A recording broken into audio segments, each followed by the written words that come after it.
featuring AEB safety, 18-inch alloys, side steps, reverse camera, rear parking sensors and smartphone connectivity from a match-winning $30,990 drive-away with order. Plus, Australia's best 7-year unlimited kilometre warranty. See your local Kia dealer today. Private buyers only while stocks last. Terms at kia.com.au. Kia, major sponsor of the Australian Open. So the Indian spearhead, Ishant Sharma, is going to continue from the Cathedral end. He's bowled 12 overs. He's got the one scalp, which was Travis Head in his last over. 1 for 22 so far. There's 2 back on the hook for Tim Payne. 1 in front of square and a wide fine leg. 2 slips and a gully as Sharma approaches the crease. Full ball and defended back down the wicket by Tim Payne. It's a big day for Tim Payne as the batsman, Darren. It is. His record's very good as a wicket batsman. He's technically very good and obviously leading our country. So for him, it's a big day to really put up the resistance. But he does that by being himself, trying to score. When he's looking to score, he gets in a really good position. So, Sean Marsh last over, Ashman was trying to score. They've got to have that mindset. If they do that, they can certainly blunt India, but also put pressure back on them somehow. And at the moment, it's all India, full steam ahead. But big day for Tim Payne, yes. Sharma in again. Big strides as he approaches the wicket. Short ball and Tim Payne pulling out of the hook shot as it drifted down the leg side. And Tim Payne has a healthy Test match average of 38. Come in at 7. It's not a bad average. Well, there's a case should he bat 6 if you had the all-rounder in the side, and I'm sure there would have been tinkering that. But yeah, he certainly plays very well, plays all round the wicket. He's busy early, a little bit nervous like every player when they first go out there, but he's well credentialed as a player. He probably hasn't made enough first-class hundreds, to be fair. He should have made more. Yeah, he hasn't made any Test match hundreds. He's got 5 scores above 50. Sharma in again to Payne. Foolish ball, defending into the offside. Looking for a 1 initially, but recognising it wasn't there. So, yes, Tim Payne, 15 Test matches, averaging 38. And in first-class cricket, he's played 107 first-class matches, averaging just a smidgen short of 30. And he's only got the 100 with 29 50s. And that was one of his first early games, opening the batting for Tasmania. Yeah. So, not enough hundreds for a man of his skill. Oh, there's, without a doubt, 107 matches, 100 for a player of that calibre is not good enough, really, is it? He'll look back and think, well, he's probably 6 or 7 short of what he should have been. Yeah, he certainly should be able to make more hundreds. Well, there's 29 50s there, so he had 29 chances when he got past 50. Sharma in again, and he's solid in defence on the front foot, pushing it into cover.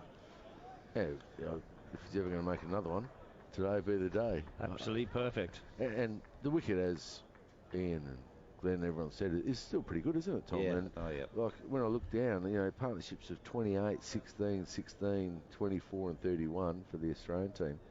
They're actually, everyone's getting in. It's just as soon as they try and take that next step or a good piece of bowling, and when you're chasing a total or trying to bat long periods of time, you need in the top 6 a 100-run partnership. They do that. That's sort of 3.5 hours of batting, I suppose, or 3 hours of batting. And now it's up to these two, because if they lose a wicket quickly now, I can see Ashwin causing all sorts of troubles for the lower order. So this second last ball of the over, Point has drifted back, and it's cut away wide of Point. So a wonderful way to get off the mark for the Australian captain behind Point with a very convincing cut shot. Well, shot of the day, thanks to Westpac Home Insurance. It was a beautiful late cut, timed it well. That's his area. He'll hit the ball really well through there. Deep point, I'm not so sure where you got deep point in when a bloke's on 0, but extraordinary. Yeah, a beautiful shot.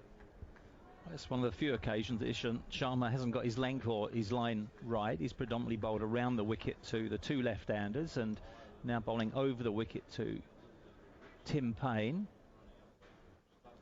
Oh, it's hard to get your head around when a guy has yet to get off the mark. Obviously, Payne's off the mark now. That there's a deep point on the fence protecting the boundary. Sharma in again, full. And Payne coming forward, shuffling forward and defending to mid-off. The over gone, it's 5 for 119 on the Squad Athletica scoreboard. The right downsizing retirement option for you can only be found in one place, villages.com.au, Australia's #1 downsizing retirement directory. Like to retire in Sydney's southwest? You can with a 2-bedroom apartment at Mount Gilead from $365,000. It's one of 28 retirement villages in the region where you can age well. Discover your downsizing village options right across Australia at villages.com.au. Make better decisions to age well. Villages.com.au. So Ashwin to continue from the River Torrens end. Makes his way in, round the wicket to Marsh. Tosses it up, and Marsh just playing it very late underneath his nose with soft hands, defends it into the offside. Now, he's played very well against the off-spinner Sean Marsh, and as you said, Tom, soft hands, letting the ball come onto the bat. A little bit quicker from Ashwin with this last delivery, pushing Marsh back, and he defends it back down the track. And Travis Head, with his wicket, has just opened up one end with the right-hander coming in. Ashwin foolish, and Marsh pushing forward to short leg. And the rough outside the off stump to the right-hander at the northern end of the ground is going to make it very difficult for Tim Payne against Ashwin. Ashwin again a little bit quicker. Marsh getting back quickly and whipping this away through the leg side. He'll pick up a comfortable 2. So Sean Marsh using his crease here against the spin very well. And I say that because there's a long line of rough which has been created by Mitchell Starc and the Indian bowlers bowling around the wicket to the left-handed Australian batsman, and it's going to make batting for the right-handers very difficult. Marsh pulling this one away and getting a good piece of it. It's going to be a challenge for the fielder, and the fielder's going to win that race. So Marsh looking for 3 and gets there. So some good running between the wickets by this pair. So some runs starting to flow off Ashwin. Well, used his crease really well there, Sean Marsh, and that's been the key. He will, he's got a nice stride to Ashwin, so Ashwin's probably trying to slow it up and see if he can get him on that front foot, but picked up the length early, and there's no mid wicket, so it's almost a free hit, really. He got on the back foot very quickly to work that ball through the onside, and a bit of force in it, but what great running between the wickets as well, because that looked as though it may only go for 2, and Marsh ran very, very hard there, and Tim Payne's got 1 ball to face in this over from Ashwin. Let's see what reaction we get from him. Ashwin full, turning into the right-hander, and Payne just defending it very softly in front of his nose. The end of the over, it's 5 for 124 on the Squad Athletica scoreboard. Help kids who are sick, disadvantaged or have special needs reach their full potential. Donate to Variety, the children's charity at variety.org.au/donate. Grab a flaming hot deal with Isuzu Ute. Get $1,000 free accessories plus 2 years free scheduled servicing across the 4x4 D-Max and MUX range. For terms and conditions, hurry to your local Isuzu Ute dealer today. Your new home ground for live sport. Live sport. Macquarie Sports Radio. So 60 overs have been bowled with this first new ball, and Australia have made 124. So slow going runs per over. Do your maths, and Australia are just crawling towards the Indian or the set target in this 4th innings. We're going to have a change of bowling from the Cathedral end. It's Mohammad Shami, who is been one of the successful bowlers so far in this innings, picking up 2 wickets, and he has bowled very well again. He's coming round the wicket to the left-handed Marsh. He's persevered with that line with all the left-hand batsmen, and so, to be fair, have most of the Indian quicks. They've been very consistent. Mohammad Shami has probably been the pick of the bowlers in terms of the line and the length and the control that he's exerted.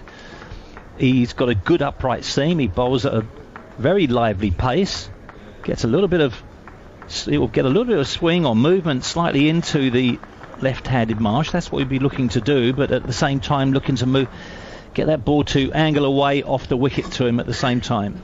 Shami in, first ball, back of a length. Marsh getting across his off stump and defending it back to the bowler.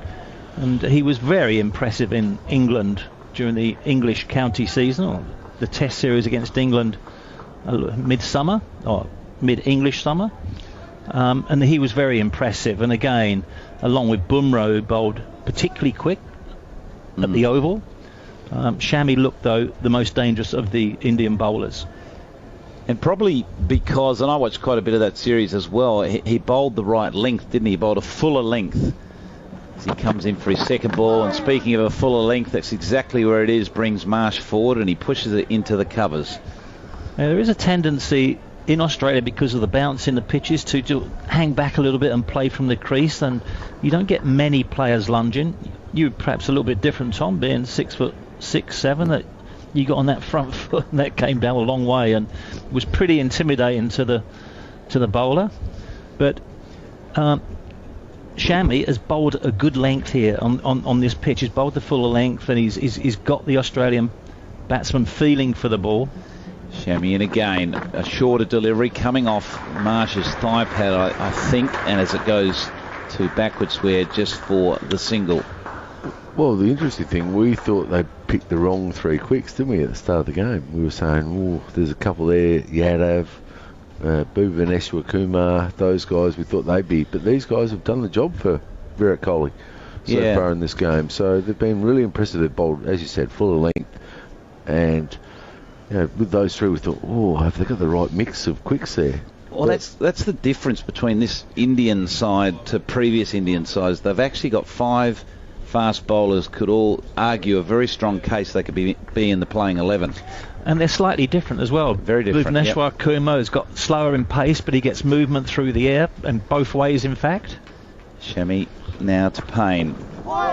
Good line, and Payne leaves that just outside the off stump. Doesn't carry through to the keeper, but Punt managing to clean things up as it bounces in front of him. And Umesh Yadav, that's got a good record. He's got some decent wheels as well. He's not playing, but India have gone into this match with the bowlers that they believe that are going to be more effective on this pitch. If they go through to win the game, then that's justifies selection. Yeah, absolutely. Yeah, well, they've got those options, which is a nice luxury to have. As Shami comes in, full pitch and nicely driven to the offside, and Payne's going to get a single. It just goes wide of the mid-off fielder. And Marsh calling Payne through. But I would like to see Kuldeep Yadav play in this Indian side. This left-arm Chinaman bowler. He's got good variations. He's got good control, and bowling on Australian pitches that just turn a little bit quicker. I think he could cause these Australians problems. And I was a little bit surprised he wasn't selected for this Test match, because I think this pitch would have been ideal for him. Certainly in front of Ashwin. Well, that's the difficult one, isn't it? You'd ideally like to have 5 bowlers. Shami in again to Marsh, wide of off stump. Marsh lets that go through to the keeper. It's the end of the over. It's 5 for 126 on the Squad Athletica scoreboard. The Sydney King himself, Andrew Bogut. Thanks for having me. Andrew, number 1 draft pick, 13 years in the NBA, multiple teams, championship ring. The silver service would have been unbelievable. When you've toured what the Sydney Kings have to offer, what do you think? Very good. Obviously, the luxuries go down a notch. You know, we're not flying on a private jet and all that kind of stuff, which you can't expect the NBL or anyone in the world besides the NBA to have a budget of that sort. Well, the good thing is Tiger Airways and Jetstar have good leg room. Drive with David Schwartz and Mark Allen on Macquarie Sports Radio. All sports, all the time. So it looks like Virat Kohli is trying to get his field set here. I'm presuming it's going to be Ashwin's going to continue. Yes, he's taking his cap off now, or hat I should say. He's got one of those broad brim white hats to protect him from the sun. It's about 28 degrees out there in the middle. Perfect day for cricket. Just a sprinkling of cloud cover, but certainly no rain. Kohli just spent a bit of time wanting to get his field set right for Tim Payne. So there's a short leg that's very square. There's a silly point and a slip on the offside. Ashwin in, tosses it up. and it's a bump ball. There's an appeal, but I think it's a bump ball. Certainly Tim Payne doesn't look at all bothered, but it looked like he jammed this very full ball out. It ballooned up, and it was caught at slip. But the Indians very excited, but the umpire not. I love Kohli. He's just run the keeper before he took the ball. He gets excited, does he? It was an obvious bump ball, wasn't it? Jammed it out. So, yes, no, wait. Marsh is coming down and then gets turned away. So a little bit of confusion between the wickets. And when you talk about the Indian fielders getting excited when there's half a chance comes along, before DRS, playing cricket in India was fraught with danger if you were a batsman because there was a lot of excitement when the spinners were bowling. Payne forward in defence, just blocking into silly point. We're just waiting to see a replay, aren't we? Spinal Lee's replay of that. See it on Snicko. Well, it's not a bump ball, is it? But I think it's just past the outside edge. Payne this time stepping back and cutting it through the offside, and there's a misfield at point, and he'll benefit with a couple. Oh, the backward point there went down, but his legs were wide apart, and because he was cutting, there was a little bit of bias on the ball on that second bounce, and then missed his hands completely and went through his legs. Yeah, probably shouldn't have a fast bowler at backward point there, I wouldn't have thought. Yeah, Mohammad Shami in that position as Ashwin's full, and Payne comes forward and defends back to the bowler. Yeah, just getting back to that appeal, it wasn't a jammed ball, but what happened, Payne hit the ground at the same time as the ball passed the outside edge, and I think that's what created the interest in the Indian camp. So one ball left in this over for Payne to negotiate. Payne back and across and flicking it to leg, no run.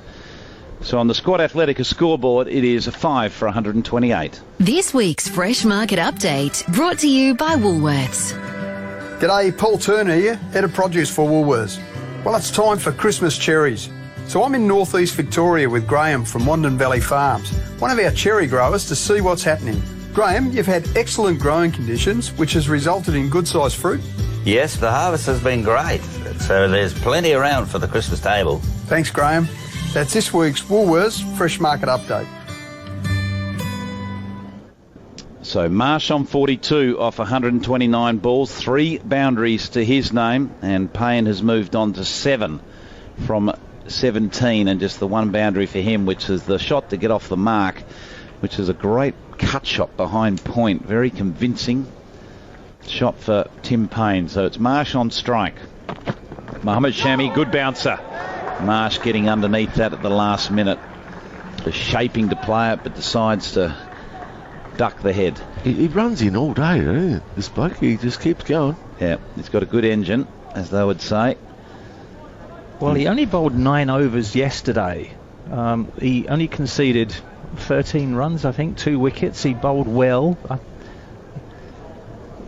Surprised he didn't bowl a little bit more, and Boomer was off the field for a little while and having hurt his shoulder. He's on the field now, Boomer. He's bowled 11 overs. Shami in again. Marsh back and across defending to mid-off. Something that Marsh does particularly well is play off the back foot, doesn't he? He's brought up on those bouncy wickets in Perth. Yeah, he does. And when he's in and calm and comfortable like he is now, he picks up the length so well and works off his pads well, drives well. You know, they've left covers open a little bit for him, but they've still got a deep point, which is staggering. Do you think the match situation suits his style of play, where he hasn't got to get on top of the bowler, that he can just bat? Shami in again. Marsh leaves that outside off stump. It does suit him, but one of the big things with Sean we're always working on is actually, you know, looking to score, because he can get stuck. You know, he gets stuck sometimes and he might not score for 30 balls. And almost a bit like Khawaja in the first innings to Ashwin, just got stuck, wasn't using his speed or, you know, looking to score. And if he's doing that, he'll get in good positions anyway if he's looking to score. So sometimes he can get a bit lazy and stagnant with his feet. So the situation, he'll be fine. He won't be worrying about scoreboard. He's just playing at the moment. He's just batting. He likes batting, doesn't he? He likes batting. Marsh, another bouncer, ducks underneath it comfortably. I think Khawaja got stuck again in the second innings as well, and that was his demise. He only got the 8 runs off 42 balls, and you could see it brewing, couldn't you? That frustration with regards to him not being able to get his innings up and running and get those, those runs on the scoreboard. And he attempted to hit Ashwin over the top and got lucky, and it hit him on the back leg, and it fell short, and he managed to make his ground. And then the very next over, it may have been 2 overs after that, he tried it again, which is a reckless shot, you'd have to say, and it was his undoing.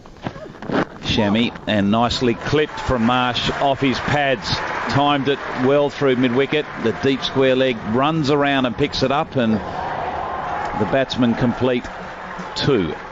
Rohit Sharma doing some pretty handy work out there, throwing it in from the boundary, and a direct hit, which gets the crowd excited. Oh, one-handed pickup. Well, also, Tim Payne, sometimes when the ball comes in like that and you think you're going to get an easy 2, might just not run the bat in, and all of a sudden the ball comes in and hits the stumps from side on from the deep and just takes the batsman by surprise. We've changed the law now. Once you pass the crease, and you jump, you're fine, which is if you're sensible move if you've been grounded. Yeah. So last ball of the chamois over to Marsh. Marsh driving to mid-off, no run, picking the fielder out. So on the Squad Athletica scoreboard, it's 5 for 130. With Vodafone $5 roaming, you can leave your roaming worries behind. Travel with the network that gives you the choice to use your plan in 80 countries for just $5 extra a day. Get $5 roaming only with Vodafone. Now that's roaming done better. Ready? Countries may vary. For Plus plans, only your max speed data is included while $5 roaming.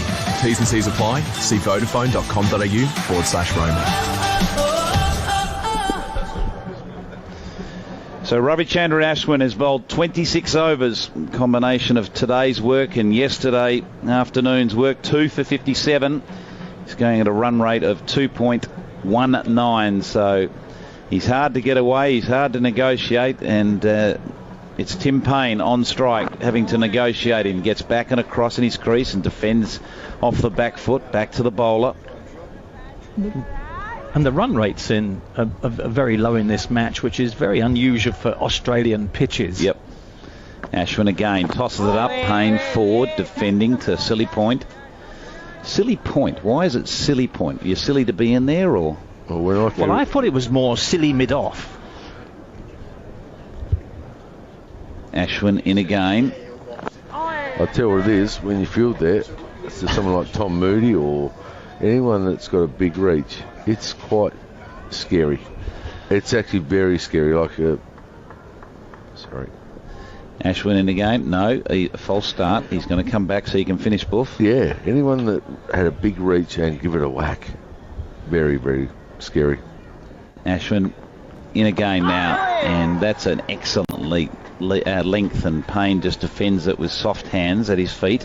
The worst one, I used to be bat pad because I could cover a lot of ground, didn't get past me, so I was always in there somewhere, so I was silly enough to do it. Maybe in the earlier years, Buff. I didn't see you in there too often in the latter years.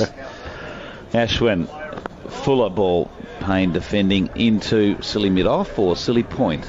You call it what you like. He's in on the offside. I think it's silly point if he's a little bit squarer, silly mid-off if he's much straighter. Yeah. Silly mid-off at the moment. Ashwin tosses it up, and Payne using his feet, just clipping that to the leg side a little bit uppishly, but falling short of Kohli at short mid-wicket. At the end of the over, it's 5 for 130 on the Squad Athletica scoreboard. Each year, the average household throws out over $1,000 worth of spoiled food. But now you can keep fruit and veggies fresher for longer with a small piece of paper. Fresh paper, infused with active organic botanicals that inhibit bacteria over-ripening and waste. Simply pop award-winning fresh paper in with your fruit and veggie storage for prolonged freshness. Good for the environment and your wallet. Visit freshpaper.com.au and selected Woolworths and Harris Farm stores. And back at the Adelaide Oval, Australia 5 for 130. Long way to go. Still 189 runs required for the history-making victory. India very much in the box seat. Marsh on strike. And Mohammad Shami is the bowler. Coming round the wicket from the Cathedral end. Marsh is playing watchfully out on the offside. He's 43. Payne is 7. 5 for 130. Tim Lane, Brad Hodge and Mike Hussey. Always a pleasure to come in behind Tom Moody, the Sandy Shore of cricket commentators, who's been doing it in bare feet during this test match. And it's caught on because Beaver's got the shoes off as well. Yeah, morning, Tim. Yeah, morning, Huss again. I did see that, actually. Is that what that stale smell was around the place? That's the tension in the air. Although I think it's eased a bit since the loss of head. It gives the impression the game is going the predictable route. Shami in bowls to Marsh, who's driving, but straight out to cover, not timed, and there's no run. This has been a really impressive performance from India and their bowling group. You know, we've seen Indian teams come to Australian shores in the past, and they've just relied on their spinners so much, and their spinners haven't had the same impact as they have in the subcontinent. And their quick bowlers just haven't had the same discipline and patience as this particular group has. And they've really bowled well as a unit and kept the pressure on. Even Shaun Marsh, he's batted extremely well, 43. But it's taken him 137 deliveries to get those 43 runs. Shami again, bowling to Marsh, who chops a ball, just giving him enough room for that shot, and chopped it fine for a couple of runs to third man. He moves to 45.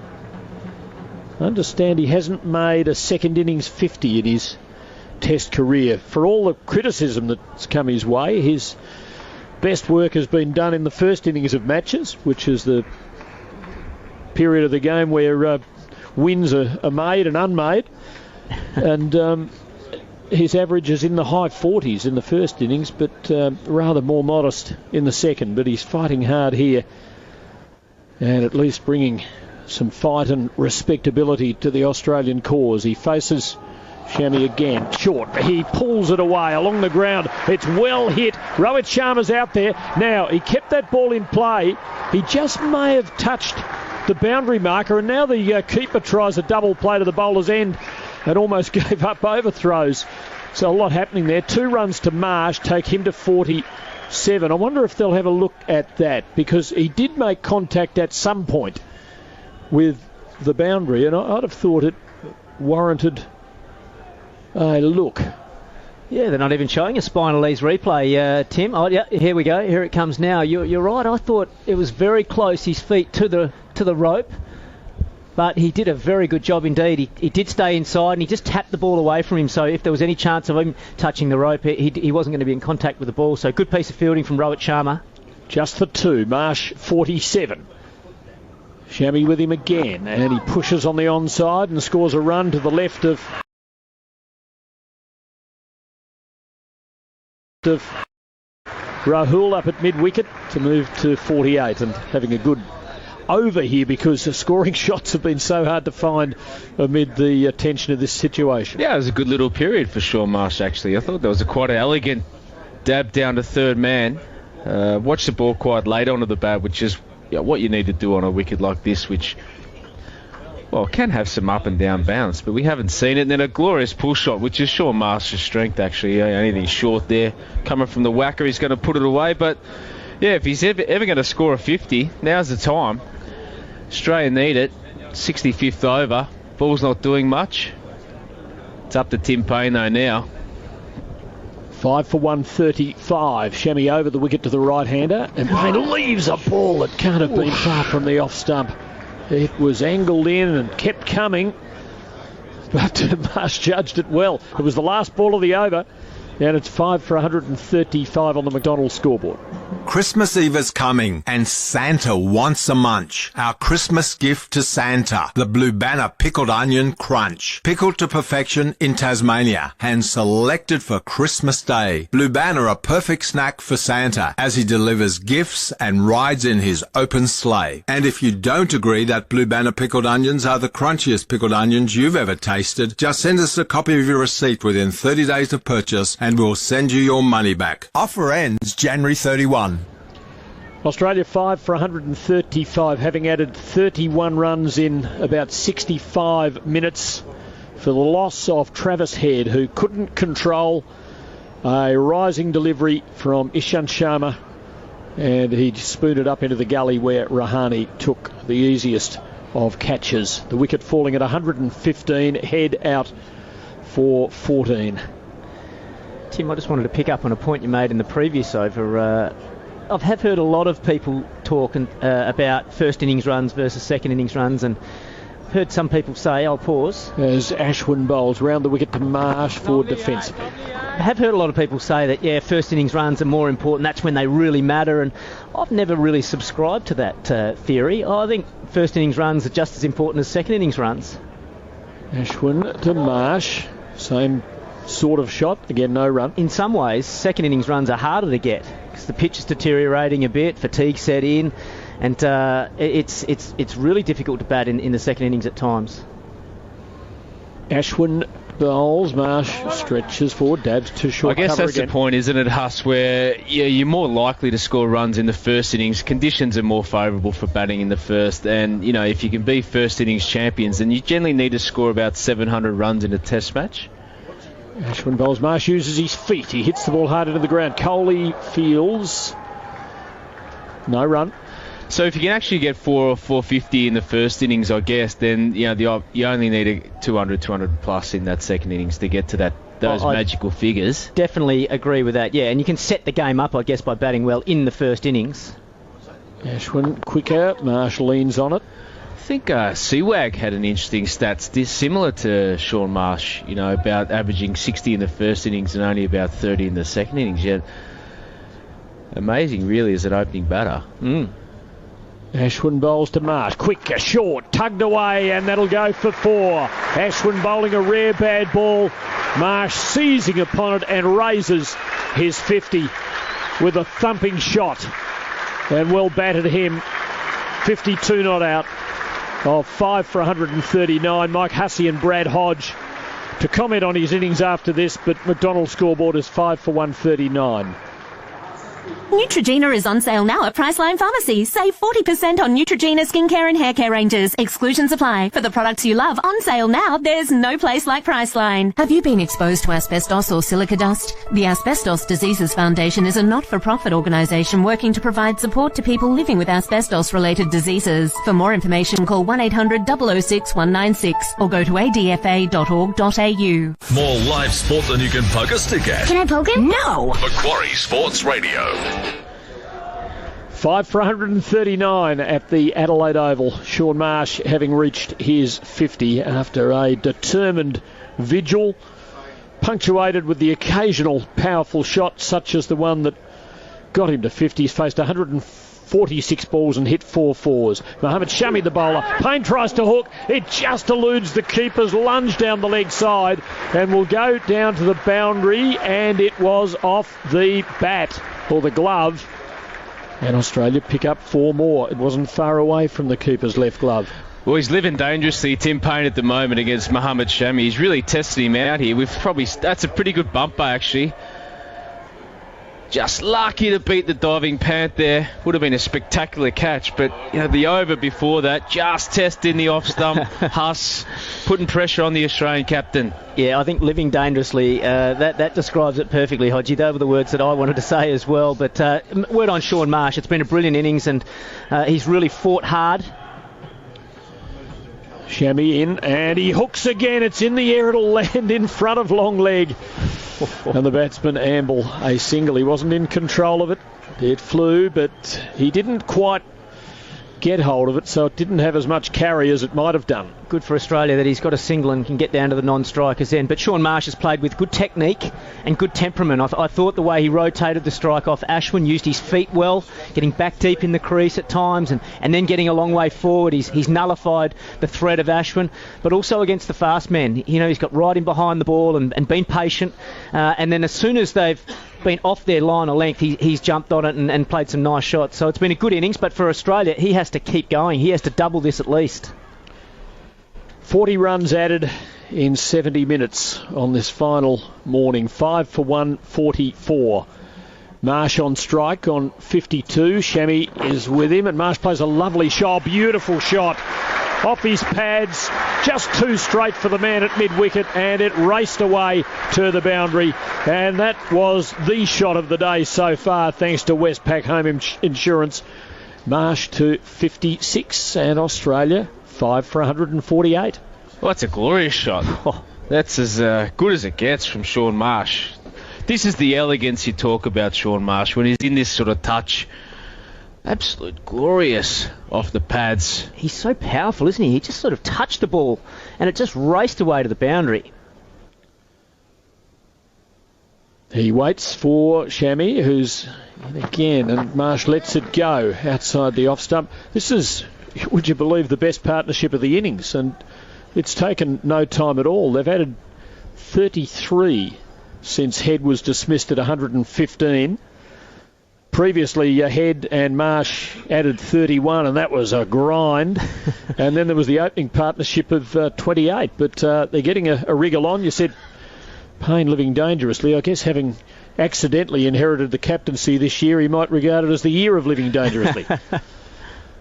Marsh waits for Shammy, who is there. And short, Marsh leans inside it. Didn't try and hook that time. Well, I'll tell you what, Tim, if you are talking about partnerships being positive, and 33 is our highest partnership, unfortunately it's not what we want. We can only dream of something special here, but I like the positive nature of Tim Payne and Shaun Marsh. I think it's rubbing off on Shaun Marsh that Tim's come out with some positive attitude. He's played his shots. He's got to live dangerous. We have to try and chase this target down. He knows that Cummings, Stark and Lyon and Hazelwood are probably not going to contribute a hell of a lot, so captain needs to be positive. Shammy in again. Bowls from wide out. Marsh lets it go, and that's the end of the over from Shammy. 5 for 148 is the score on the McDonald's scoreboard. Forget the turkey, forget the ham. There's a new Christmas tradition, and it's roast Cowra lamb. Start making Christmas fun again with some beautiful Cowra lamb. The festive season deserves the best. Cowra lamb. Brought to you by Breakout River Meats. Free range, hand selected, succulent lamb. Straight out of the oven or barbecue. Go on. Start a new tradition this festive season with Cowra lamb. 5 for 148. Australia still needing 175 to pull off a miraculous victory. India just 5 wickets away for only the second time in more than 70 years of coming to Australia, going ahead in a series. 4-test series though, and there is scope for Australia to pull back. Australia led India, I think, last time in India. Ashwin bowls at the start of a new over. Payne stretches forward and pushes on the onside. And Hodgie, you mentioned Tim Payne in the previous over. It's really difficult being captain of your country, I guess, because there's so much going on in your mind. You've got obviously team selections to worry about, you've got training, you've got the media, you've got sponsors to deal with. Ashwin again over the wicket, Payne forward defensively. But he's now out there as a batsman, so he's got to almost take that captaincy hat off, leave it in the locker, put the batting helmet on and just be focusing on his job as a batsman. Yes, he's the captain of Australia, but the batting is the most important thing now. Ashwin bowls, Payne stretching forward, playing back to the bowler. And inexperienced captains, they sometimes find that hard to make that adjustment. They'll sort of take a lot of that baggage and thoughts in their mind out when they're batting. So Ricky Ponting was probably the best at it that I saw, just leaving that captaincy baggage in the dressing room. Payne facing Ashwin. He was uncertain there. He couldn't get to the pitch of it. He was neither forward nor back, but he managed to hold it at bay. Well, the one amazing thing about Ponting and Mark Taylor is, they're opening batters or, in the top three. So never do you get an opportunity to rest. Yeah. After fielding for a long period of time, you're straight in there, whacking the pads on, the way you go. Ashwin gives this air. It's forced into a vacant area in the covers for a single. 5 for 149. See, I wouldn't mind that if I was Ashwin, though. They've left that gap open at cover specifically, so Tim Payne might just try and push it against the spin. If it catches the rough, that ball was just a bit too full, but if it does catch the rough, there's a big chance of, one, bringing in the two fielders around the bat, but it's also a chance of going through the gate and bowling him. Marsh faces Ashwin, and he's driving at this. It's sweetly struck. There is a deep cover for Marsh, and there's just the one run, which is enough to raise Australia's 150, but still not quite halfway there with half the side out. We're going to have a drinks break at the Adelaide Oval after an hour and a quarter of cricket, and India have won the first mini session of the day because they've claimed the big wicket of Travis Head out for 14 when the score was 115. Right now it is 5 for 150. Don't go away. You're going to hear all of what happens in the last day of this first test for the Border Gavaskar Trophy on Macquarie Sports Radio Summer of Cricket. Macquarie Sports Radio, best in business, bringing you information and recommendations on the best products and services. The Campsie RSL Group is proud of its place in our community. Encompassing Campsie RSL, Club Belmore, Chester Hill RSL and Bowling Club, the group has donated over $1 million in 2018, directly assisting veterans welfare, disability groups, schools, hospitals, sporting teams and a range of charities.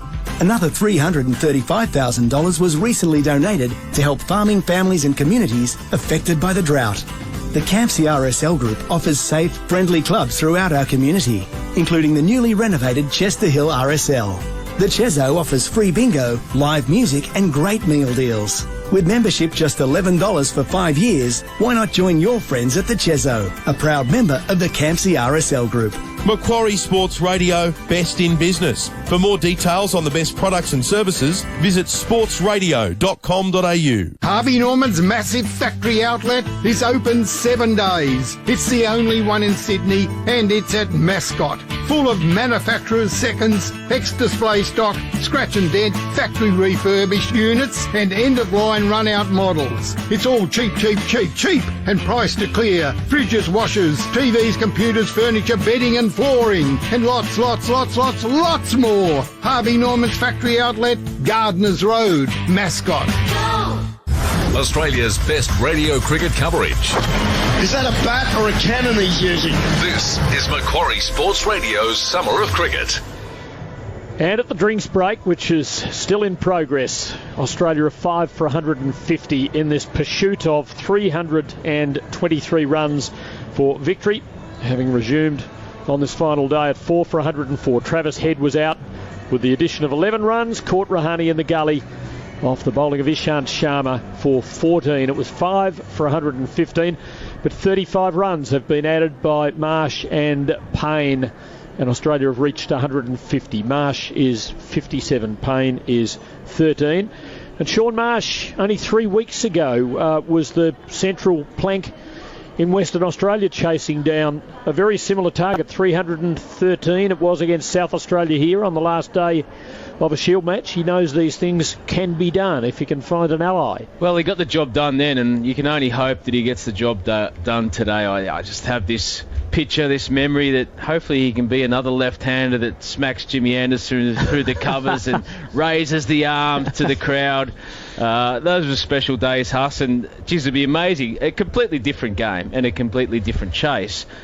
But we'd love Sean Marsh to be able to do it. Well, it'd be a fairy tale, and I think for Australia to win, Sean Marsh has to be there at the end, pretty much. He's going to have to be the hero of the day.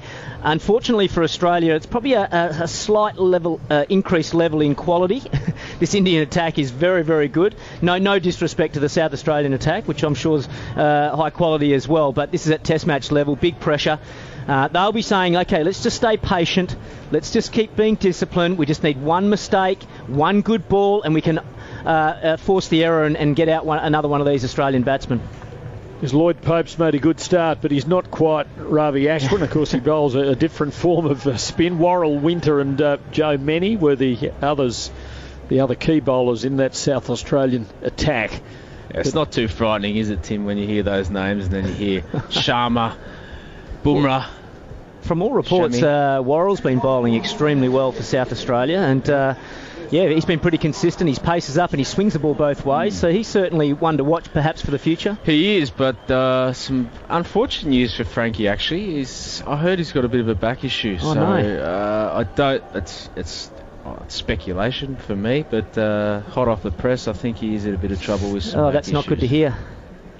Speaking of Bumrah, we're going to see him bowl for the first time today as he replaces Shami at the Cathedral end. Marsh has strike. There's a slip and virtually a fourth slip, Rahane. A very fine gully. Kohli's been standing at slip all morning as Bumrah's in, and Marsh tickles him away behind square leg. Not much pace on it. Not sure that he got bat onto that one. Umpire Damascena, I think, might owe him one, and this one is adjudged off the bat. Yeah, Kohli doesn't seem wholly comfortable out there. You know, to Sean Marsh, he's certainly trying to protect some runs. He's had a deep point in place and a deep square leg. But also on the other side of the coin, perhaps he's thinking, well, I don't mind giving him a single. We can get Tim Payne on strike and look to attack the probably lesser quality player. So he's been standing at slip all morning. He hasn't for the spinner, but for the quicks when the keeper and the slippers are down at our end of the ground, the river end. He's stood at first slip, whereas it's normally been Pujara during the course of the match. But even now, Tim, Tim Payne's on strike. He's still only got one slip in place and a quite a fine gully. So again, he's not overly attacking with catching fielders. He's wide-ish at slip, just in front of the keeper as Bumrah's in and bowls, and Payne lets it go.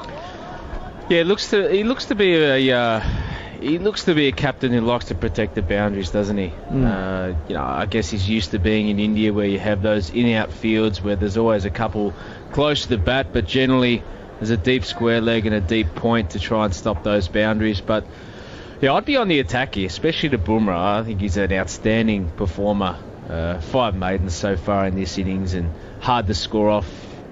Good bumper, good Yorker. I'd be testing all those things out right now.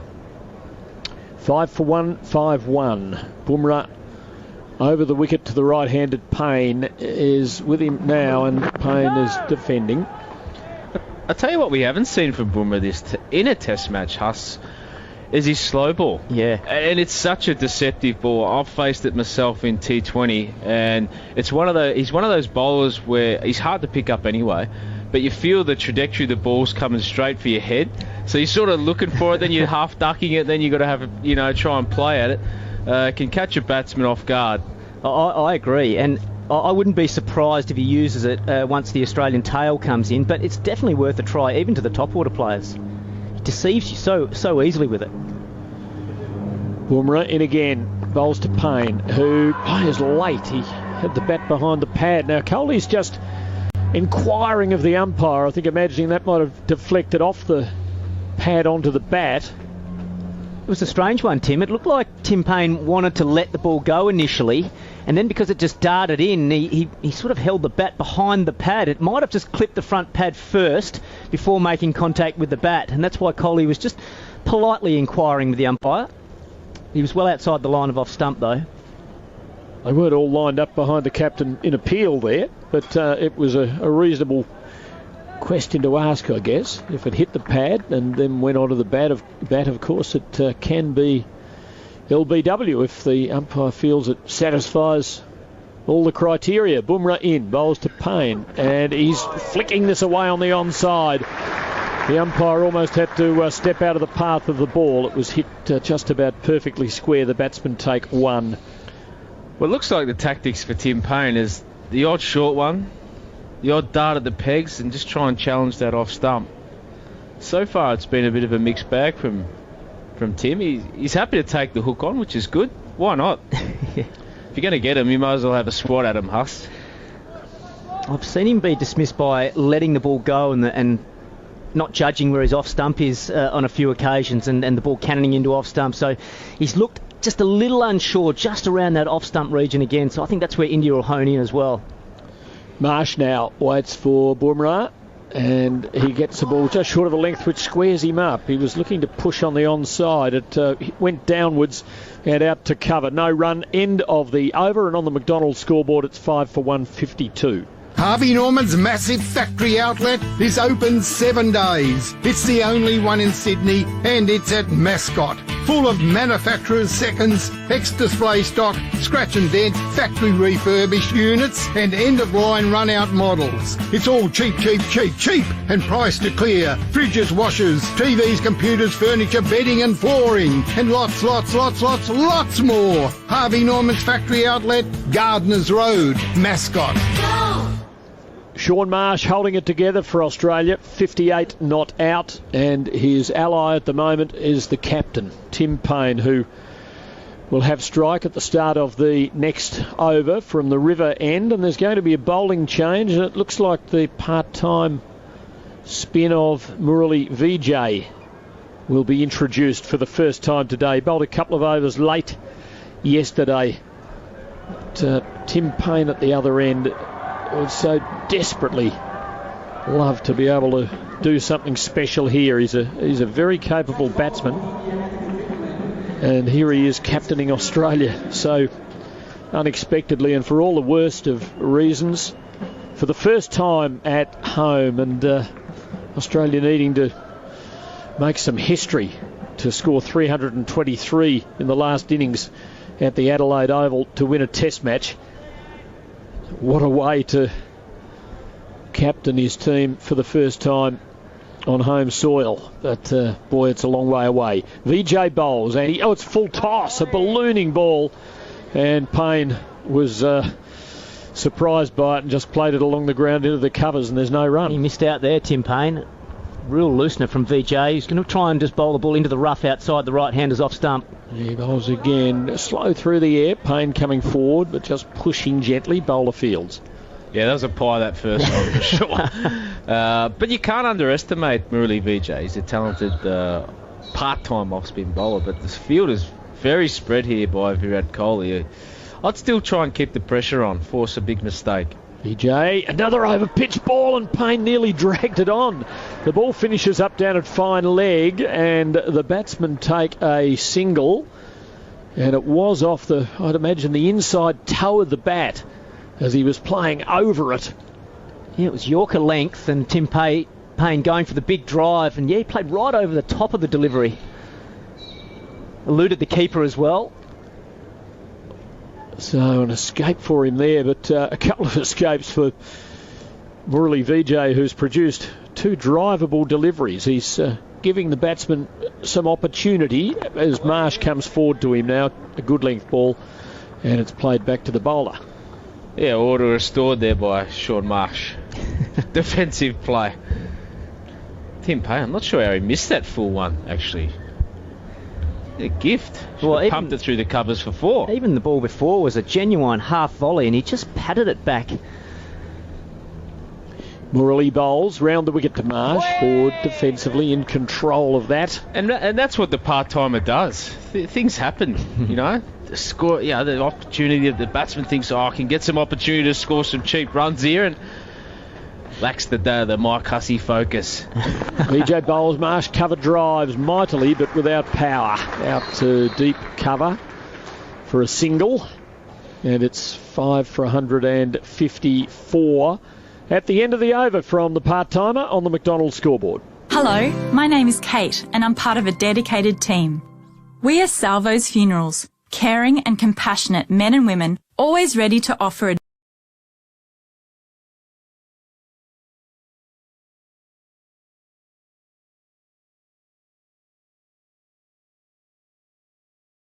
advice and comfort throughout the funeral process.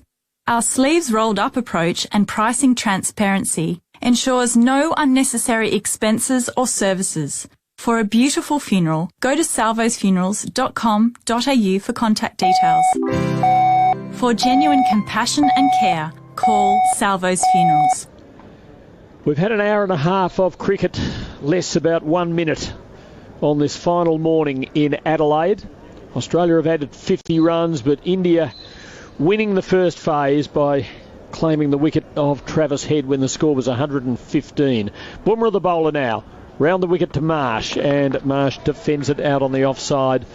There is no run. 50 runs Australia have added towards the 219 that were required at the outset. Darren Lehman's come in for Mike Hussey. 1 for 50 has been the scorecard this morning, but it's a clear-cut win to India, I think, with the last specialist batting partnership broken.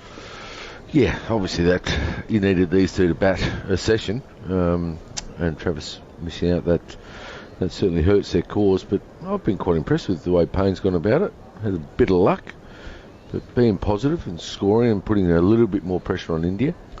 Bumrah to Marsh, and Marsh is just nudging it out on the offside, no run. Buff, you'd have to be particularly impressed by Shaun Marsh this innings. He's played well.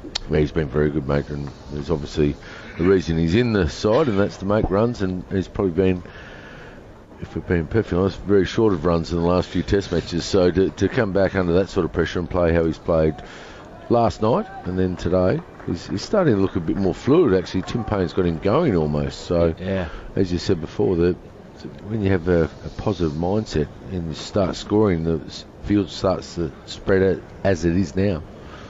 Bumrah into him, and Marsh is defending out towards mid-on. I know there are probably limits to how far you can go, because there would be shared confidences in a dressing room and in preparation for international cricket, but the agonies of Shaun Marsh that the public makes its judgments on and so on, are they matters that are shared and worked on, or is he someone who just works away at it privately? No, he works away at it privately, but also you talk about it. You know, you got to work out how he's feeling as a player and making sure he's in the best possible place mentally to play well.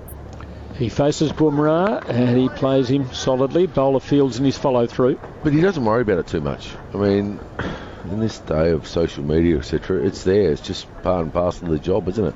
You don't play well, you're going to have knockers. If you play well, you know, you're going to have people that praise you. So you can't have it both ways either as a player.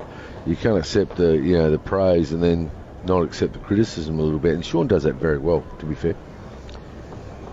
He's a good player to watch. There's no doubt about that. He made a tremendous century. He's batted very well for his state, but for Australia against South Africa in that ODI in Hobart. Bumrah's in and bowls, and he plays defensively, compact in defence.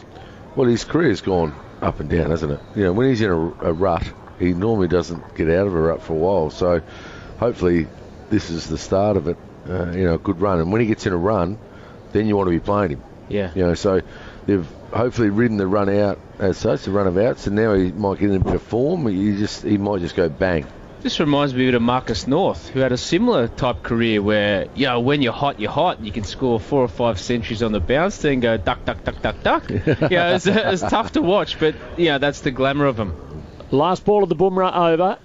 Marsh is letting it go outside the off stump. He's 59. Payne is 15.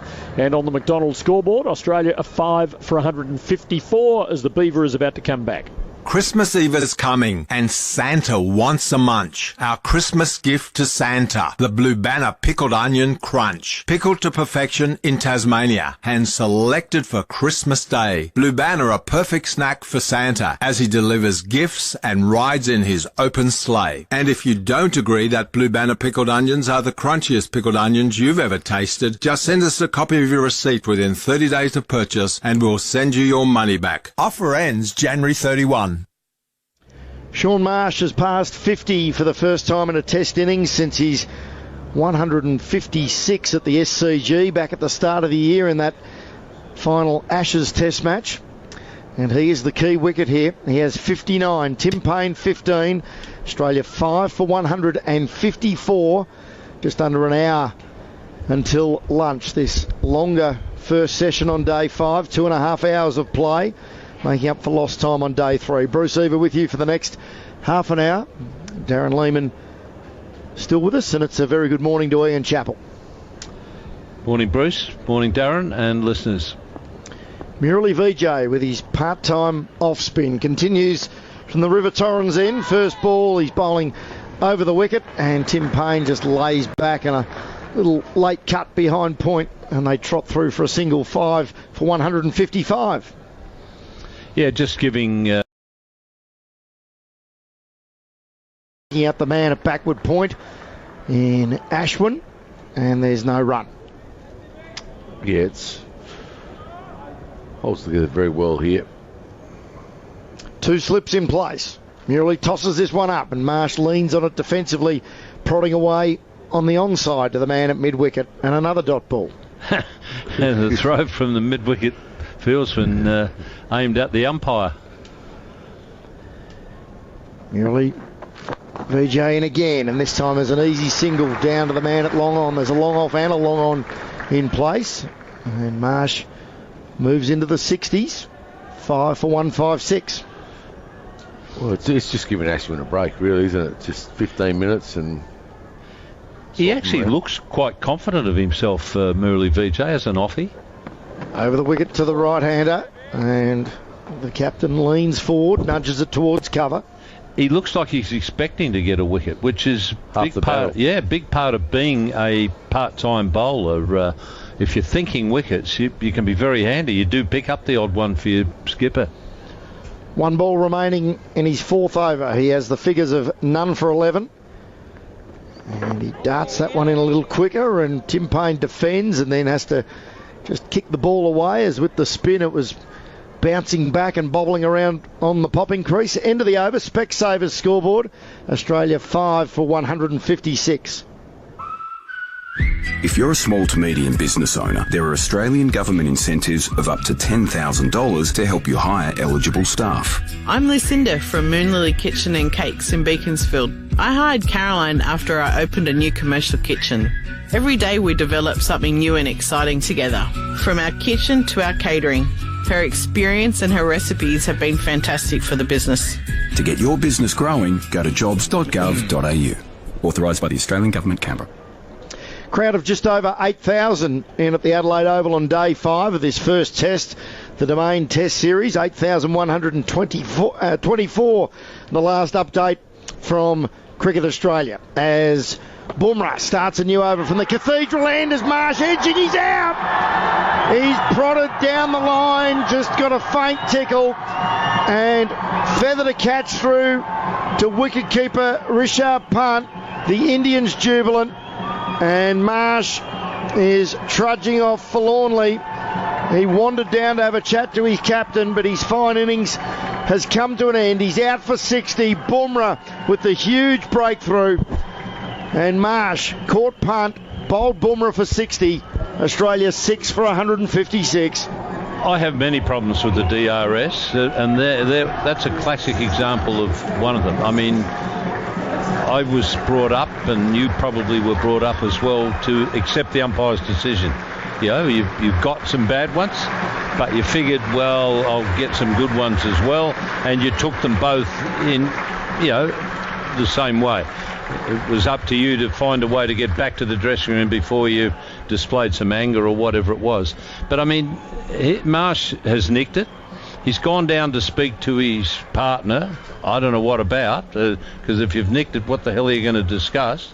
And then he goes off. So by bringing in the DRS system and letting the players be in charge of it, you're negating one of the first things you learned as a kid in cricket, that the umpire's decision is final and you accept it. They're actually being encouraged to dispute the umpire's decision. So do you like DRS for certain things, or? I don't trust it particularly, the ball tracking, but I would like to see it. If you're going to have it, I'd like to see it in the hands of the umpires. I totally agree with that. Not the players. Yeah, I totally agree with that. And I think I can't remember who I was talking to about it yesterday.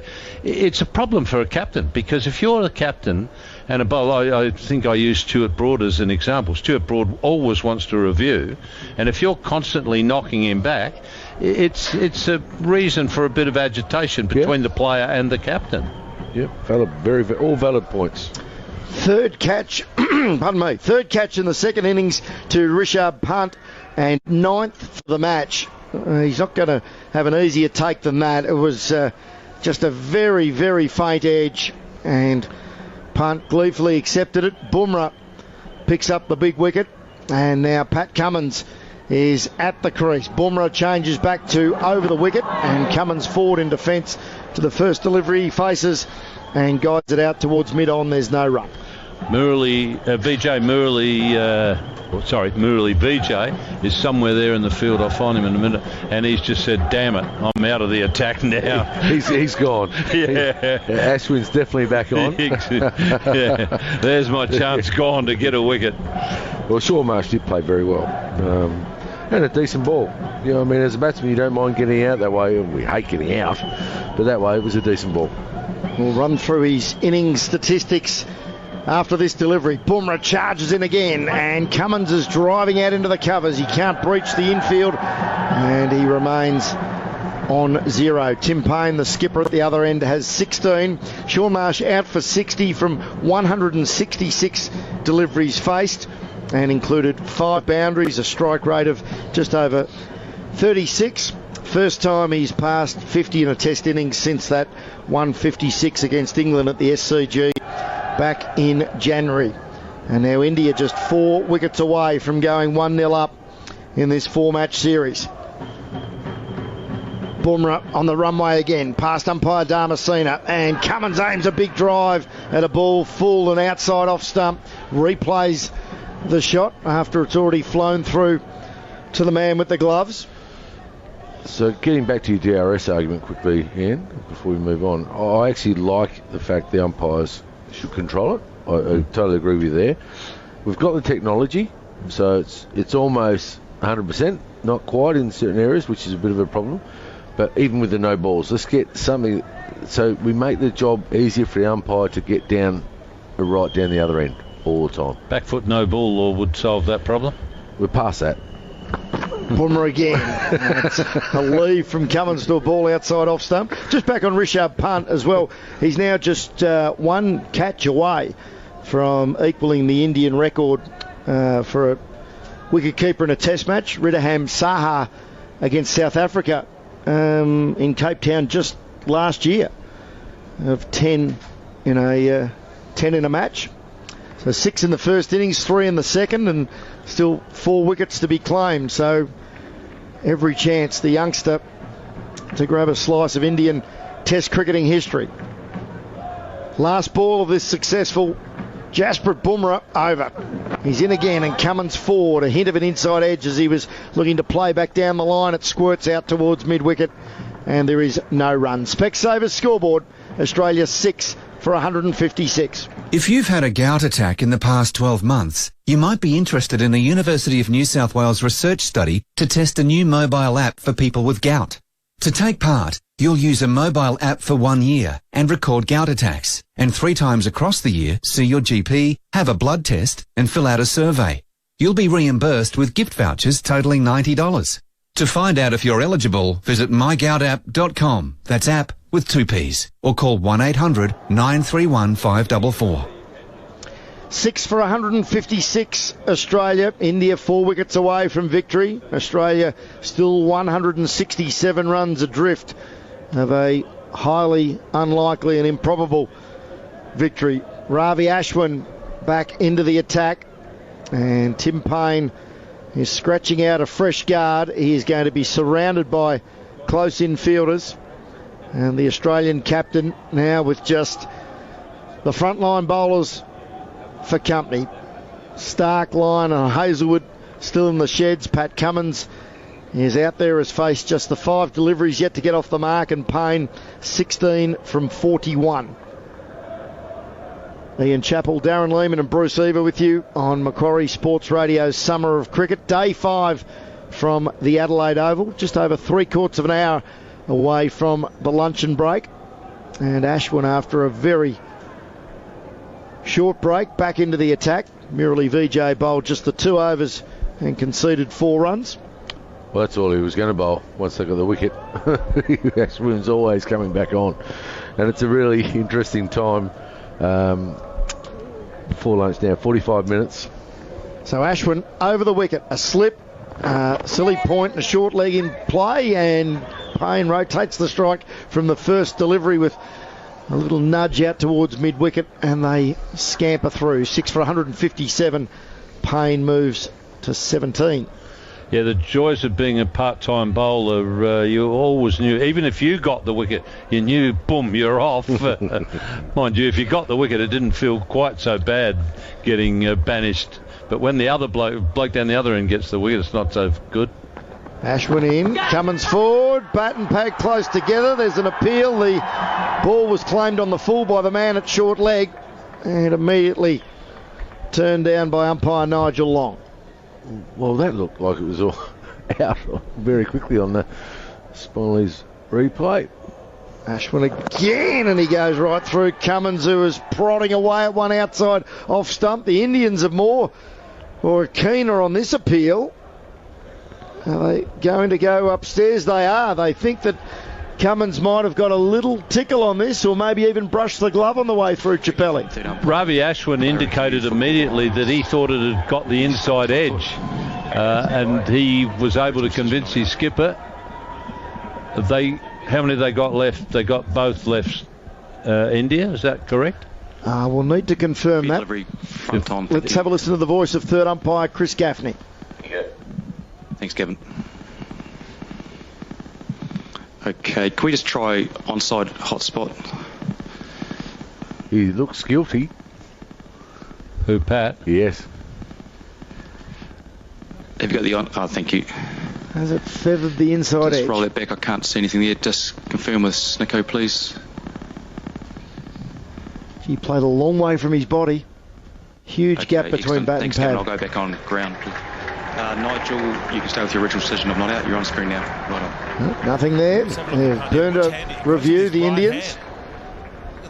So Cummins survives. 6 for 157. I mean, the fact that the keeper didn't appeal should have perhaps indicated to Kohli. Ashwin uncoils again, and once more Cummins stretching, playing long way outside off stump and missing. Yeah, that's a valid point. I mean, Pan didn't go up at all, did he? No. Yeah, so he's a damn sight closer than Ravi Ashwin. Ashwin again. Cummins this time lays bat on it. Bat and pad close together. Guides it out towards point. There's no run. Pat Cummins is quite a useful batsman, particularly against the quicker bowlers, but when it's spinning like this, tests out the lower order players. Ashwin again, and that looks like bat and pad. That is out. It's bobbled up to short leg, and Pat Cummins, it looked like a big inside edge onto the pad, and it's well taken at short leg. He's reviewing.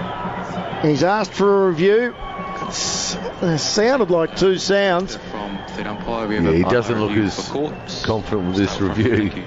Paddy Cummins. I just don't understand. If you haven't hit it, why are you wandering down talking to the other batsman? Fair delivery, front on.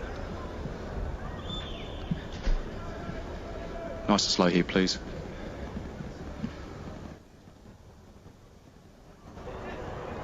Okay, have we got an onside shot there, Gavin? Well, it's maybe it has. Does it flip the glove or not? That's the only thing. It certainly hasn't hit the bat. Okay, thank you.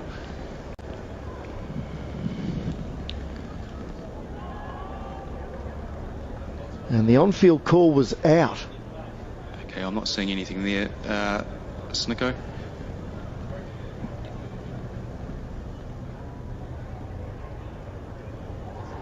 Run that through again, please. Seeing whether there's a little murmur on Snicko as it goes past the glove. The shot on the left, have we got another shot on the left there, Gavin, from the onside?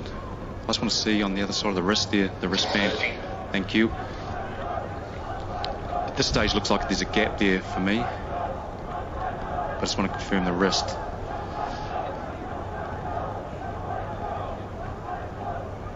The wait continues. All sorts of angles being looked at by Chris Gaffney, the third umpire. Yeah, sorry, that doesn't show me much at all. No. The other thing I've got is hotspot. It does look like it's deviated a little bit towards the bat pad fieldsman after going past the glove. They're just waiting to see if it's maybe attached the wristband or the part of the glove, and it's hit the forearm. Yeah, thanks, Kevin. I've got nothing there for me. I'll go back on field to Nigel. Nigel, I've got nothing on hotspot and nothing on Snicko. I'm going to recommend you change your decision to not out. He survived again. Pat Cummins, what Tim Lane earlier was talking about, the year of living dangerously. It's the over of living dangerously at the moment. So that was the last ball of the over. In fact, the over that's taken a long time to complete, and Virat Kohli deep in conversation with Nigel Long at the end of the over. A quick break. Specsavers scoreboard 6 for 157. Harvey Norman's massive factory outlet is open 7 days. It's the only one in Sydney, and it's at Mascot. Full of manufacturers' seconds, ex-display stock, scratch and dent, factory refurbished units, and end-of-line run-out models. It's all cheap, cheap, cheap, cheap, and priced to clear. Fridges, washers, TVs, computers, furniture, bedding and flooring, and lots more. Harvey Norman's factory outlet, Gardners Road, Mascot.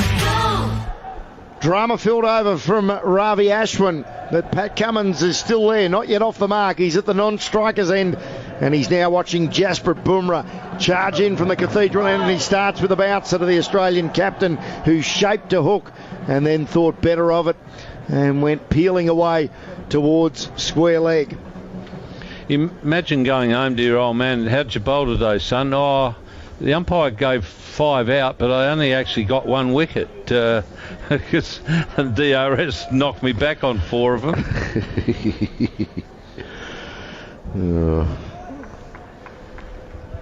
It's always tough with the bat pads as well, isn't it, for the umpire?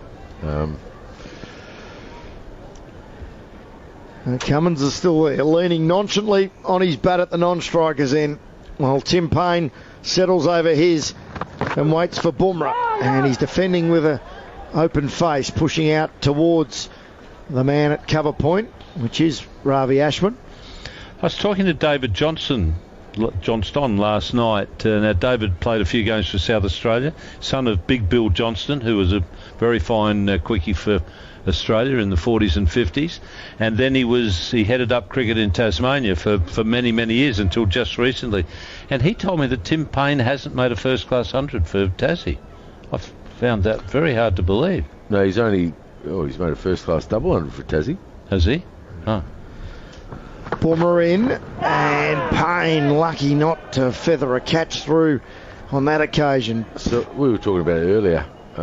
He's made 100 in 107 games, and it was 270, I think it was. I'll have to check that up. But opening the batting for Tassie. What was it, against South Australia when you were playing or something, was he? You remember it pretty clearly? Oh, I do remember it. No, because when we were working out whether we'd pick him last year for the Ashes, we're going, wonder how many hundreds he's made. We went, 1. How can we get him into the Aussie side? That was one of those gut feels there in that one. Was sent a stat last night by Gary Morgan regarding Bill Johnston as well. Chappelli, I'll share that with you after this delivery. Bumrah in, he goes the Yorker over pitching. Payne can't put it away. The low full toss he struck firmly, but the man at mid-on, Murali Vijay, dived away to his left and saved a certain boundary. That Mitchell Starc yesterday became only the 3rd left-arm bowler to take 100 Test wickets on Australian soil after Mitchell Johnson and Bill Johnston. 171 and 101 respectively. Yeah, Big Bill was a terrific bowler. He was the 3rd quickie behind Miller and Lindwall, so it was a pretty useful trio. 6 for 157. Bumrah to Payne, opens the face and picks the gap between the floating slip and the gully, and it should reach the rope. It's slowing up, but it finally trickles into the rope below our commentary position in this, the Riverbank stand, and Australia moves to 6 for 161. Payne into the 20s, moves to 21 with his 3rd 4. I once asked Richie Benno if he was quick, if Big Bill was quick, and he said, yeah, he was very quick. liked to bowl a lot of bouncers, and he said, and the so-and-so used to laugh after every bouncer he bowled at me. And he was that sort of guy. I saw a lot of Big Bill because David played for Glenelg, the club that I played for, and so Big Bill lived down that way. And he was always laughing. He laughed at everything, Big Bill. A genial, lovely man. Bomber in again. Payne pushing rather than driving out into the covers, straight to Ashwin. And that is the end of the over. It's no laughing matter for the Australians at the moment, struggling on the Specsavers scoreboard, 6 for 161. Out here, help could be hours away. So if you're travelling on remote or regional roads this summer, make sure you're prepared for all conditions by choosing ASV puncture-free tyres. Using smart Australian technology, ASV puncture-free self-seal in the event of a puncture, keeping you safe and keeping you moving. ASV puncture-free tyres, the safer, smarter choice. Visit puncturefreetyres.com.au. 6 for 161, Australia on the Specsavers scoreboard. So halfway to the victory target, but unfortunately only 4 second innings wickets in hand as Ashwin starts a new over from the River Torrens end, and again Cummins prods forward and plays all around it as the ball thuds into the gloves of Rishabh Pant. Ashwin gets through his over so quickly. This time Cummins is forward and it finds the outside edge of the bat and dribbles towards backward point. He's faced 12 deliveries, Pat Cummins, still looking for his first run. Ashwin doesn't muck about. In again, and this time it's striking Cummins on the pad, but he was well outside the line. Rolls away towards cover. Off spin is a bit of a closed book to Patrick at the moment with the ball. And I mean, Ashwin's being very accurate, aiming at that foot mark. Ashwin again. This is well wide of the pegs, and Cummins is shouldering arms. Ashwin into his 31st over, 2 for 64. In motion again. That's a straighter line, and Cummins presents the full face of the bat and pokes it away on the onside. I think Patrick's got to do something different because it's just a matter of time he's going to bat pad one. He's got to play a sweep or do something. There is a sense of inevitability about this, isn't there? The next ball, he does get off the mark with a quick single. Well called by Tim Payne. He just opened the face slightly and guided it to backward point and gets down the other end. That was the last ball of the over, so Cummins will be facing a fellow quickie. And Australia 6 for 162 on the Specsavers scoreboard. Oh, the Blind Factory! Here's a bright idea from the Blind Factory. Buy your new blinds before Christmas and they'll give you a $100 Bing Lee voucher for every $1,000 that you spend. You won't have your new blinds installed until January, but think of all the festive joy you could spread with a handful of Bing Lee vouchers. For every $1,000 spent at the Blind Factory, Bing! That's another $100 Bing Lee voucher. The Blind Factory. Call 13 Blinds for a very happy festive season. Jasprit Bumrah's spell comes to an end. A very important spell, though, because he picked up the huge wicket of Sean Marsh. 4 overs, 2 maidens, 1 for 6. Overall analysis, 15 overs, 7 maidens, 1 for 23. And coming back into the attack, Ishant Sharma with similar figures, 1 for 26 from 13 overs. And he'll be bowling from the Cathedral end. I've been really impressed with the consistency and the accuracy of the Indian quickies. This is a big improvement. So Cummins waits for Ishant Sharma. First ball of a new spell, and Cummins plays it nicely off his hip. Just pushes it out forward of square, and they take a very easy single. 6 for 163. Cummins doubles his tally, and Payne back on strike on 21.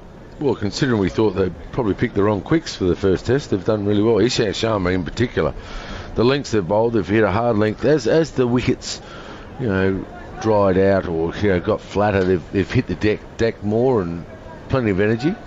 But they kept the new ball up and swung it around. They've probably outbowled Australia from a quick point of view if you just match them up, quicks versus quicks, which is hard to do in Australia. Nice player comparison for Squad Athletica. Ishant Sharma in again. Payne busy at the crease, opens the blade, pushes out backwards a point, and they're going to come back for two. Very well run, particularly by Tim Payne, who was always coming back to the danger end. Bumrah came off the rope rather rapidly, but Payne was in and out very quickly and moves to 23, 6 for 165. Good cricket. About the halfway mark now, Australia. Patrick Cummins, I'm sure he'll look a lot more comfortable down this end than he will facing the off spin. Well, you're right. He's got to find a way against Ashwin somehow. Whether it's a sweep or using his feet and get outside the line a bit like Pujara, if you like. Try something. Ishant Sharma to Payne on 23. No! And he's on the move again, playing aggressively as he pushes out towards cover, but straight to Ashwin. Once he gets through his first 20, 30 balls, Patrick can bat a long time. We've seen it a couple of times last year in the Ashes. He makes some valuable contributions, but when it's spinning like this and you haven't seen it that often, you got to remember last time was a day-night test match here. It didn't spin, a lot. It is spinning out of that rough. So, they've just been. He didn't go to the UAE, of course, so you haven't faced that type of spinner for a while. He played well in India, but it doesn't bounce as much as it does here. Ishant Sharma storms in again, and Payne takes the quick single. A good call by Cummins on this occasion as he played with an angled blade and once more pushed out towards backward point. 6 for 166. Yeah, the reason I suggested a sweep shot is because at the moment the guy at short leg is very confident and he's eagerly looking to come forward to take a catch. So he's got to do something to get him a little nervous and get him on the back foot, as well as give the bowler something to think about. Well, as soon as you sweep Ashwin, he normally tries a fuller one, a faster one, the other one, the current ball. He'll try anything. So you've got to put him off his game. He's just whacking in the foot marks at the moment. Ishant Sharma over the wicket to Cummins. Bat and pad close together. Nudges away out into the covers. Ashwin does the fielding. And I do like Patrick Cummins when he's looking to score. He's got a nice defence. He lets the ball go well. But if he's looking to score and they're running hard, like they got that 2 down there, Tim Payne to backward point, the scoreboard just ticks over. And if you get through, to lunch, for example, 12:30, so 28 minutes to go. But if you get through that and then you're half hour after lunch, all of a sudden you're starting to clock some overs up and the scoreboard's just ticking. You go, 200, we're only 100 a bit away. Payne to get 80 or 90 of them, and Cummins and the other bowlers about 60 or 70 of them. Sounds simple as Ishant Sharma finishes the over with a bouncer. Easy, evasive action taken by Pat Cummins, and the ball flies through to wicketkeeper punt. A commentary change coming up.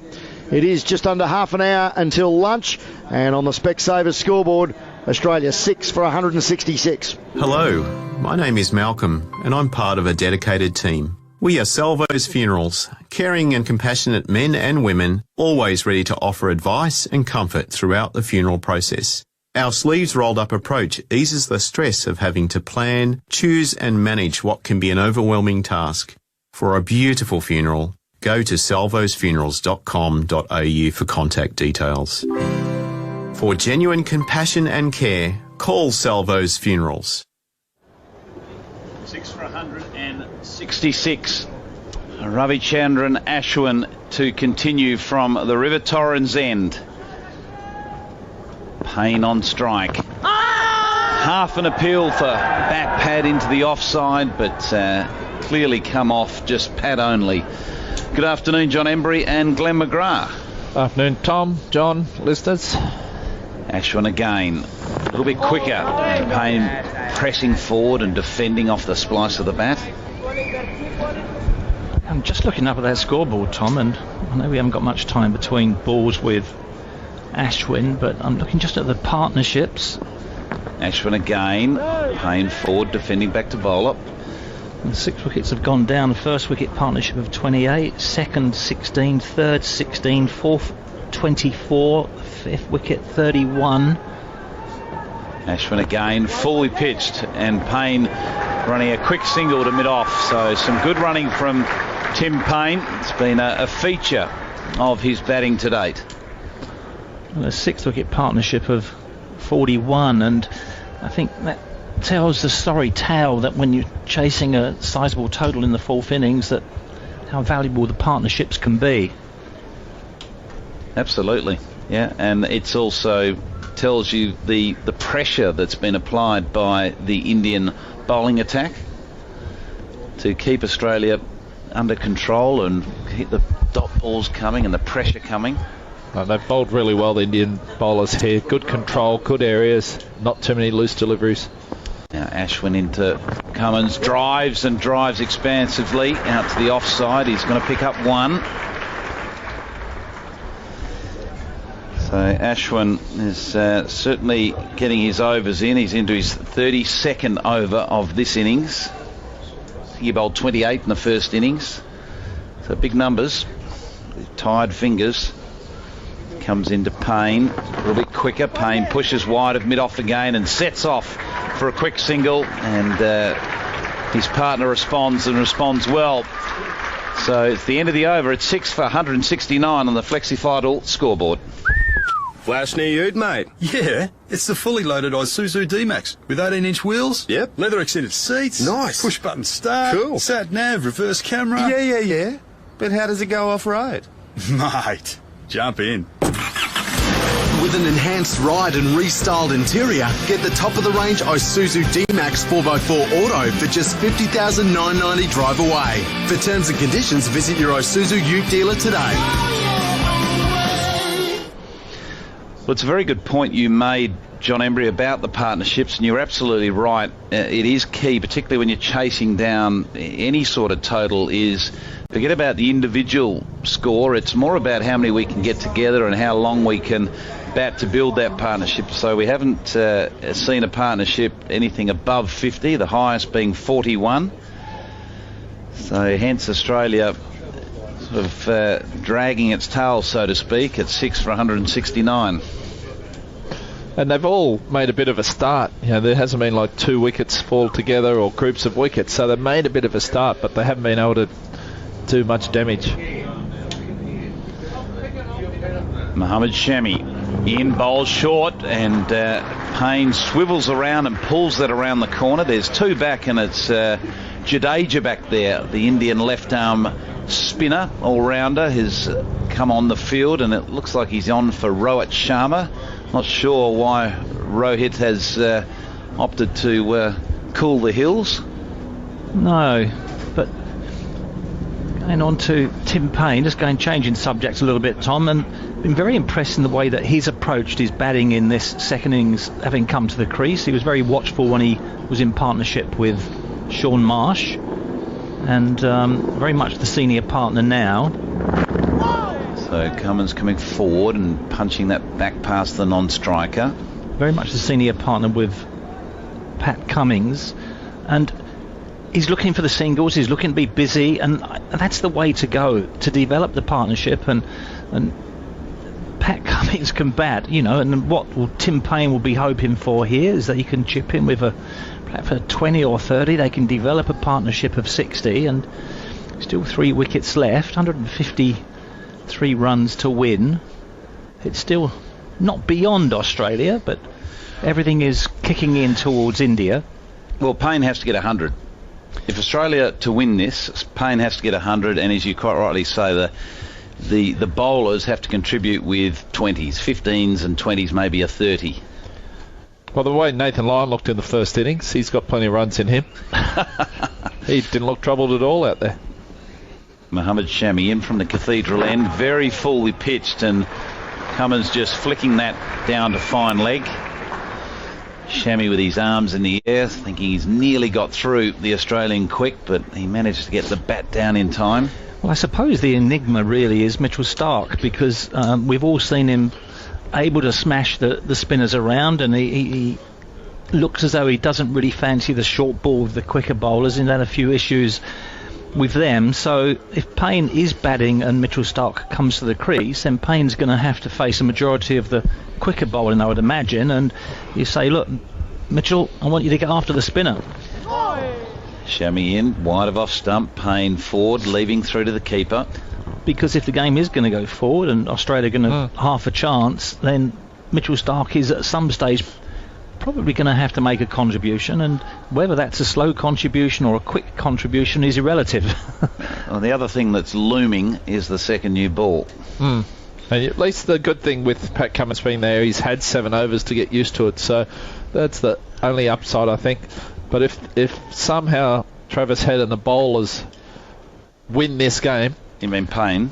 Payne, sorry. Yeah. I think they just reverse the batting order when they get to Perth. Payne just tucking this into leg. He set off quickly looking for 2, and he's going to get there. Now that is excellent running. It's a real feature, as we've touched on. He has shown some great urgency between the wickets. Stole a second run there. No, absolute super, and that's the way it's got to go, and that's what you're looking for all of your players to do, from 1 right through to 11.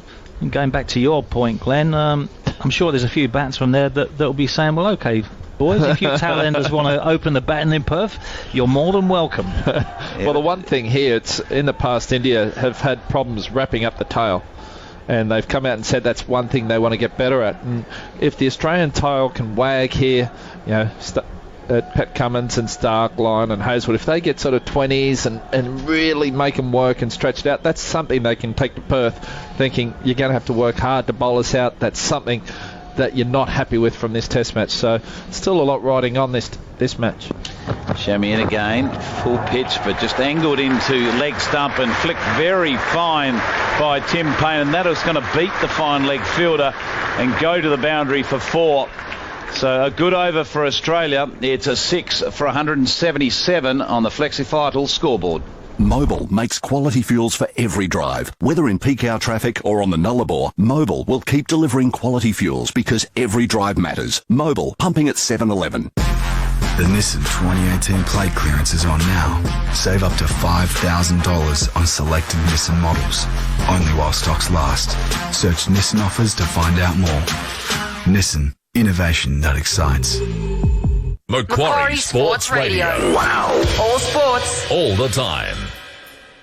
So the Australian 12th man is on the field with a drink refreshment. It looks like the Australian physio has also come out on the ground, and I think it's got to do with the delivery where Payne worked to the leg side and he got that cheeky 2. I think it's come off his glove, and it may have just knocked one of his fingers. We know Tim Payne's history with broken fingers isn't one that is a good one, and I just hope that certainly for his sake and Australia's sake that there's nothing too major there. I don't think there is, but maybe he's just broken the skin on one of those fingers because it may have got jammed up against the handle, because the ball from Mohammad Shami did bounce and lift, and as he tucked it around the corner, it may have just caught that index finger. Well, any sort of bruising is going to be uncomfortable and in terms of gripping the bat, and it looks as though it's his bottom hand, his right hand, and that's where you get grip, that's where you get your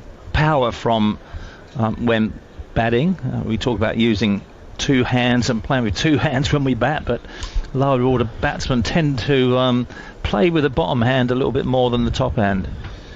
Well, the umpire is hovering over the top of Tim Payne and the Australian physio, and I just wonder whether he's losing patience with the time that this is taking. The physio looks like he's getting some sort of tape or something out of his bag to maybe just wrap around that finger. That's a concern, but there is a significant delay here, and it looks like Tim Payne's going to be okay. He's got the necessary treatment and puts his helmet back on his head and eases that right glove back onto that damaged right hand, and I think it is that index finger, and it may, we're taking a guess here, it doesn't look like there's anything severe, but he may have just sort of, as you said, John, got a bruise or the skin got broken. He might have a slight cut there.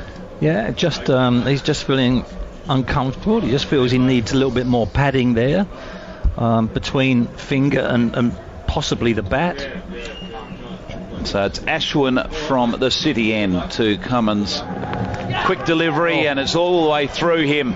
Payne calls him through for a quick single, and Jadeja, as he always is, was quick as a flash to pick it up behind square. and throw to the bowler's end. Pat Cummins not knowing where the ball went there, was a little bit slow off the mark. Tim Payne called him, and I think Pat Cummins got a little bit of a shock and had to set off. But he's quick between the wickets, Pat Cummins, when he gets moving. He's quick everywhere. Payne just on the back foot, just tucking that around the corner. And again, Jadeja, who's the bonus in the field for India because he's a real live wire. He's probably India's best fielder in this touring party. Not probably, he is. Ashwin again short on this occasion, and Payne rocking back onto the back foot, cutting it away behind square. It's not going to quite make it to the boundary, but they'll complete a comfortable 3. That's been a sign of this in this test match, that those shots normally would have raced all the way to the boundary, but they're getting to the boundary and really pulling up. So I'm not sure if the grass is a little bit longer around there, but that's one thing I've noticed this test match that it hasn't been in the past. It is longer. I reckon it's definitely longer than it has been in the past, as Ashwin comes in and Cummins just defends to the leg side. And it looks magnificent, doesn't it? The outfield does look stunning, and I suppose the ground staff here have thought, well, let's keep it at 6 mil or whatever the number is. Ashwin in again. Cummins drives to mid-off, no run, and they've gone for a better looking outfield against sort of cutting it back. Well, it's all in crisscrosses, and they mow it different ways, and it does have an effect on the ball the way it rolls along the ground. They say it snakes to you.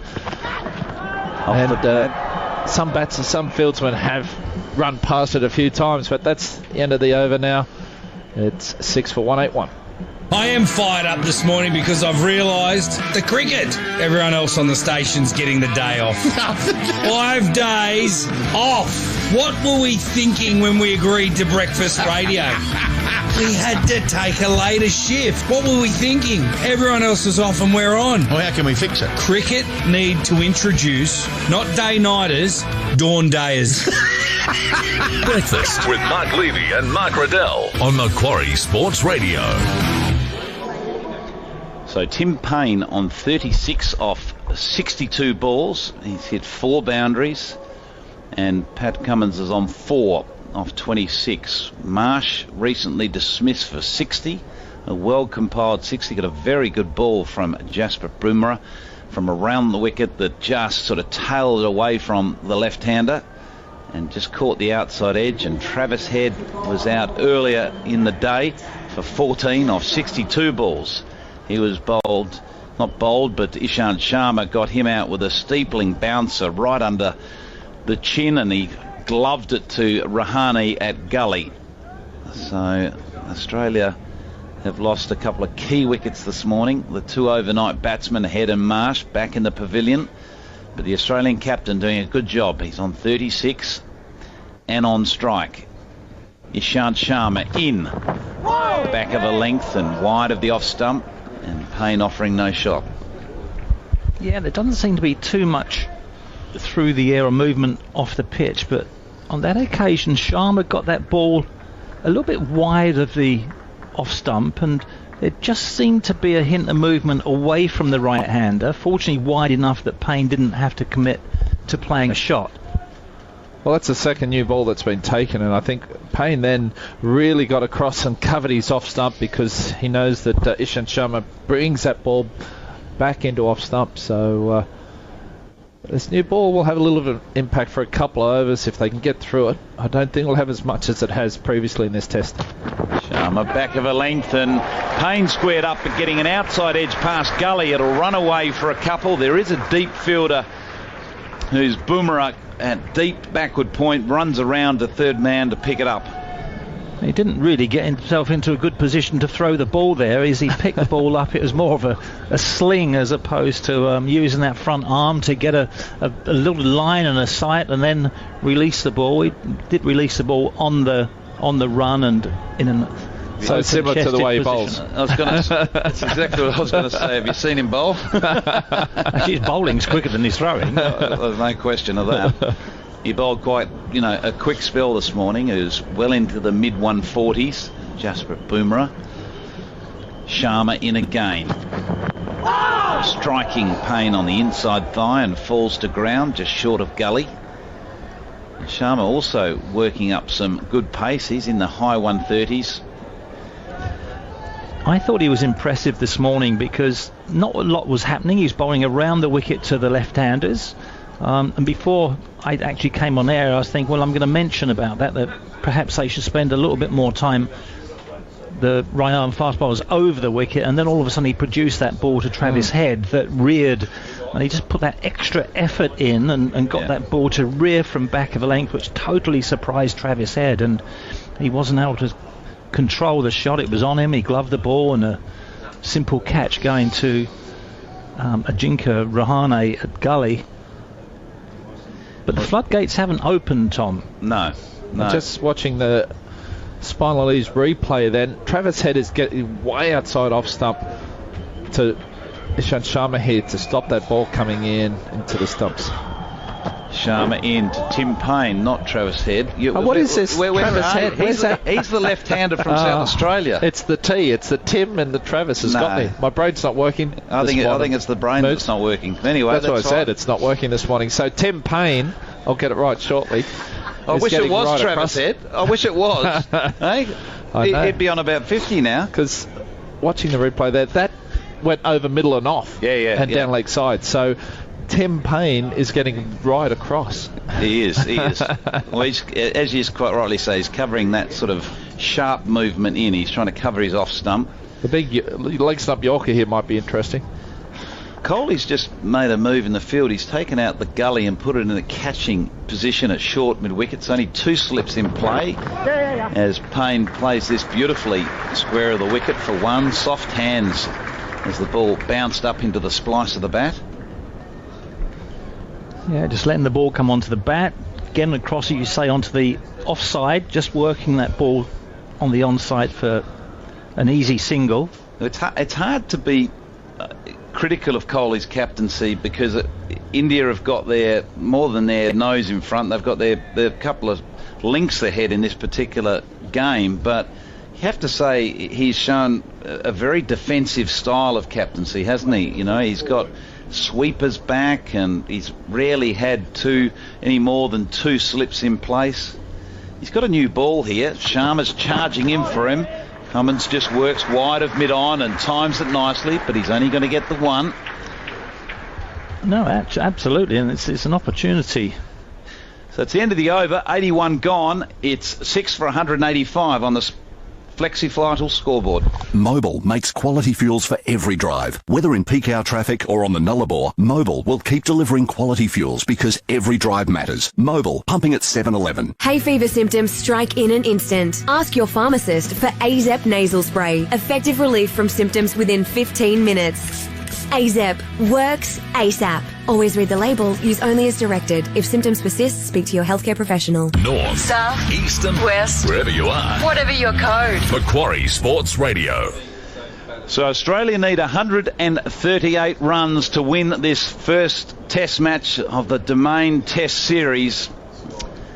A 4 Test match series against India, ranked number 1 in Test match cricket currently. It's Pat Cummins who comes forward and defends the ball, and it trickles back to the keeper. Just misses the stump. So Ravi Ashwin again taking the new ball. He's been in the top 4 or 5 bowlers this year. Wickets taken with the new rock. 34th over for him, and Cummins comes forward and defends it to the leg side. So there's a silly mid-off, a short leg, a slip, and a catching mid-wicket. All the catches around the bat. It's a little bit quicker on this occasion. Push through and the ball trickles back to the bowler. Yeah, I don't think Pat Cummins would be too concerned. I know it may get him out, but when you've got a fast bowler taking a new ball, it's a little bit different feeling. Absolutely. Offering no shot with this leg side delivery coming off the pad and trickling to Jadeja, who's at 45 on the 1. Yeah, I think I would have given one of my other seamers just 2 or 3 overs with the new ball rather than the spinner. The spinner can be introduced at any stage. There's still 66 overs remaining in the day. Ashwin in again, tosses this one up wide of off stump, and Cummins comes forward and defends it. Silly mid off. The Quicks have bowled a few overs. Sharma's bowled 15, Bumrah 15, and Mohammad Shami 14. Ashwin again, and Cummins defends to the offside. So the end of the over on the Flexi Final scoreboard, it is 6 for 185. That's the security door adjusted and fitted. Perfect.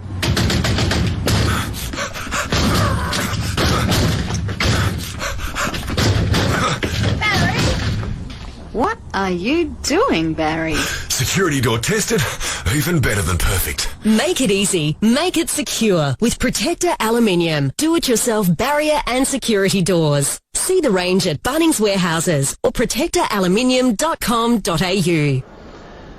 So it's about 5 minutes until the lunch break, and we will be having our test experts, which are brought to you by Specsavers over the lunch break. It's Ishant Sharma charging in. Full ball, and Payne drives and runs at the same time and gets a comfortable single, so some good urgency about his batting this morning. And the good thing is not shy to give Pat Cummins a strike, which he's got to do, because runs have got to come from both ends in this partnership. It can't just be Tim Payne, and he's got to hope that Pat Cummins can give him the strike back very quickly. Absolutely. Well, we've lost Glenn McGrath, and it's a warm welcome to Ian Chappell. Good afternoon, Chappelli. Good afternoon, Tom and John, listeners.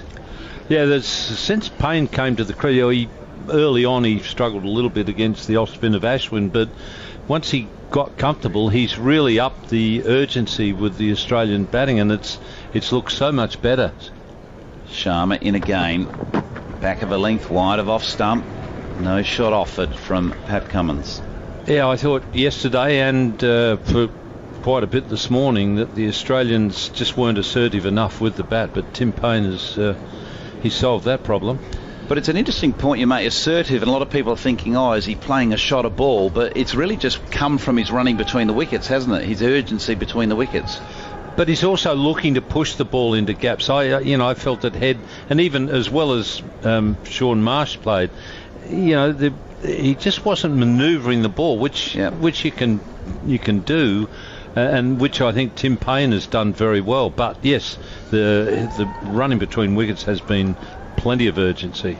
So 2 slips and a gully. Sharma in, length ball, punched back past the non-striker for no run. And you'd have to say that Pat Cummins has backed him up very well with his running between wickets. Well, I think it's a double-edged sword, isn't it? Because if you get one player that's looking busy and looking to rotate the strike, then it has an effect on the batsman at the other end and gets him into that mode as well. Yeah, and the strike is constantly changing over as well. So the mindset of the bowler is changing, because he's bowling to more of an accomplished batsman in Tim Payne, and then he's thinking of the urgency to try to take one of the Australian fast bowlers out, in Pat Cummins in this case. Sharma full and wide of off stump, and it's let alone outside there, and goes through to the keeper. So Pujara's still off the field then, by the look of it. No, it's Rohit Sharma. Pujara is off earlier. Now it's Rohit Sharma. Right, and Pujara's gone back to first slip. Right. Yep. That was interesting earlier in the day with the point that the consistency of those slip fielders we see quite often, particularly with the Indian team. You get, it's nearly like a rotation there. I know that'd probably disagree with your view on slip fielders. Sharma in again, defending into the offside. If you first slip, aren't you? Well, Pujara was first slip, and then that was when they had 3. Then when they cut back to 2, Pujara went out into the infield, and Kohli went to first slip. Well, that says to me that Pujara's not at first slip because he's the best catcher. He's there for some other reason. I don't know what it is, but 1 and 2 have got to be your best 2 slip fielders, and they should be there all the time. And then you got Rahane. Rahane is not in the slips for the quickies, but he's at first slip for the spinner. So there's a deep backward point on the fence, 2 slips and a gully. As Sharma comes in full, and there's an appeal. It looked like it's hit him high, and it's umpire Damascena is agreeing with the height, and Virat Kohli's coming up to question whether it's worth taking it upstairs, but they decide against it. And that will be the end of the morning session, where Australia has lost a couple of wickets. They're 6 down for 186. And the not-out batsman, Tim Payne, on 40, and Pat Cummins on 5.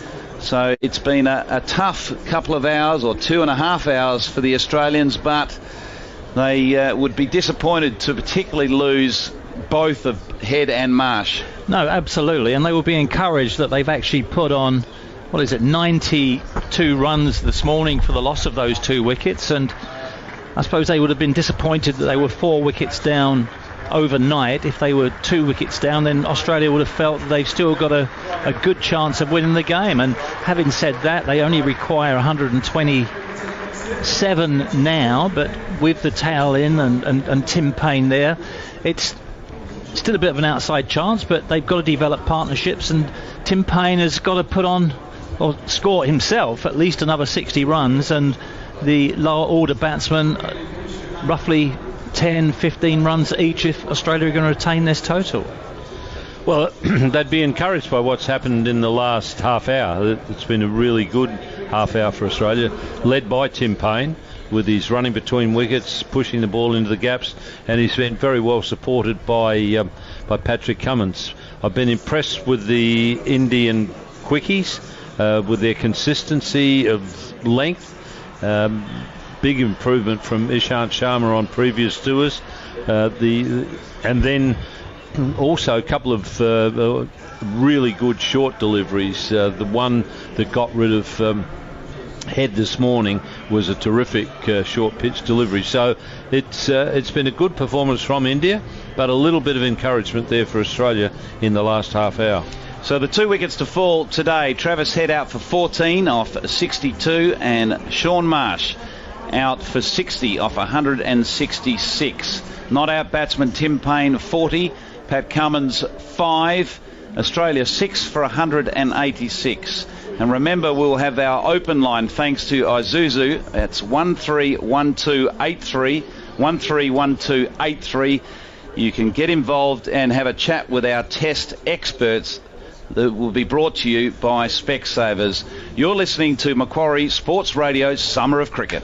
BP Ultimate is BP's most advanced fuel. Unlike ordinary fuels, BP Ultimate busts dirt and protects your engine. Fill up on BP Ultimate today.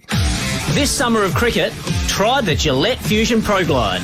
With thinner, finer blades for Gillette's best shave, the Fusion Pro Glide gives you the extra edge every day. Because close matters. Gillette. On any day, on any road, in any suburb, one of the most dangerous things you can do is change a flat tyre. Introducing the revolutionary new ASV puncture-free tyres. Using smart Australian technology, ASV puncture-free tyres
self-seal in the event of a puncture, keeping you safe and keeping you moving. ASV puncture-free tyres, the safer, smarter choice. Visit puncturefreetyres.com.au. Each year, the average household throws out over $1,000 worth of spoiled food. But now you can keep fruit and veggies fresher for longer with a small piece of paper. Fresh paper, infused with active organic botanicals that inhibit bacteria over-ripening and waste. Simply Pop award-winning fresh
India made enough runs to look secure despite the fact that there was a collapse late in the piece, and this morning Australia have lost their last two specialist batsmen, and at 6 for 156 it did look to be just about over, but Payne and Cummins have seen it through till lunch.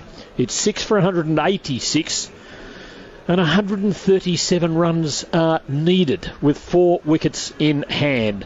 The open line, thanks to Isuzu, 13-12-83. Also want to talk about the fact that Tim Payne took a knock on the finger, and it looked to be the near the index finger of the right hand, and that was the one that was damaged and cost him years of his career, and looked as though it had cost him his international career until he was reincarnated last summer as Australia's wicket keeper.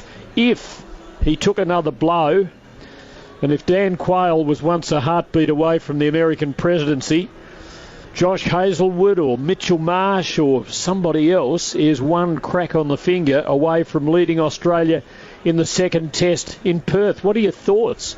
Who would lead Australia if there was that emergency? 13-12-83 to have your say on the open line, thanks to Isuzu. We have 2 sessions left in the match if required, and here we are, we've had 2.5 hours this morning, we're well into the 5th day, and it is still just possible. 6 for 186 Australia. Chappelli, Embers, what are you giving for the home team's chances? Well, they're teetering on the edge, aren't they? They're into the tower with Cummins coming out of the crease, but Cummins, as we know, can bat. He can occupy the crease for some time, and while Tim Payne is there and he's playing well and he's shown some urgency running between the wickets and looking busy and putting away the bad ball, Cummins is playing a great role in support of Tim Payne, and this partnership has put on 30. Cummins has only produced 5 of those runs, but the most important thing is the 30 runs. If they can continue on and bat for another hour, and Cummins has looked comfortable with the crease, a couple of decisions went in his favour with the review system. He may have been a little bit lucky on one when Nigel Long gave him out, and it was inconclusive whether he ball touched the glove, but the deemed that it hadn't, and he survived that. But he's batting particularly well, and I wouldn't want to call who the is going to win this game. India are obviously still favourites, but it's going to be close, going to be tense. Just before you, Chappelli, that was another interesting application of the DRS, wasn't it? Because the umpire had given it out, umpire Long. So what was available to Chris Gaffney had to disprove that it was out. It certainly raised plenty of doubt, but it was still a a challenging one for the third umpire to pick apart. Well, I'm not too sure. It did disprove that he didn't get a little bit of a glove on it, or the higher part of the glove and on the forearm. So it's arguable whether that decision should have stayed with the on-field umpire and gone along with his decision to say out. Lots to talk about, Chappelli. Your thoughts on the whole state of play? I think Australia have got to get it down. I mean, if they get down to within 50-60 of the target before they lose another wicket, then Stark is the sort of player that he's such a good hitter that, if he decides to take them on and gets a few away, then Kohli will start to get a bit agitated, because the hard thing in captaincy is when you've got to think about getting wickets, but you've also got to think about number of runs. And pardon me, that's why I think this last partnership has been so good, because I didn't think that Australia were assertive enough, as well as Sean Marsh played. I think he could have worked harder to try and assert a bit of authority in the game and give Kohli something more to think about, particularly thinking about saving runs. So if they can get down to, as I say, 50-60 from the target, Mitchell Stark comes in, and I think if I was captain, I'd say to Mitch, mate, have a look, and if you think you can bang a couple, bang them, and if he happens to hit, like Pant did, what was that, about 18 off and over, suddenly you've got the opposing captain very, very nervous. But at this stage you'd have to say that India are still the favourites, and as I've said before, I was very impressed with the way their Indian quickies bowled. The Indian keeper made 28 from 16 balls. In the context of this, if it got that tight, that could be that sort of contribution could be a match-changing, a match-winning one. Just back on the DRS, I mean, as well-intentioned as the current use of it is, whereby the on-field umpire is being respected to the point that his decision stands unless it can be disproven, in some situations that doesn't quite work, because with those bat pads and the jumble of pad and bat and glove and arm and everything, it's a nightmare for the on-field umpire, and Nigel Long has had to overturn another one, but you can forgive him for not getting it right, I guess, other than the fact that he gave a batsman out perhaps when he couldn't be absolutely sure that it was out. Well, the other thing is when you're using Snicko, and I mean, I don't trust aspects of the DRS. That's one of the reasons why India wouldn't have it for a long time, because they didn't trust it, and I didn't disagree with them on that. But you know, when you're using Snicko, you've got a lot of other noises that are around that could cause a spike. So it's my feeling, I mean, has always been that it shouldn't have anything to do with the players. Decision making is nothing to do with players, that's umpires. So I've always thought it should be in the hands of the umpires. But, you know, I've also felt that if you're going to guess off the field, I'd rather the blokes out in the middle are having a bit of a guess. I'd rather they didn't. I'd rather they knew exactly what they were doing, and that's what their decision was based on. But if you're going to have a bit of a guess off the field, I'd rather any guessing that's going to be done is done out in the middle. Yeah, I agree with that, because before DRS, I mean, a lot goes on when a batsman sweeps against a spinner. There's a lot of movement there with the glove, the bat, the hand. Has it hit the forearm? Has it hit the bat? Has it hit the glove? And I don't think you can always tell. And I've been the beneficiary of that as a spinner when you go up almost automatically in the hope that the umpire will make a decision in your favour. And I've benefited from that. But when I've batted and been in a similar situation, there's a lot of guesswork that goes on the part of the umpire in terms of the decision he makes, and some commit themselves and saying, yeah, I think he's hit that, and I say think when he should know.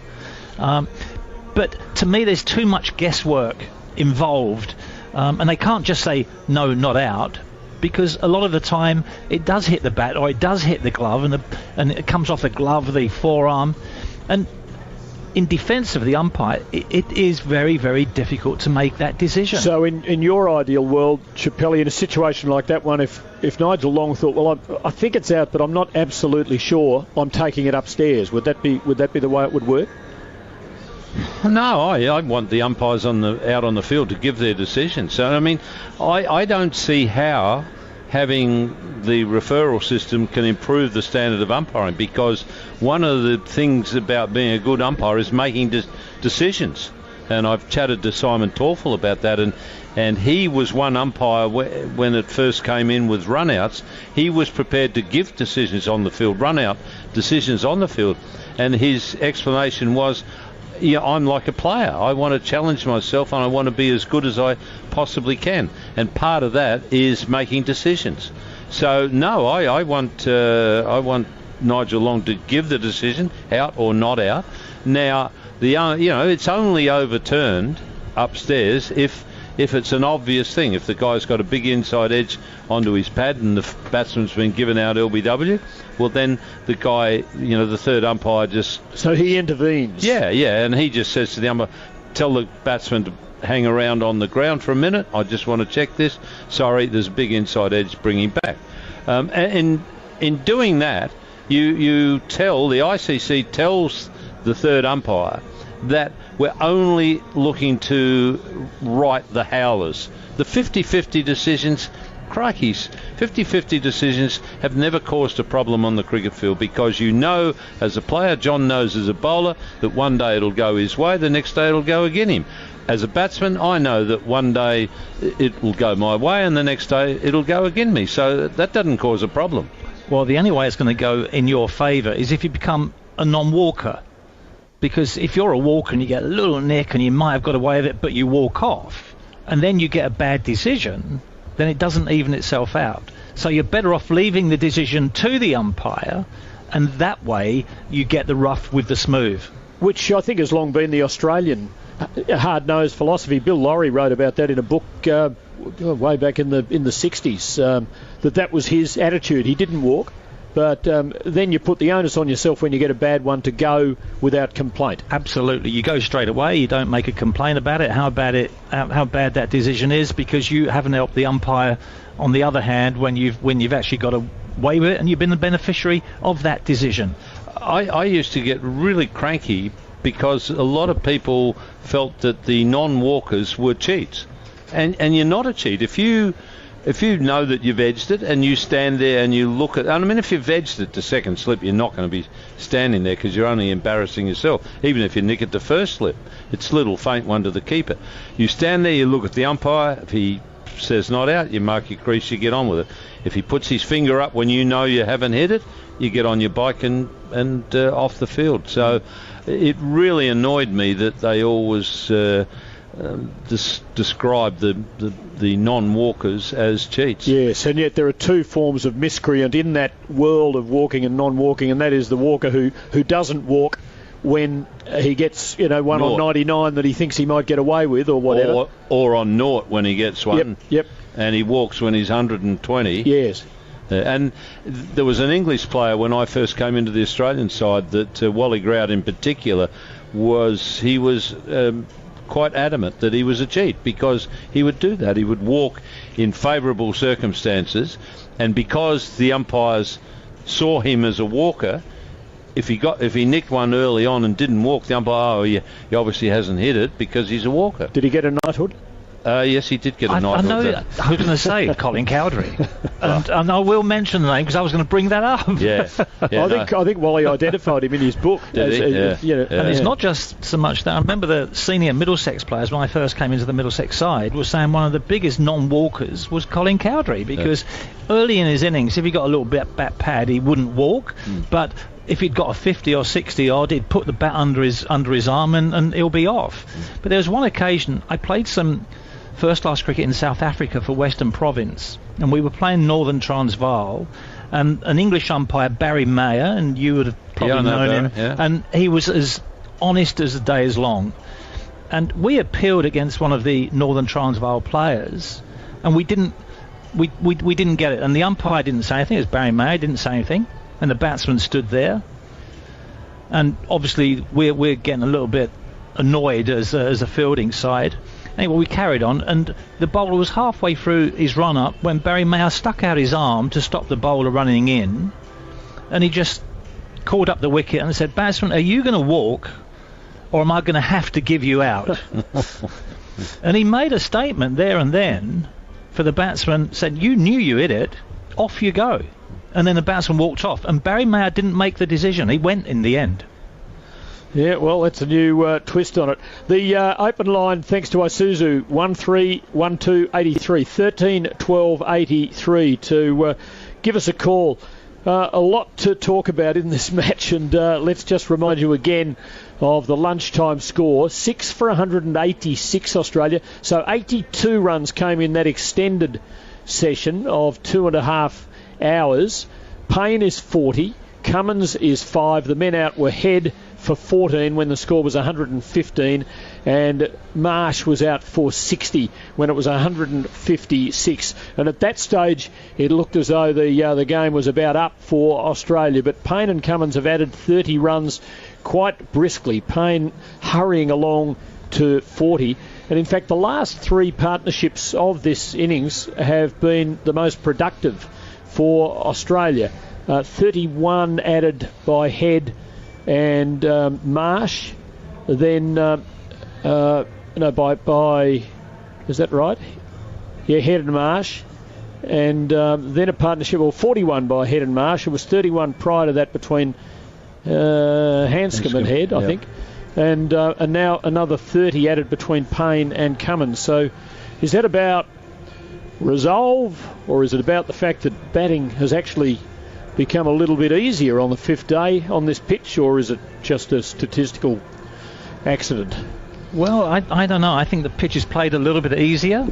I think the left-handers batting for a majority of the time has sort of nullified Ravi Ashwin from bowling around the wicket. He has to pitch the ball on the centre of the pitch to beat the bat, get the spin and beat the bat. There's not so much rough in that area, but when he bowls the ball a little bit wider to the left-handers and he gets in those footholes, the ball is turned away. But at the same time, it enables the batsman to let the ball go.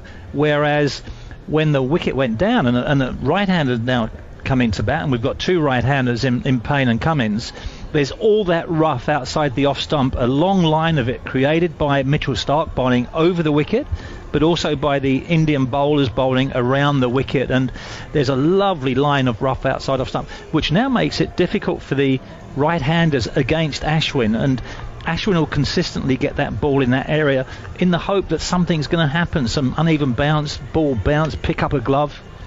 The Lunch Break Test Experts brought to you by Specsavers on Macquarie Sports Radio, and Rod is on the open line for Isuzu from Endeavour Hills in Melbourne, I expect. G'day, Rod. Good, thanks, buddy. Listen, I'm just ringing up in regards to, I disagree with both of you that was talking about the DRS system.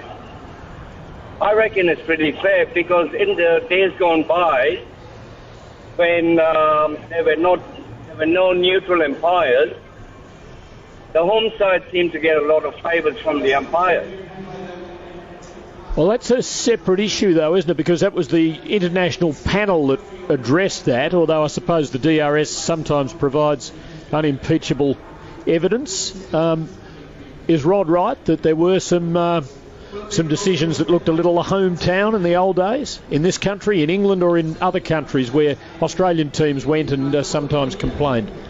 South Africa was the worst. South Africa was terrible. I mean, I heard all the stories about Indian umpires, but we toured India and then went straight on to South Africa, and it was a no contest there. India were way better umpires than South Africa. And I felt that in India, any mistakes that were made were pretty even, and they were just exactly that. See, there's two different things. There's a mistake, an umpire makes a mistake, and then there's a bad decision. To me, a bad decision is when you've got, say, a left arm over the wicket fast bowler bowling to a right-hand batsman, and the left arm over the wicket bowler is not swinging the ball back in. I mean, the umpire should say, there's not going to be an LBW because, to hit the stumps you've got to pitch outside leg stump. If you hit it in line, if it hits the pad in line, it's going to miss off stump. So if an umpire in those circumstances gives an LBW, in my opinion, that's a bad decision. If it was proved that Pat Cummins didn't get a glove on that one from when Nigel Long gave him out, to me that's just that's a mistake, but it's an understandable mistake. Well, I think at home in England we feel that we've got good umpires because majority of the umpires are former players, and they have a little bit more understanding and closeness to the game. That's not to say that they don't make bad decisions, they do. But when you play overseas and you make a comparison of umpires overseas to compare those umpires that we have at home, there is certainly a bias, and if not a bias, just poor quality of umpiring, full stop. Rod, thanks for your call, and we've got Ivan from Northbridge in New South Wales. Welcome along. G'day. I'd like to talk to Ian Chappell. He's one of my heroes. I've following cricket since the mid-70s when he was captain. And anyway, but two questions I want to ask to Ian is about Jeff Thompson. Like Richie Benaud reckons that Frank Tyson was the quickest, fraction quicker than Tombo. What do you think about that statement, Ian? Hi, Ivan. Well, as a kid, I saw Frank Tyson, and I know he was very quick, and I trusted Richie Benaud's judgment. The difficulty with that assessment is that Richie Benaud faced Frank Tyson and I didn't. I faced Jeff Thompson and Richie didn't. So I would have said, well, what I've actually said is that Jeff Thompson was the most lethal fast bowler I've ever seen, and particularly those couple of years before he busted his shoulder. And the reason I say that was because he had that ability to get the ball up to an awkward height from just short of a length in Australia. And Noah, of all the fast bowlers I faced, I thought Jeff Thompson was the only one that was unhookable, because the bouncer that was short enough usually went way over not only my head but over Rodney Marsh's and whoever else was keeping, and the one that was at the right height to play the hook shot or the pull shot, it wasn't short enough to play it. So that's the way I describe it. Rod Marsh, after Jeff Thompson got his best ever figures in the first test in Brisbane, 74.5, a journalist said to Rod Marsh, "Is Jeff Thompson the fastest bowler ever?"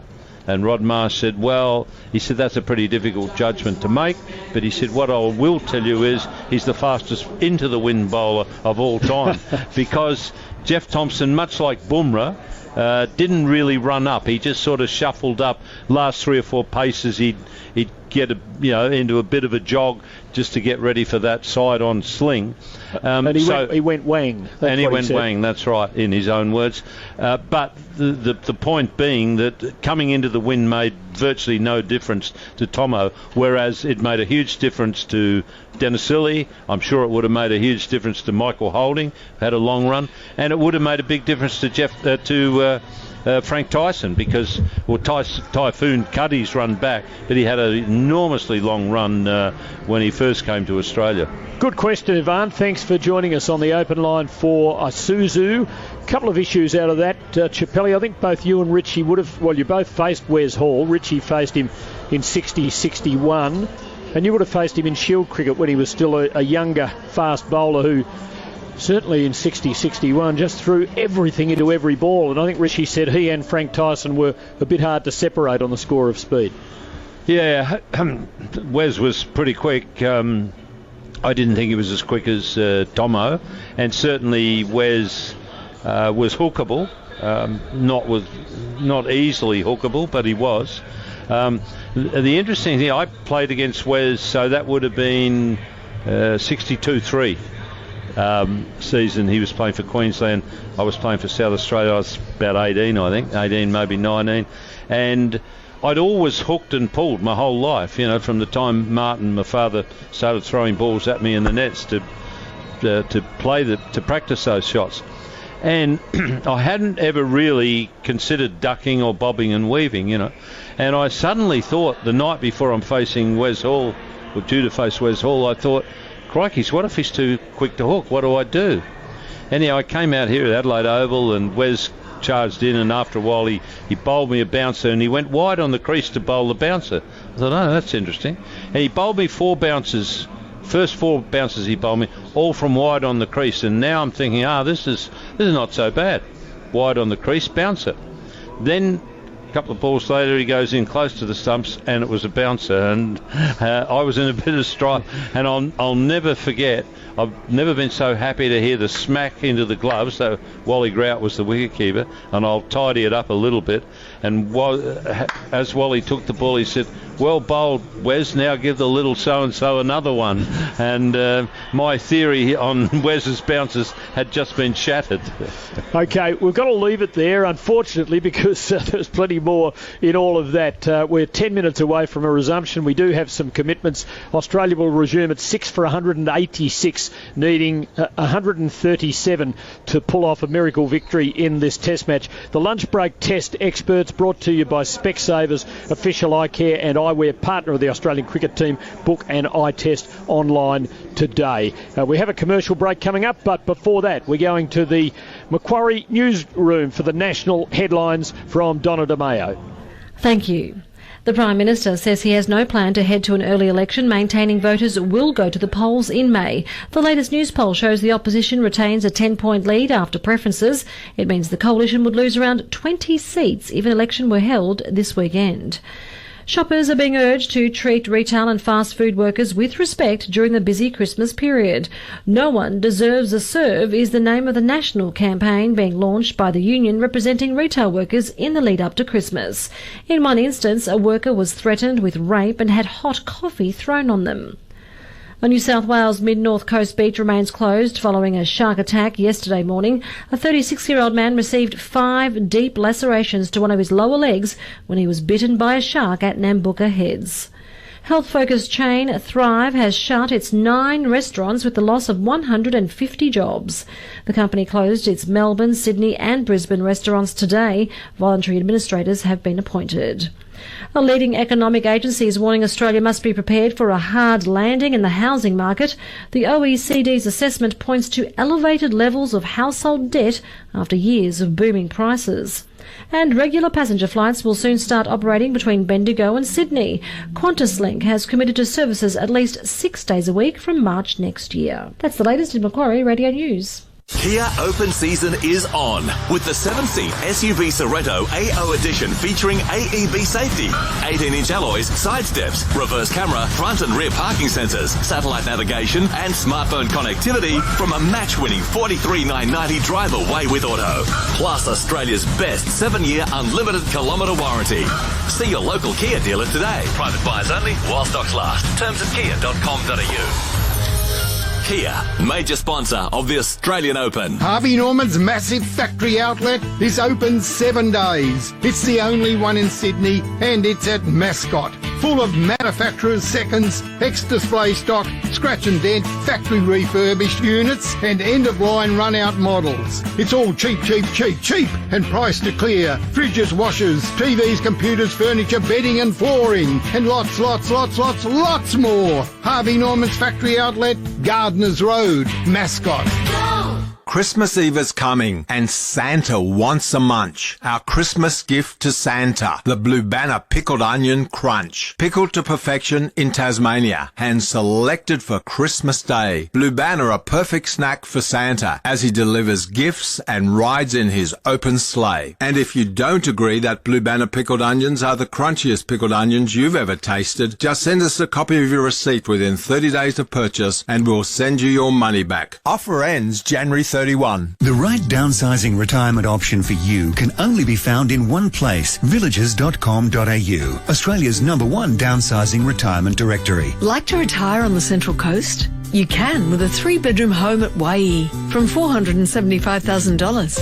It's one of 70 retirement villages in the region where you can age well. Discover your downsizing village options right across Australia at villages.com.au. Villagers.com.au. Make better decisions to age well. Villagers.com.au. Surfing champ Stephanie Gilmore is fast on a wave. But is she fast enough to say all the sports KO streams live and on demand in 15 seconds? Aussie Rules, Rugby League, Rugby Union, Supercars, Formula 1, Cricket, Football, Basketball, Tennis, Golf, American Football, Baseball, Athletics, Darts, Skateboarding, Hockey, Rowing, Softball, Surfing, Volleyball, UFC, Lacrosse, Wrestling, Mountain Biking, Handball, Boxing, Hurling, Gymnastics, Equestrian, Road Cycling, Air Sports. Oh, 31 sports, Stephanie. Good, but not good enough. KO lets you instantly stream over 50 sports live and on demand. KO. Stream more sport. Hello, my name is Kate and I'm part of a dedicated team. We are Salvo's Funerals, caring and compassionate men and women, always ready to offer advice and comfort throughout the funeral process. Our sleeves rolled up approach and pricing transparency ensures no unnecessary expenses or services. For a beautiful funeral, go to salvosfunerals.com.au for contact details. For genuine compassion and care, call Salvo's Funerals. This is Macquarie Sports Radio's Summer of Cricket. He just goes whack. Download the Macquarie Sports Radio app and never miss a ball. And welcome back to the Adelaide Oval lunch on day 5, thanks to our good friends at Specsavers. Specsavers official eye care and eyewear partner of the Australian cricket team. Book an eye test online today. Bruce Eva with you for the next half an hour. John Embry and Ian Chappell are going to stay with us for a few more minutes before Bradley Hodge and Mike Hussey join the commentary team. The resumption is about 4.5 minutes away with Australia at 6 for 186. The skipper Tim Payne on 40 and Pat Cummins is on 5. The 2 wickets to fall in the longer 2.5 hour opening session. Travis Head for 14. Caught Rahane, bowled Ishant Sharma from a brute of a bouncer, gloving it, ballooning to gully for the simplest of catches to be taken. And the 9th catch in the test match to Rishabh Pant with a faint edge from Sean Marsh, flying through to Pant off the bowling of Jasprit Bumrah for 60. The wickets falling at 115 and 156. So 6 for 186. India need 4 wickets for victory. Australia require another 137 runs. Just before the break, I was listening in with interest to you two chat to Tim and take some calls regarding the quickest bowlers of all times. Embers, from an English perspective in the modern era or the colour television era, who would have been the quickest that you saw either faced in county cricket, played with in test match cricket? Would Devon Malcolm be close to the top of the pile from an English perspective? Well, without a doubt. I mean, in English county cricket, we had a lot of overseas players back in the 70s and 80s, and a lot of those being overseas fast bowlers. And the West Indians. And the West Indian boys. And we had Wayne Daniel, who was pretty sharp. Didn't have the best control when he was a young player, but proved an absolute diamond for us at Middlesex, and we nicknamed him Diamond because he was so valuable to us and very much part of our success. But I suppose of Englishmen, you talk about Bob Willis in the late 70s, and you wouldn't argue that Bob was out and out fast like Tomo, but he could bowl sharp spells and heavy balls. Right, yeah. I tell you one other, Alan Ward. Yeah, Wardy could get the ball through. Yeah, but from didn't Derbyshire. happen very often, and he was injured a lot. Yeah, and that was his big problem. But I suppose in the late 80s when Devon Malcolm came on the scene, I suppose the match that everyone talks about in England was when Devon Malcolm got the 9 wickets against South Africa at the Oval. Farney de Villiers hit him on the head when Devon was batting, and Devon turned around and said, "You boys are history," and Devon came out to bowl at the Oval and bowled probably as quick a spell as any English bowler has bowled for a long time. You mean Bob Willis was mentioned. Was John Snow markedly quicker than Bob Willis, or there wasn't much between them? No. Bob when he was young and at his quickest, Bob was a bit quicker than John Snow. Right.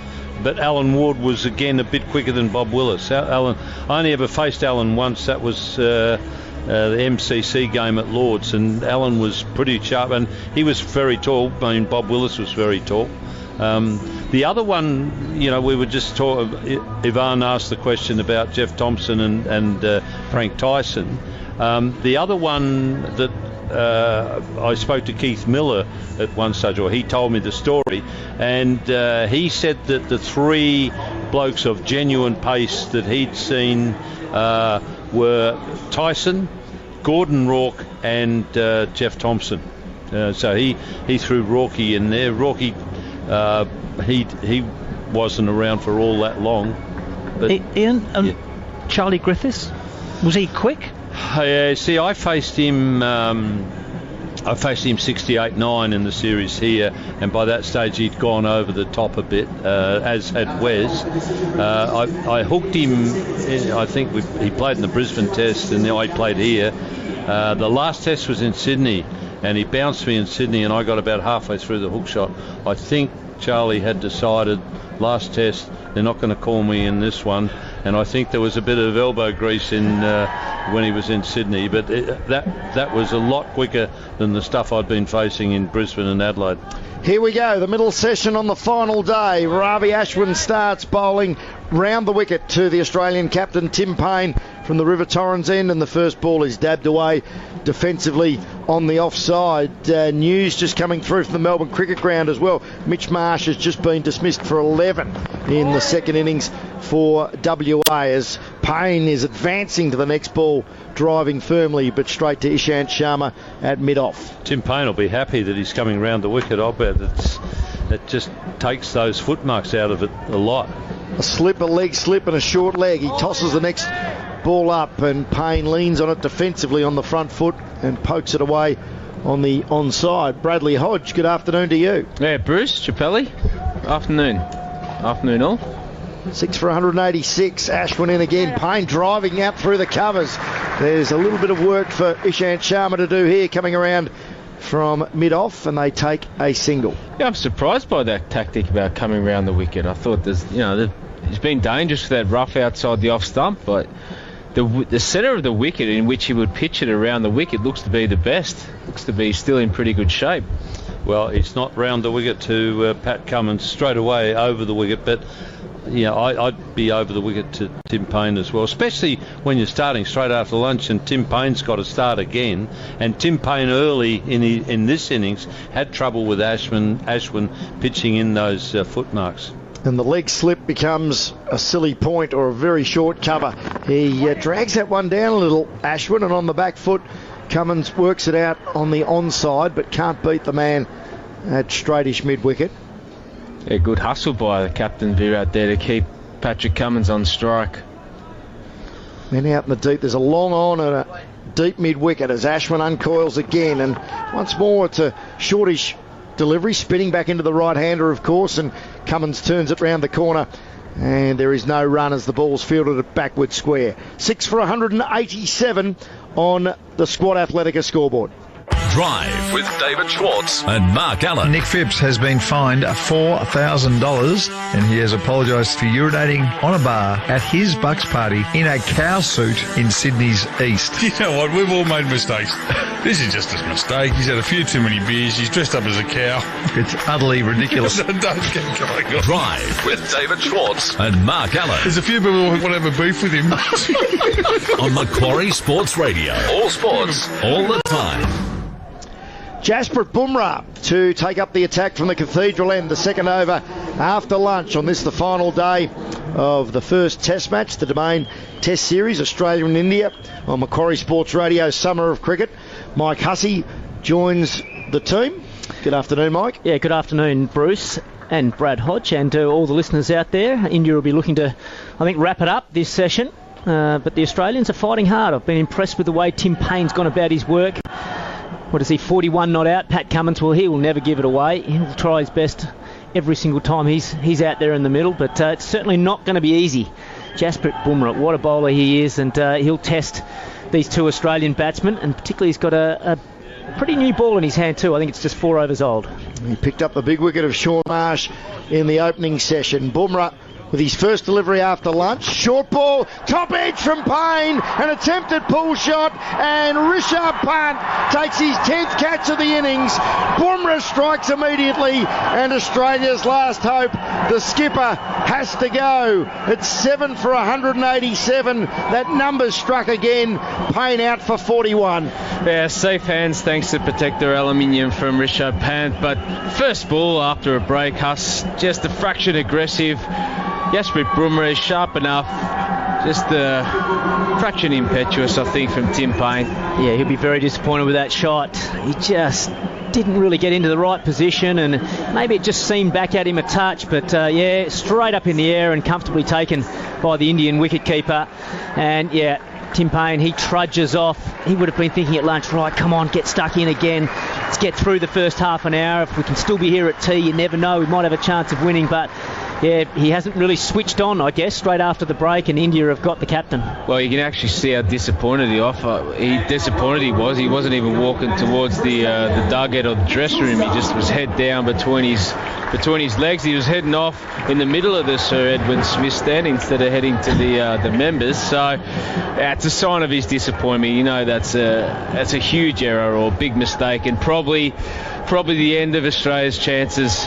Well, I guess as captain, you want to set the tone. You want to, I guess, have the standards in place. And for him to come out and play such a rash shot straight after lunch, he would have been, desperately disappointed with that, because I'm sure as the captain, he would have been thinking, right, I want to be the one to really dig in and show that fight and that spirit that Australia need. And Rishabh Pant has equalled the record for the most catches in a test match by an Indian wicketkeeper, equalling the mark of 10 set by Hridayam Saha just a year or so ago against South Africa.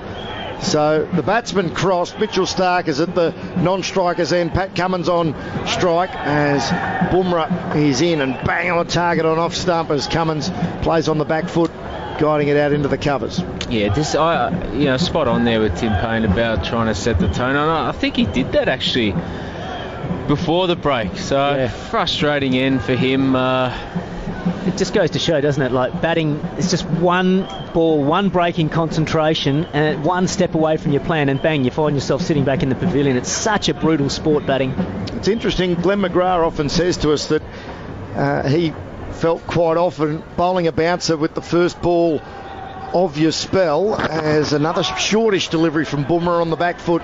Cummins works it out to backward point, but there's no run. It was like an extra loosener to get through your action with the extra effort required. And whether Bumrah was thinking that or just the surprise factor to start with a bounce, it didn't really get up above ribcage height, though, did it? And the big top edge, a very simple chance for the keeper. Yeah, it's a good call, isn't it, Beaver? Because it wasn't extremely quick ball. It wasn't, necessarily well directed, but it caught Tim Payne by surprise. Bumrah once more, that's a bouncer, and Cummins is staggering away towards square leg as he was looking to get out of the way of the Kookaburra very, very quickly. Well, Huss, you bowled a few overs for Australia. Did not many bounces. Yeah, that's what I'm saying. Did Pitcher never pass on that information to stick one up the batsman early on in the innings? Huss, I was never coming on to bowl straight after lunch, that's for sure. Maybe a couple of overs before lunch to try and break a partnership, but no, I have actually got one wicket in Test match cricket with the bouncer. Dwayne Bravo bounced him out at the Gabba, which I've been with him in the IPL and reminded him of it on a daily basis. Bumrah over the wicket to Cummins, another bouncer, and Cummins picked that up very early and barely had to sway the head and the neck out of the line of the delivery. And don't you start throwing stones, Brad Hodge. I played an under-19 state championship final against Victoria for Western Australia, and Brad Hodge was playing, and he was bowling. And I played this cover drive off him, and as I ran down for my first run, Hodgie goes, "You play that shot again and I'll wrap that bat around your shins." I thought you were going to bounce me next ball after that, Hodgie. Last ball of Bumrah's first over after lunch. A successful one for the Indians, full and straight, and Cummins is driving straight to the man at mid-on. And there is no run. Murali Vijay doing the fielding there. Squad Athletica scoreboard, 7 for 187. This week's Fresh Market Update brought to you by Woolworths. G'day, Paul Turner here, Head of Produce for Woolworths. Well, it's time for Christmas cherries. So I'm in northeast Victoria with Graham from Wandon Valley Farms, one of our cherry growers, to see what's happening. Graham, you've had excellent growing conditions, which has resulted in good-sized fruit. Yes, the harvest has been great, so there's plenty around for the Christmas table. Thanks, Graham. That's this week's Woolworths Fresh Market Update.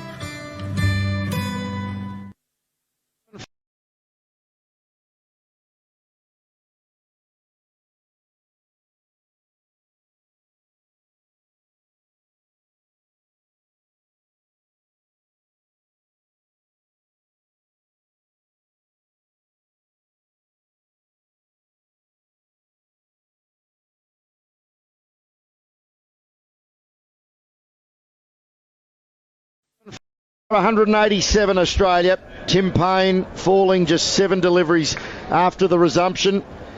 And, well, the end mightn't be nigh, but it's poking its head over the top of the horizon. 7 for 187, still 136 runs in arrears, Australia. Mitchell Starc, the new man at the crease, and he'll be facing Ravi Ashwin, bowling his off spin from the River Torrens end. He'll be coming round the wicket to the left-hander. There's a slip and a man under the nose on the offside around the bat. First ball from Ashwin, and Starc with a big stride forward, dab straight back down the pitch. And the Indians know Starc likes to be aggressive because they've also got some deep fielders, a long on and mid-offs push back as well, and a deep point.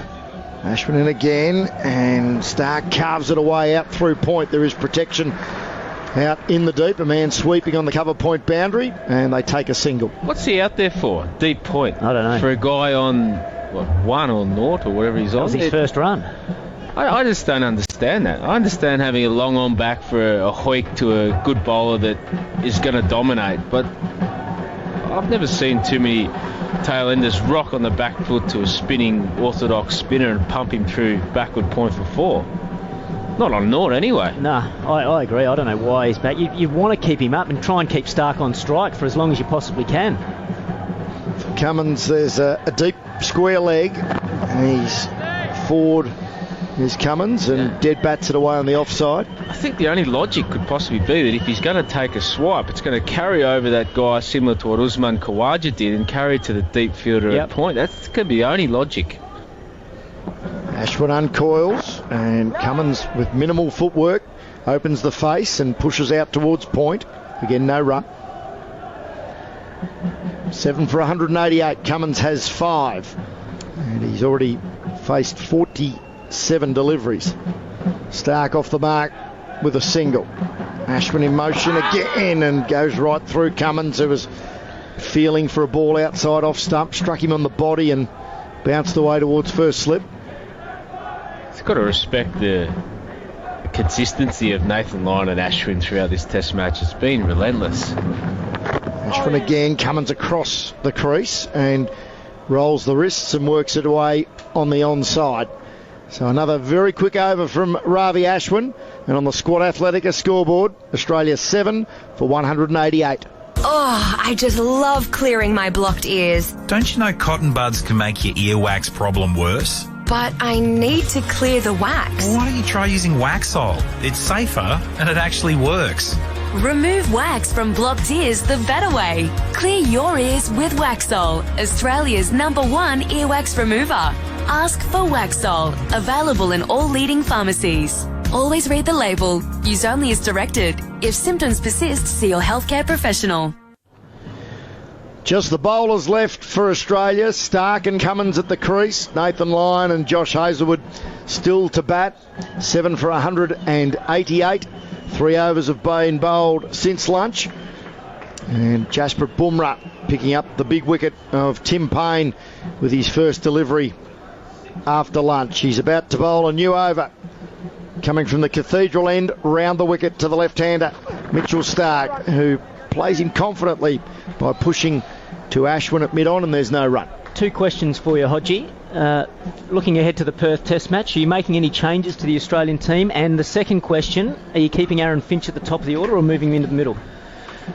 Well, I'm going to keep the same 11. I think it's very difficult to change a side, given that you've picked this side, thinking that they're the best 11 players to take you forward. Bumrah, stuttering approach past umpire Damascena, and Starc drives firmly but straight to the man at cover. And there was a lot of discussion last night about this from Darren Lehman, myself, Tom Moody. We're just talking about the way that the side could actually line up, or what we thought was best for the way to line up. And we thought that if Aaron Finch was, we feel that he was definitely belonged to be, or deserved to be in the 11. But we also thought that Usman Khawaja is a more equipped opener, even though Aaron did a good job in the UAE. Bumrah with Starc again, who's driving firmly back into the pitch and almost striking Bumrah in the head. He had to throw his hands in front of his face to protect himself. That was firmly hit by Mitchell Starc, and that was self-preservation from Jasprit Bumrah. Well, firmly struck, nearly falconed in there. He had to fend it away. Well, Jasprit doesn't need that late on day 5. But going back to the point, look, we sort of come to the conclusion that Shaun Marsh is still the best number 3 if Usman moves to the top with Marcus Harrison. And that places an order for Aaron Finch at number 5. Bumrah again. Oh, bouncer, and he struck Starc on the helmet. It balloons over the keeper and runs down towards a very fine leg, and they take a single. And one of the ironies of cricket is it's called a leg by, even though he's been struck on the bonce, and they'll have to come out and check the integrity of the helmet. Return Falcon. Badged him. That's what it was. Jasprit thought, I'll send you back here. Lucky he's all right there, Mitchell Starc, but geez, that wouldn't have tickled. No, he hit him flush there, and I think it's David Beakley, the physio, has just nipped out to see Mitchell Starc. Starc looks to be okay, though. They're just checking the helmet to make sure that it's... well, in fact, it's not Beakley, it's the doctor. Geez, is that compulsory now that they do have to check the integrity of the helmet after a batsman's been struck? And in fact, I think it is, but what would the doctor know about protective equipment of the Albion or whatever Mitchell Starc, whatever choice he's wearing? How's he to know what's right and what's wrong with a helmet? And I reckon they might be calling for a replacement lid. So we're going to have a short delay here. What's your thoughts then, Huss, on what the batting order? The team, yeah, I'm with you. I wouldn't change the team. I think you've picked an 11 for this Test match. You've got to give them a run at it. You've got to show a bit of faith and a bit of backing in the guys. I think there'll be a good discussion about whether Finch should be opening the batting or batting down the order, say at a number 5, like you're suggesting. I'd certainly be open to it. I'd actually be bringing Aaron Finch into the conversation as well. I know publicly he's going to come out and say, I'm happy to bat anywhere, I just want to play for Australia, etc., etc., whatever's best for the team. But if you asked him privately, okay, maybe he might say, you know what, I feel more comfortable batting down the order. This is where I've batted for Victoria. Then perhaps I'd definitely look to make the change. The other part of it is I'd have a look at the conditions. As soon as we turn up in Perth, there's been a lot of talk that this pitch is going to have a lot in it, which probably won't suit the style of an Aaron Finch. If it was a really flat, low, slow pitch, then perhaps I'd consider keeping Aaron Finch at the top of the order. But I'd be really open to, moving him into the middle order as well.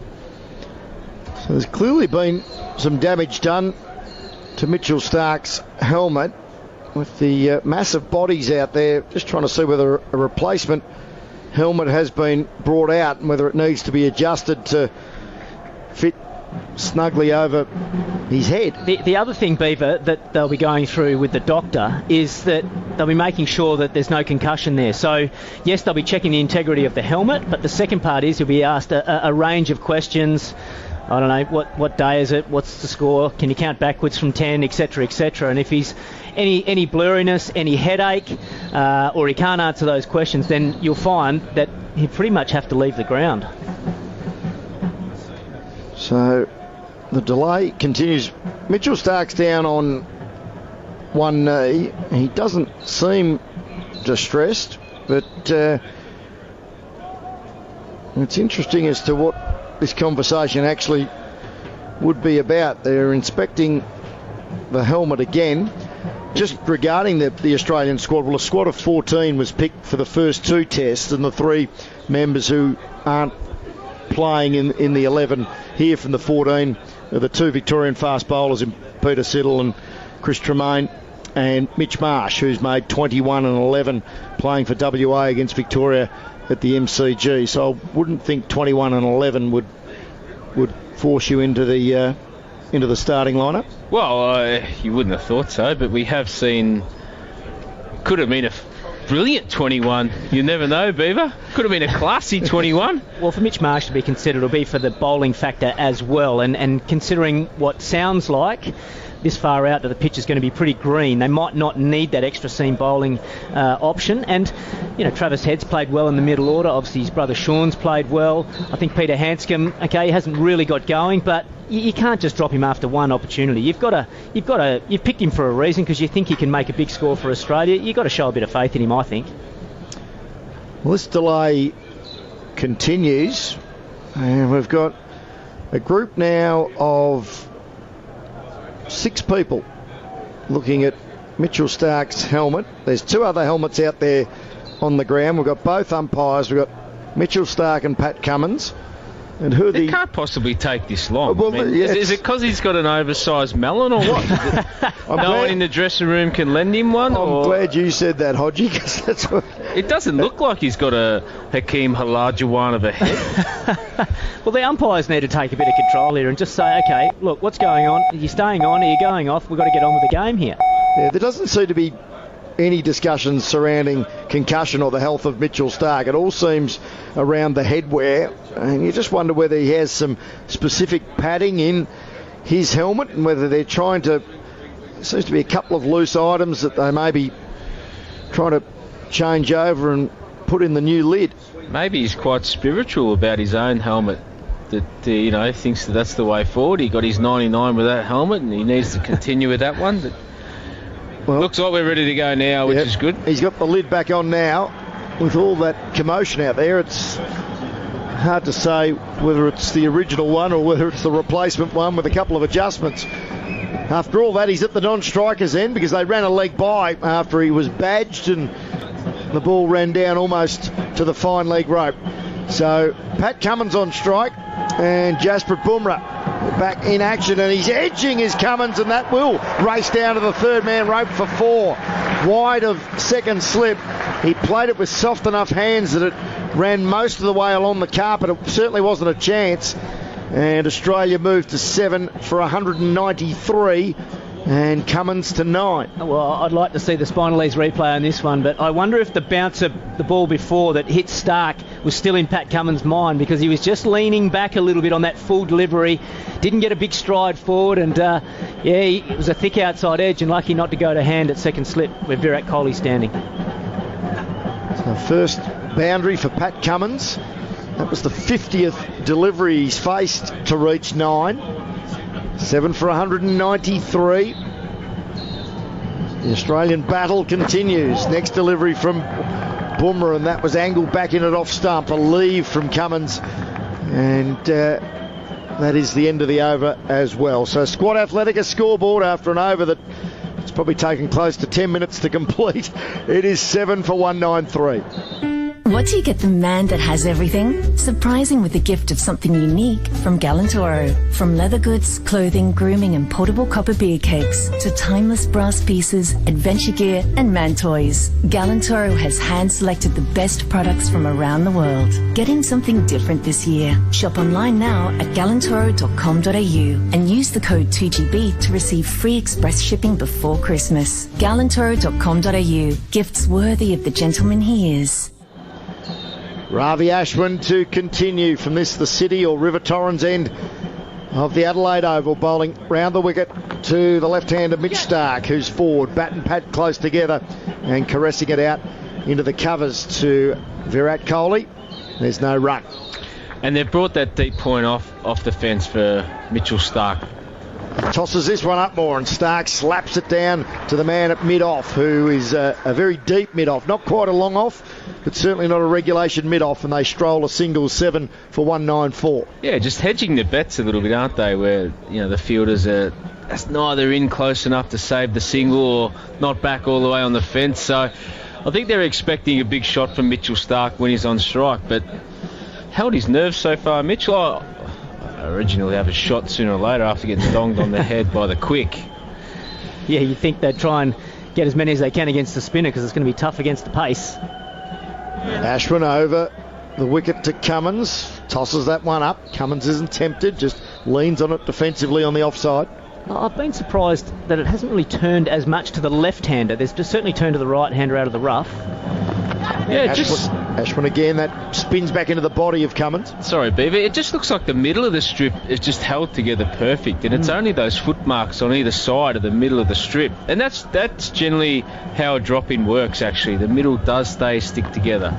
Ashwin again, Cummins opens the shoulders, and he was looking to hit down the ground. A thick inside edge. It squirts out towards square leg, and they take another single. 7 for 195. Cummins with that run is into double figures. Yeah, he's been defending Ashwin so much, and it's almost like he's made his mind. I've had enough of this. I want to go for the big one. And mid-on was up inside, well, not inside the circle. He was up sort of saving one, and it spun back sharply. He was lucky to get away with that. Ashwin round the wicket. Stark forward, and they will take a single. He just guides it to the right of Coley in the covers. 7 for 196. And that was the last ball of the over. So Tom Moody about to step in. Squad Athletica scoreboard.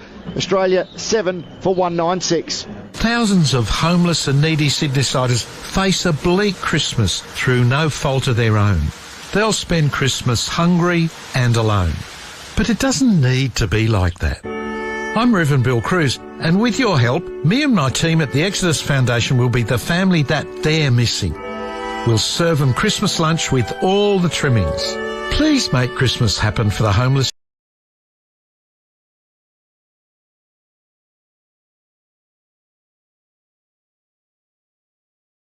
Give to my Exodus Foundation today at exodusfoundation.org.au. 7 for 196. Mitchell Stark on strike. He's on 3, and his partner at the non-strikers end, Pat Cummins, on 10. Bumrah in again, hitting the deck hard, back of a length, and Stark just punching it to mid-off. And it's a good afternoon to Darren Lehman and Glenn McGrath. Afternoon, Tom, Glenn, listeners. You got anything for us, Glenn? You got anything? Come on, I know you've just had Darren, I didn't know what that was. So, afternoon, Tom, listeners. I couldn't find the microphone. I thought you had a bit too much lunch and was just enjoying it. So. Oh, we've all had too much lunch. Boomerang in, round the wicket. Driven well and driven past mid-off. Yes, it has gone past mid-off, and it was going to run away. It's the long boundary down there towards the Cathedral end. It's not going to make it. They could probably run 4. No, they're going to settle for. Have they run 4 there? Yep, or they've run they 4. Have run 4. That's an excellent effort. Gosh, they should have run 5 then. You could run 5 here, couldn't you? Back in the day when the fence was the boundary line. Yes, I actually ran a 5 here one day. I did. Listeners, don't worry about what Tom's saying. Surely. I ran a 5 here. Really? Yes. Someone do a hamstring down there? Well, I think Nobesy, a mate of mine, was actually chasing the ball when he played for Victoria. So, yeah, that's how I ended up with 5. Well, there you go. You ran 5. Boomerang in short and a flash outside the off stump. Playing a miss from Stark. Unhappy as he rehearses that shot. He punches his bat, walks away to square leg. Just watching Ishant Sharma, who's a fielder there at mid-off. Cagey bit of fielding where he dived and then laid on the ground so he didn't have to run that 50 metres up to the ball. I didn't want to say it, but I am going to say it now. It was a bit of Sydney Harbour, wasn't it? As they say, it's sort of he dived over it. I've seen a bloke next to you, Tom, next to me, do that a couple of times. I wonder who that is. You have not. Here, Boomerang round the wicket again. Short, back and across Stark, just punching it behind point for no run. Always happy to put the body on the line for the team, Darren and Tom. Yeah, not so much here at Adelaide when it's a long boundary, you got to run and chase it. Yeah. No, I always chase. When did you guys ever chase it to the boundary? You're fielding like close to the wicket. It's only the fast bowlers, and I don't know if Moods would have fielded. You would have fielded on the boundary. It's only the batsmen that don't like getting out there. No, I was on the boundary, all right. Well, an extra 8 foot on the boundary sort of is pretty handy. It does help from time to time. Boomerang in. Full pitch and driven firmly through the offside, just beating the cover fielder. Not quite getting the timing he would have liked, Mitchell Stark, but he'll pick up a couple. Well, they're playing their shots, which is good to see, actually. Yeah, well, I like it. Quick fire 60 here. Could be interesting. Well, you never know. I think we need to move away from fielding here at the Adelaide Oval, because otherwise we'll have Pigeon sort of talking about his catch there on the boundary square of the wicket. I don't even know what you're talking about. Well, I was at bat pad that day, Tom. Big sweep shot from Michael Vaughan, and it was the luckiest catch going around, I would have thought, Glenn. Have you ever seen me drop one of those? It's the only time I've seen you take one of those. Boomer in again, a swing and a miss, a big driving attempt from Stark on the last ball of the over. It's 7 for 102 on the Squad Athletica scoreboard. Today, many major infrastructure projects are still standing after a natural disaster due to the structural bearings and expansion joints supplied by Magiba. Magiba is a Swiss specialist and manufacturer of high-end structural bearings, expansion joints, seismic protection and structural health monitoring systems. Magiba has successfully equipped well over 20,000 structures with sustainable and reliable solutions. Magiba, solutions to every challenge since 1963. Magiba.com.au.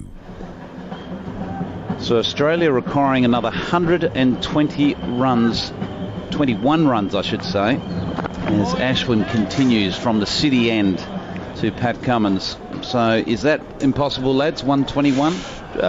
Well, it's going to be a tough ask. It's only 20, just over 20 good hits. Okay, fair enough. Ashwin again tosses it up, and Cummins coming forward, just defending, coming off the splice of the bat to the leg side. And I don't mind them going that after they're bowling a little bit. You know, they get away with a half a dozen and just they panic, and you know, so I don't mind it. Stark into a big ball, so can Cummins. Cummins solid in defence, just pushing it out to the offside. I tell you what I do know, if Glenn McGrath was going in next, he'd be very nervous, and when he went out there, he'd be sweeping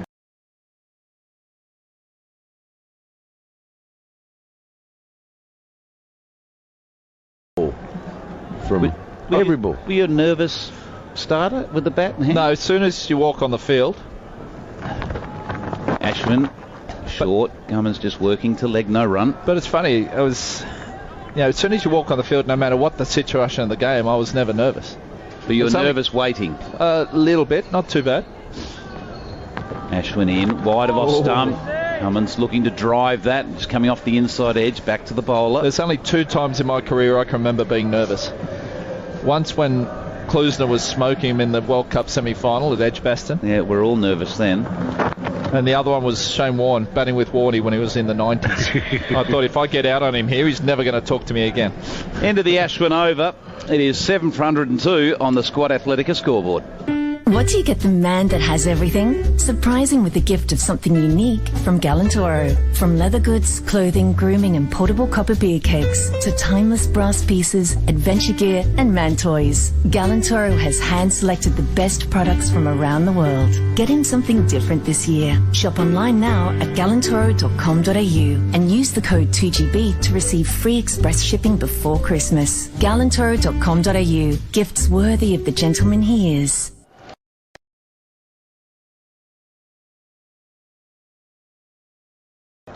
So Jasprit Bumrah is going to continue his 19th over. He's got 2 for 33. He's round the wicket to Stark. A full ball and a play and a miss again from Mitchell Stark. Now let's just take ourselves back to memory lane. You're talking about being nervous, and 99 World Cup when Klusner was going hard. All 3 of us were on the field during that ridiculously tight match at Edgbaston, the semi-final against South Africa. Where were you fielding, Buff? Well, I was fielding at mid-on to Klusner and had the opportunity to win the game the ball before. Oh, I didn't want to mention that. But I've made Damien Fleming a lot of money out of that. You have. A lot of money. Very famous. Bumrah in again. Back of a length, and Stark getting on the front foot and punching it a bit off, no run. See, the thing with that, Damien Fleming says you were 2 metres away from the stumps when you underarmed the ball, and you missed it by 3 metres, he reckons. No. just missed it. That's the after-dinner speech, sort of version, but it was probably about 3 or 4 inches, wasn't it? Yeah, it was pretty close. Yeah. I was backing it up because I was at cover point. Well, I actually couldn't believe it missed. It was right on target. Yeah. Anyway, it missed. Just swung a bit. Would have cost Damien Fleming a few minutes. Bumrah in again, and Stark clipping off his pad nicely and looking for 2, and they will pick up 2 because it splits the 2 deep fielders on the leg side. And yourself, where were you fielding? I was sort of like around sort of a gully region, sort of. I don't know why, probably a little bit back on the circle, just walking in. It was just all 11 players were inside the circle. I remember Paul Rifle was a short fine leg, and he was still recovering. He dropped one and knocked it over the fence for 6. Yeah, that was off you, wasn't it? The previous over. So he had a broken finger. He had a broken a fracture in his finger. From that ball or beforehand? Just before. Yeah. Just before. Just for our listeners, this is the 99 World Cup we're talking about, the semi-final at Edgbaston. Boomerang in, wide of off stump. We're here at the Adelaide Oval, by the way, for the first test match in the main test series against Australia-India, but we're just sort of going down memory lane. So you were in that last over, because I remember the first 2 balls of Fleming's over. I was at deep cover. Yep. Mark Waugh was at deep mid-off. And the first ball went past me at 1,000,000 miles an hour. It was like a rifle shot, and I had no chance of stopping it. 4 runs. The next ball did the same, but past Mark Waugh at deep mid-off, and then we all came in to crowd the bat. Boomerang in. Stark. Driven hard. A thick edge past the gully, and it's going to beat the deep backward point for a valuable 4 for the Australians. Well, he's going harder, and that's what we spoke about when you're chasing a total and tailing his ring. You've got to frustrate him somehow, and it was a good piece of bowling. Yeah. Stark went for it. He's played and missed a few and got away with that one. And the one thing India have said before this test match is they've in the past had trouble wrapping up the tail. So if the tail here can score some runs and make it difficult for them, that's one thing the Aussies can take to Perth with them. Yeah, good shout. Well, if the tail wags that much, we might be finding we go to Perth 1 up. Well, if it's going to be over by tea time, then one way or the other. Exactly. Boomerang in again. Stark short, just outside the off stump. Stark lets that go through to the keeper. So the end of the over at 7 for 208 on the Squad Athletica scoreboard. What do you get the man that has everything? Surprising with the gift of something unique from Galantoro. From leather goods, clothing, grooming and portable copper beer kegs to timeless brass pieces, adventure gear and man toys. Galantoro has hand-selected the best products from around the world. Get him something different this year. Shop online now at galantoro.com.au and use the code 2GB to receive free express shipping before Christmas. galantoro.com.au. Gifts worthy of the gentleman he is. So on the McDonald's scoreboard, Australia requiring 115 runs with 3 wickets in hand. Stark's not out 15, Cummins not out 10. Ashwin is bowling now from the River Torrens end. He's got a silly mid-off, a short leg, a slip in place. And they're dearly hoping, the Indians that is, that they can bring one of those fielders into play. Ashwin in, leg stump line, and Cummins just defends that to short leg. Yeah, so it's just down memory lane, but that's what cricket's about, the memories you create. And remember, those 2 World Cups in 99 and 2003. Ashwin again, tosses up wider of the off stump. Cummins just defending straight down the wicket. The gentleman to our right, he hit the winning runs in the 99 World Cup, but he took the winning catch in the 03 World Cup. So featured a couple of good memories there, Buffer. Ashwin again, wide of off stump. And Cummins pushing to point. Looking for a run, but it's turned back by his partner, Stark, at the non-striker's end. Yeah, nice memories. I did stuff all else for the World Cup. So Come on, mate. Nice to do a couple of things. Very good team, man. Ashwin tossing it up wide of off stump, defending into leg side. I do remember the 99 World Cup. We were on a drinking ban, weren't we? Well, we were for a little while. We had to change that. Yeah, had to have a quiet word to the skipper. Ashwin pushes this one through and pushes Cummins back onto his back foot, defends to the keeper. I've never seen curfews or drinking bans work in any sport, I don't think. Yeah, I just think this day and age you just need to be professional all round. As Cummins is very professional with his forward defence, defending at a short leg, no run. So on the McDonald's scoreboard, it's 7 for 208.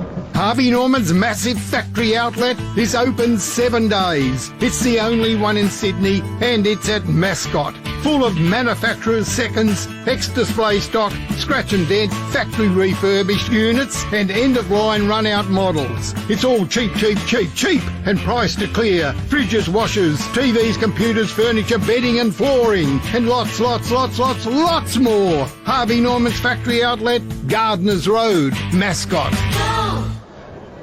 So the wickets to fall today. Travis Head was out to a steep bouncer off Ishant Sharma for 14.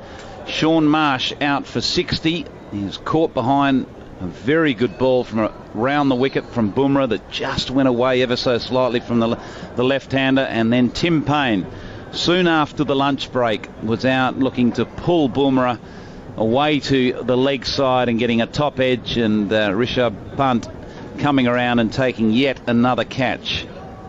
He's had an extremely good test match. He's taken 9 catches so far in this test match. We've got a change of bowling, and it's Mohammad Shami into the attack, and Stark just works him to the leg side for an easy single as Bumrah comes around from mid-on to do the fielding.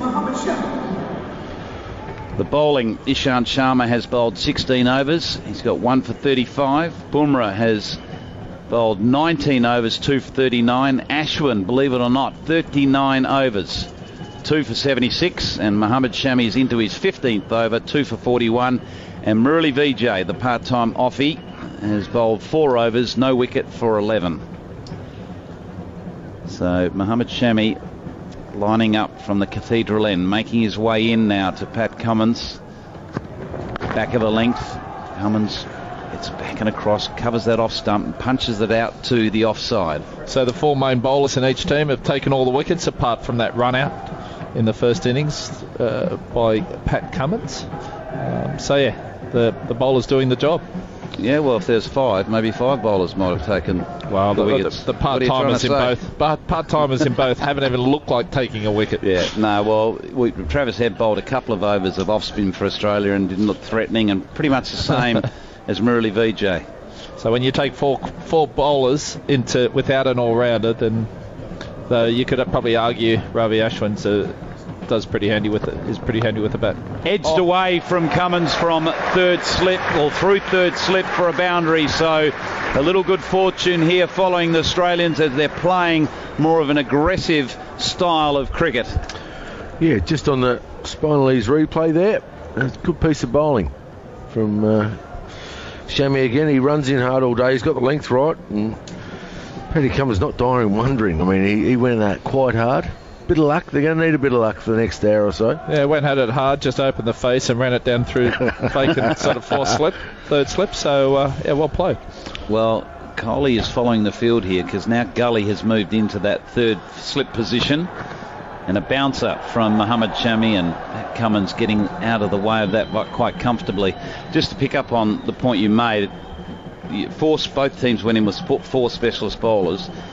And the reason both teams have got away with it is the huge volume of overs both the spinners in each team have bowled. So they've both done a terrific job. Obviously Nathan Lyon taking 8 wickets for the test match, 2 and a 6 in the second innings, and Ashwin has also done much the same for the Indians. Mohammad Shami in from the Cathedral end, back of a length, and Cummins just punches that to mid-off, no run. There's been a lot of talk about that over the last few years, when I was coaching, about the all-rounder. And if I look back in the history of Australian cricket recently, when, say, Steve Waugh played, for example, you always needed that extra bowling up. Steve Waugh took 50 wickets, 150 wickets, Steve Waugh? He took a lot. He took a few. Mark Waugh, so he had 2 guys in the top 6 that actually could bowl decent medium pace, almost like an all-rounder as such. So you only needed the 4 bowlers. Then when you had someone like Shane Warne in your side, he acted like Nathan Lyon and Ashwin in this test match. Bowling so many overs from one end, your quicks could get a rest at least. 92 test wickets for Steve Waugh as Shami comes in, and Cummins drives nicely but finds Bumrah at mid-off. So on the McDonald's scoreboard, it's 7 for 213. Flexivital is a super concentrated form of curcumin, an active part of nature's wonder ingredient turmeric. The unique formulation of Flexivital means it has higher bioavailability than other turmeric brands on the Australian market, and it may help reduce the pain and swelling of mild osteoarthritis and help maintain your general well-being. Give Flexivital a try. Available at all good pharmacies or online at flexivital.com.au. Always read the label. Use only as directed. If symptoms persist, see your healthcare professional. Ashwin just preparing himself as Kohli gets his field set right. He's making a few changes. Ashwin's itching to go. He's flicking the ball up in the air and spinning it in his hands. You'd think his fingers would be a bit tired by now, given that he's bowled the overs that he has bowled. But yeah, back on Steve Waugh, 92 test wickets in his 168 test matches. Ashwin in and Stark defending back to the bowl. I wonder how many of those test wickets were taken off bounces. He loved bowling. Oh yeah, I reckon both 70% of his deliveries were bounces. Both Mark and Steve Waugh. Stark defending to silly mid off. So what I'm saying with that is when you've got someone like Steve Waugh, Mark Waugh, it's almost like an all-rounder. They took a lot of wickets between them. Yep. Ashwin into Stark, tosses it up, and Stark getting a big stride forward and defending it to Kohli at short cover. Then you had Shane Warne and Glenn McGrath. They bowled so many overs as a great partnership. Ashwin in, tosses this one up, and Stark punches this and looking for a quick single, and he's going to make it. So an early call from Stark. He's running to the danger area and he gets there comfortably. Good quick single there. So once you've got players like that, you don't need the all-rounder as such. And if you look at the player comparison, thanks to Squad Athletica, Ashwin and Lyon have actually bowled so many overs in this game, you can get away without the all-rounder, I think. And just rotate the three quicks. That's and right. Both teams have done it very well because of that. So again, the field's being moved around. Kohli's waving his arms up in the air. He wants mid-on to come up for one, please. As Cummins comes forward and defends to silly mid-off. But then, as a bowler, you can't take wickets if you're not bowling.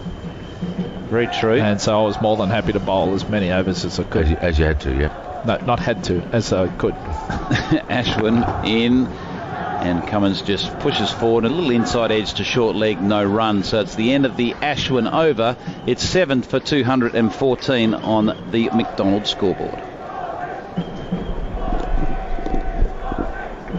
Each year, the average household throws out over $1,000 worth of spoiled food.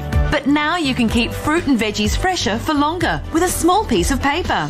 Fresh paper, infused with active organic botanicals that inhibit bacteria over-ripening and waste. Simply pop award-winning fresh paper in with your fruit and veggie storage for prolonged freshness. Good for the environment and your wallet. Visit freshpaper.com.au and selected Woolworths and Harris Farm stores. Mohammad Shami round the wicket to Stark. Short and wide of the off stump, and Stark letting that go through to the Indian wicketkeeper Rishabh Pant, who's taken a few catches. He has. Safe hands thanks to Protector Aluminium. It's been a very impressive performance by him. What's he up to? 10? 10? Oof, good effort. No, 9. He's at 9, I think. 10? No, he hasn't taken 10, surely not. We'll just get confirmation on that. Well, just look at the scorecard. That's what I'm trying to do. Yeah, he's taken 3, 1, 2, 3 this innings, I think. I've got 4. Mohammad 4. He's Shami taken in. 4 this innings. Driven firmly through the leg side. Hasn't quite got the timing. It'll just pull up short of the mid-wicket boundary, but the batsman will complete 3. So Stark moves on to 20. Valuable 20 runs from him. We need a few more as well. Yeah, you're right, Darren. 4 in this innings and 6 in the first. 10 it is. He's got, okay, well done. No problems. And there's Safe still 3 to hands. go. Thanks to Protector Aluminium. It's a fair effort, 10 catches, isn't it? You know, That's it's great one of those things that you can ignore when it comes to milestones. We talk about 5-fers and 10-fers and hundreds and double hundreds, but the guy behind the stumps. I wonder if the keeper gets to raise the ball when he's got 5 dismissals. I haven't seen him do it yet. He might just wave his gloves in the raise air. the gloves. Why not? You started that ball raising thing, didn't Well, you? the fast bowling cartel. You started it. It was an Don't initiative of the fast bowling cartel, and I was lucky enough to take the first 5-fer. Then we tried to bring in another initiative, which Steve Waugh knocked on the head very quickly, which was number 9, 10, 11. When you get 25, we're going to raise the bat to the crowd.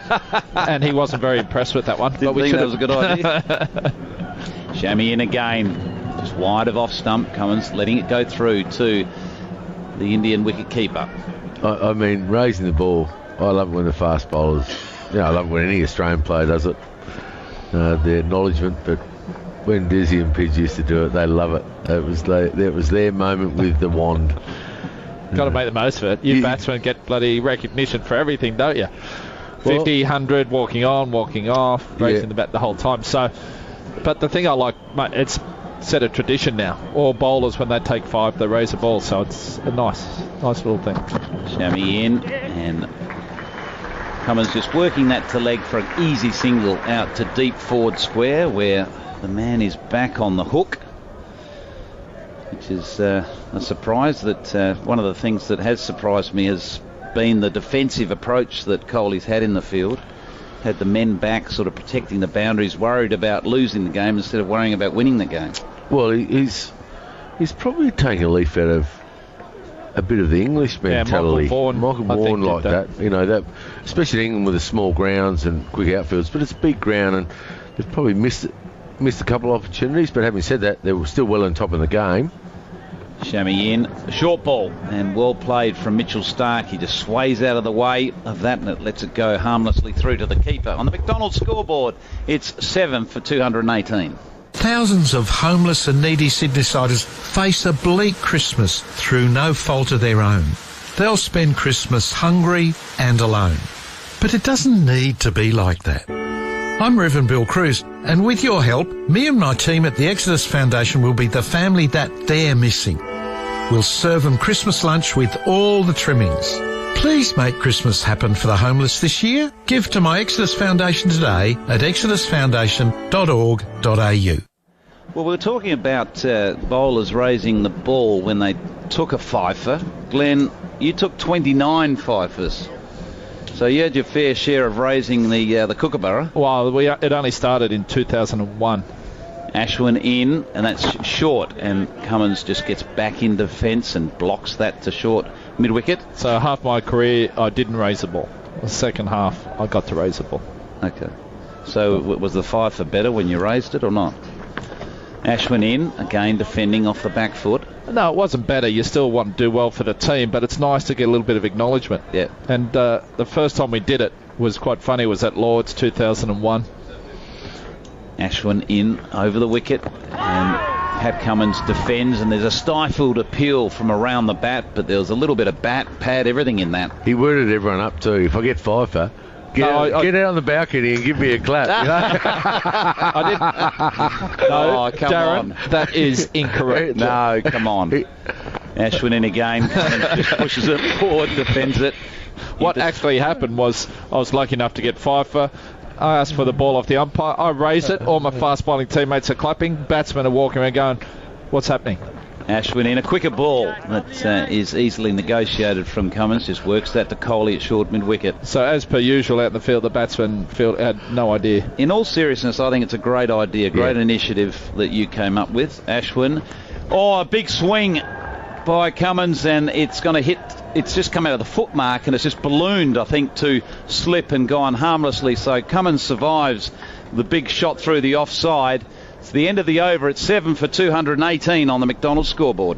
Harvey Norman's massive factory outlet is open 7 days. It's the only one in Sydney, and it's at Mascot. Full of manufacturers' seconds, ex-display stock, scratch and dent, factory refurbished units, and end-of-line run-out models. It's all cheap, and priced to clear. Fridges, washers, TVs, computers, furniture, bedding and flooring, and lots more.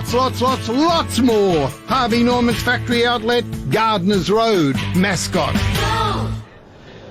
This is the test match that won't quite go away. India have looked to have it won many times, but Australia just hanging on as Mohammad Shami starts a new over and bowls to Stark, who with a flourish lets the ball pass outside the off stump. Australia 7 for 218. The equation, 105 runs equals victory for Australia. 3 wickets equals victory for India. And triumph and national celebration, one would imagine, as they would go 1 up in a series against Australia for only the second time in more than 70 years. The McDonald's scoreboard telling the story. Mohammad Shami in again from the cathedral end, and Stark drives it as he edged it into his pad, and the ball rolled away to gully. Tim Lane, Ian Chappell and Darren Lehman are with me. Afternoon, Tim. Afternoon, Ian. Listeners. 14th tour. Good afternoon, Tim. Good afternoon, Darren. Listeners. 14th tour, I think, Tim. India to Australia. That may be right. I think it's the 13th time in Adelaide. I think, or 12th time in Adelaide, but there may have been a couple of tours 3 test tours where there wasn't a test here. I'm pretty sure it's 14 Indian tours to Australia. As Mohammed Shami's in again. Stark gets a bounce, so he just leans forward because that one was headed down the leg side and it passes over his shoulder without causing any inconvenience. And that was 2003-4 when they took the 1-0 lead. Yes. Yep. Having played a draw in Brisbane. At the Gabba. And then Australia managed to equalise. There have been a couple of, in fact, I think it's 3 squared series. As Mohammed Shami is on the way again, past umpire Damasina, and it's another short ball. That was a better one. Stark had to get down lower that time, but he did, and it went through to the keeper. Not an easy thing for Stark to do. He's a pretty tall man. Well, I think I saw them next to each other this morning at breakfast. I think Pat Cummins might even be a bit taller than Stark. There's not much in it. No, they're all tall though, aren't they? Yeah, I mean, when you stand next to them. And we're getting short, Ian. Unless you're Tom Moody, they're all tall. Sun shining brightly. Shami in, and Stark drives at this, and he hits it through the covers for 4. He made good contact with that. And when he hits it, as Merv Williams used to say at the boxing, it stays hit. It races to the boundary, and Australia draw to within 100 runs of being level. Well, shot of the day, thanks to Westpac Home Insurance. It's a beautiful cover drive. All batsmen would have been pretty happy with that, Ian. Very good shot. Hey, he's a dangerous lower order player, Mitch Stark, because he can stop the good ones, and he's got a good range of shots. 7 for 2-2-2. Little nod to Richie as Shami bowls. It strikes Stark as he tried to push on the onside, and it drops away on that side of the pitch. The end of the over. 7 for 222 on the McDonald's scoreboard. Mum, do you want to know the long-range forecast for this summer? Yes. Moderate temperatures, gentle breezes and cool gift cards. Gift cards? When you buy a split-system air conditioner from Bingley. Which one, Lionel? We've got the latest models from Fujitsu, Mitsubishi Electric, Kelvinator and Panasonic. What could be better? A bonus Bingley gift card, up to $300 depending on the size of the aircon. So beat the heat this summer. With a brand new aircon and a bonus gift card from Bingley. Terms and conditions apply. See bingley.com.au for details. Partnership worth 35 runs, and all of them today have produced something. Australia began the day at 4 for 104, needing 219. The men out head for 14, Marsh for 60, Payne for 41. Ashwin starts a new over, and Cummins pushes into vacant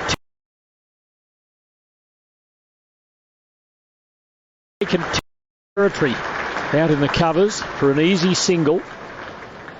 And Australia need 100 to win at 7 for 223. Just looking at Ashwin, I get the feeling that he's putting the ball there a little bit. He's got the foot marks outside Pat Cummins off stump, and I think he's sort of relying on the foot marks to do the job for him, and just putting the ball there rather than really bowling it there. Now he gets to bowl at the left-hander Stark. He's bowled about 75 overs in the match. Ashwin bowls and Stark thrusts forward and plays down the onside of the pitch. Stark on 24, Cummins on 16. Brad Hodge has come in for Darren Lehman. Didn't see it sneak in there, Hodgie, as Stark just works one off his front pad. The keeper has to give chase. An easy single. 99 to win. It's a double-digit equation. Oh, cheers, Tim. Yeah, welcome, Chappelli.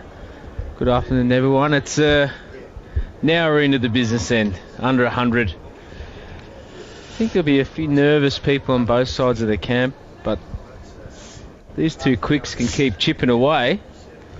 Miracles may happen. Ashwin to Cummins, who plays watchfully in defence. No problems there. Maybe one of those balls that was just put there by Ashwin. Cully's got to do something with this field. There's an easy single into the covers for Pat Cummins. Ashwin bowls, gives it more air. Cummins forward, smothers it, plays back to the bowler. And then when Ashwin bowls to Mitchell Stark, there's an acre paddock on the onside for Stark to just work a single. Ashwin again, tosses it up. Cummins leans forward defensively. And that is the end of another Ravi Ashwin over. 7 for 224. Australia need 99 to win on the McDonald's scoreboard. This week's Fresh Market Update, brought to you by Woolworths.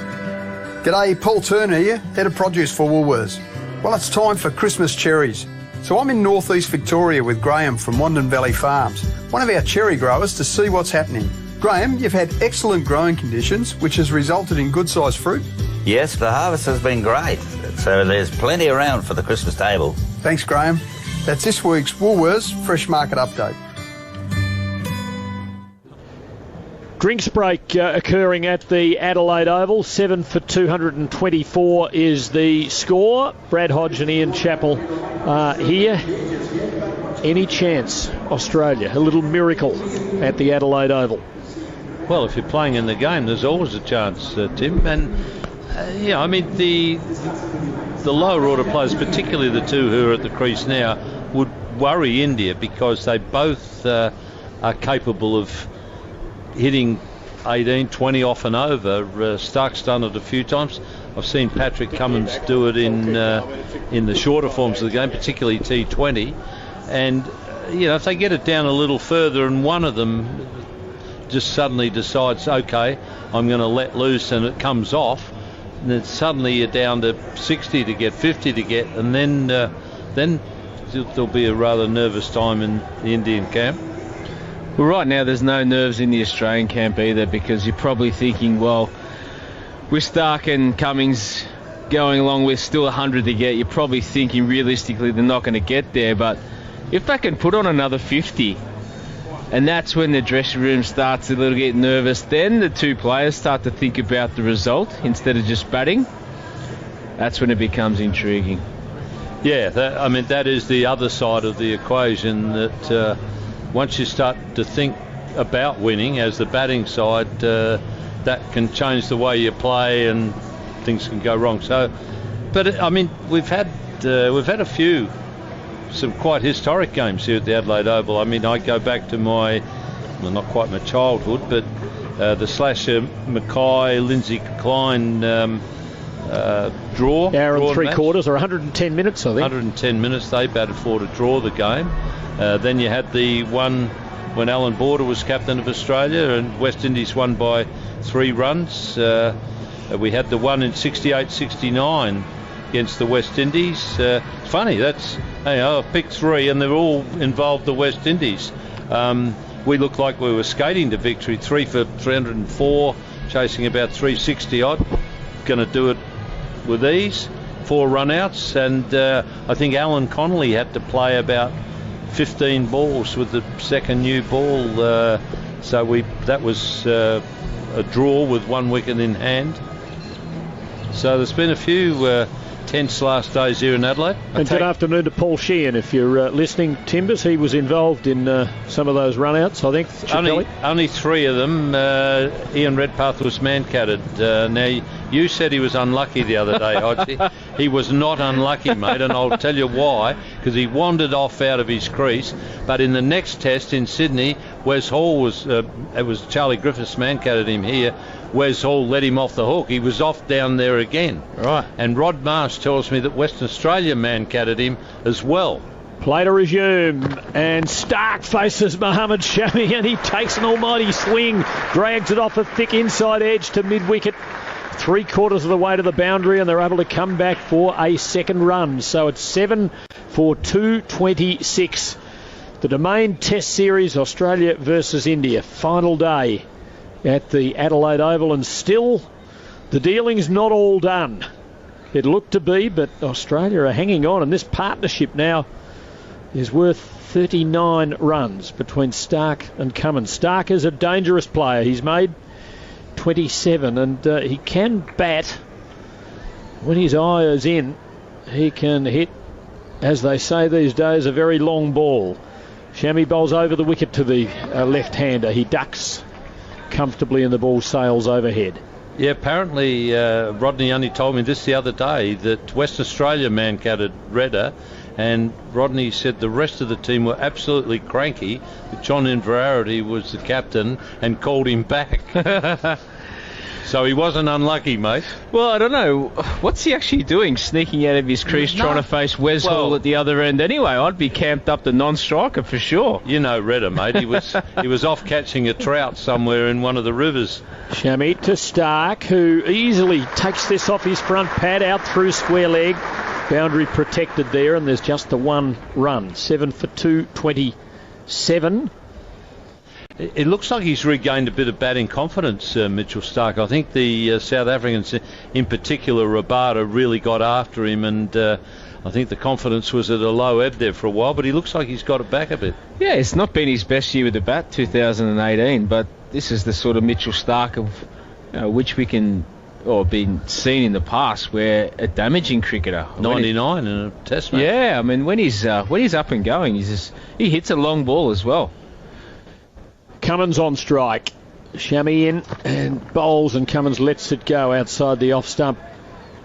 Shammy has been bowling quite a few short ones at Stark, which may be as a spin-off from the fact that his confidence seemed to have been affected by such bowling from some quicker bowlers, I guess, from South Africa.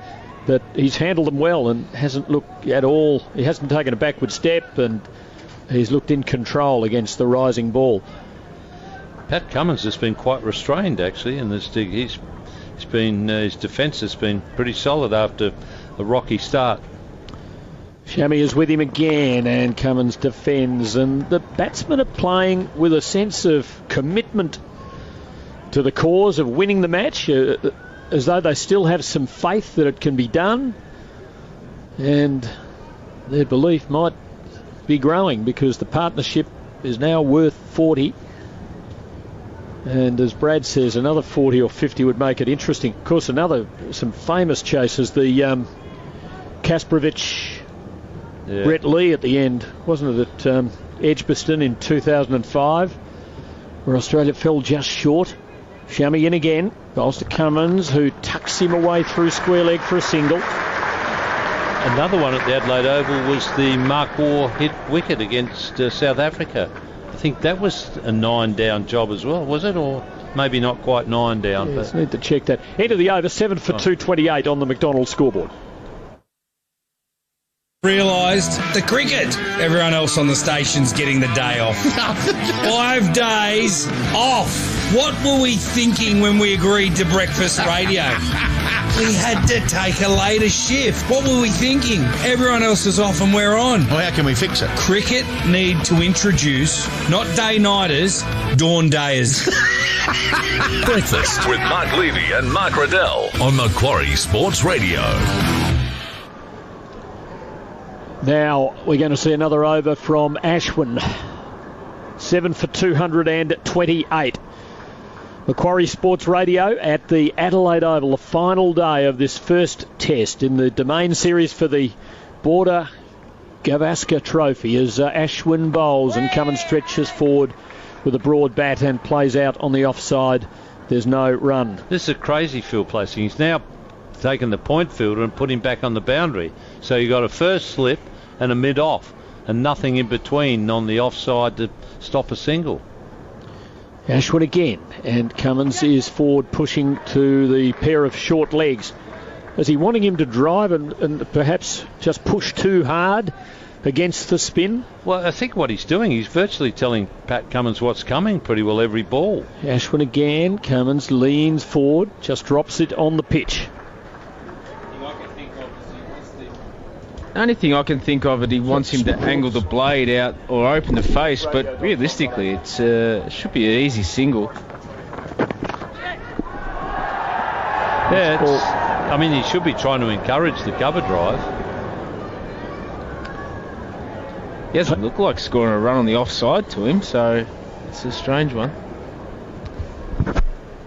So 2 short legs and a slip up. Ashwin bowls again. Cummins again forward defensively, looking well in control against Ashwin, who, as he gets towards 80 overs in the match, I suppose he's used to bowling a lot of overs, but he's not looking quite as penetrative as he did earlier in this innings. He bowls to Cummins, who's forward defensively once more.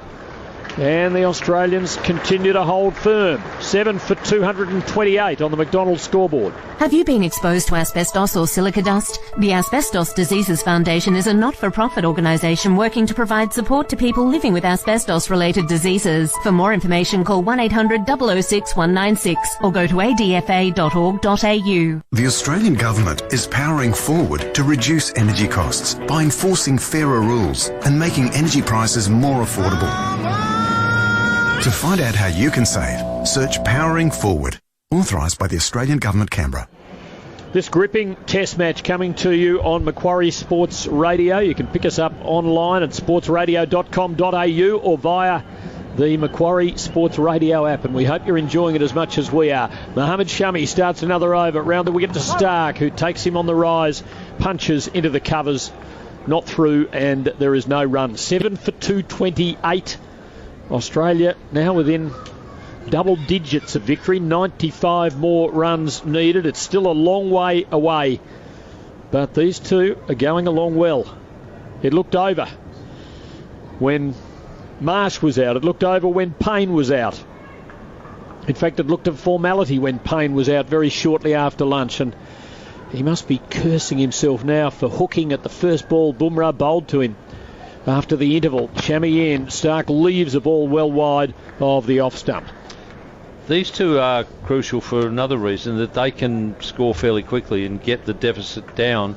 Lyon can play some shots, but Josh Hazlewood's pretty much, he's a blocker really. You get down to him and it's going to be hard. If it's a deficit, say, of 40 or 50, it's going to be hard to get there.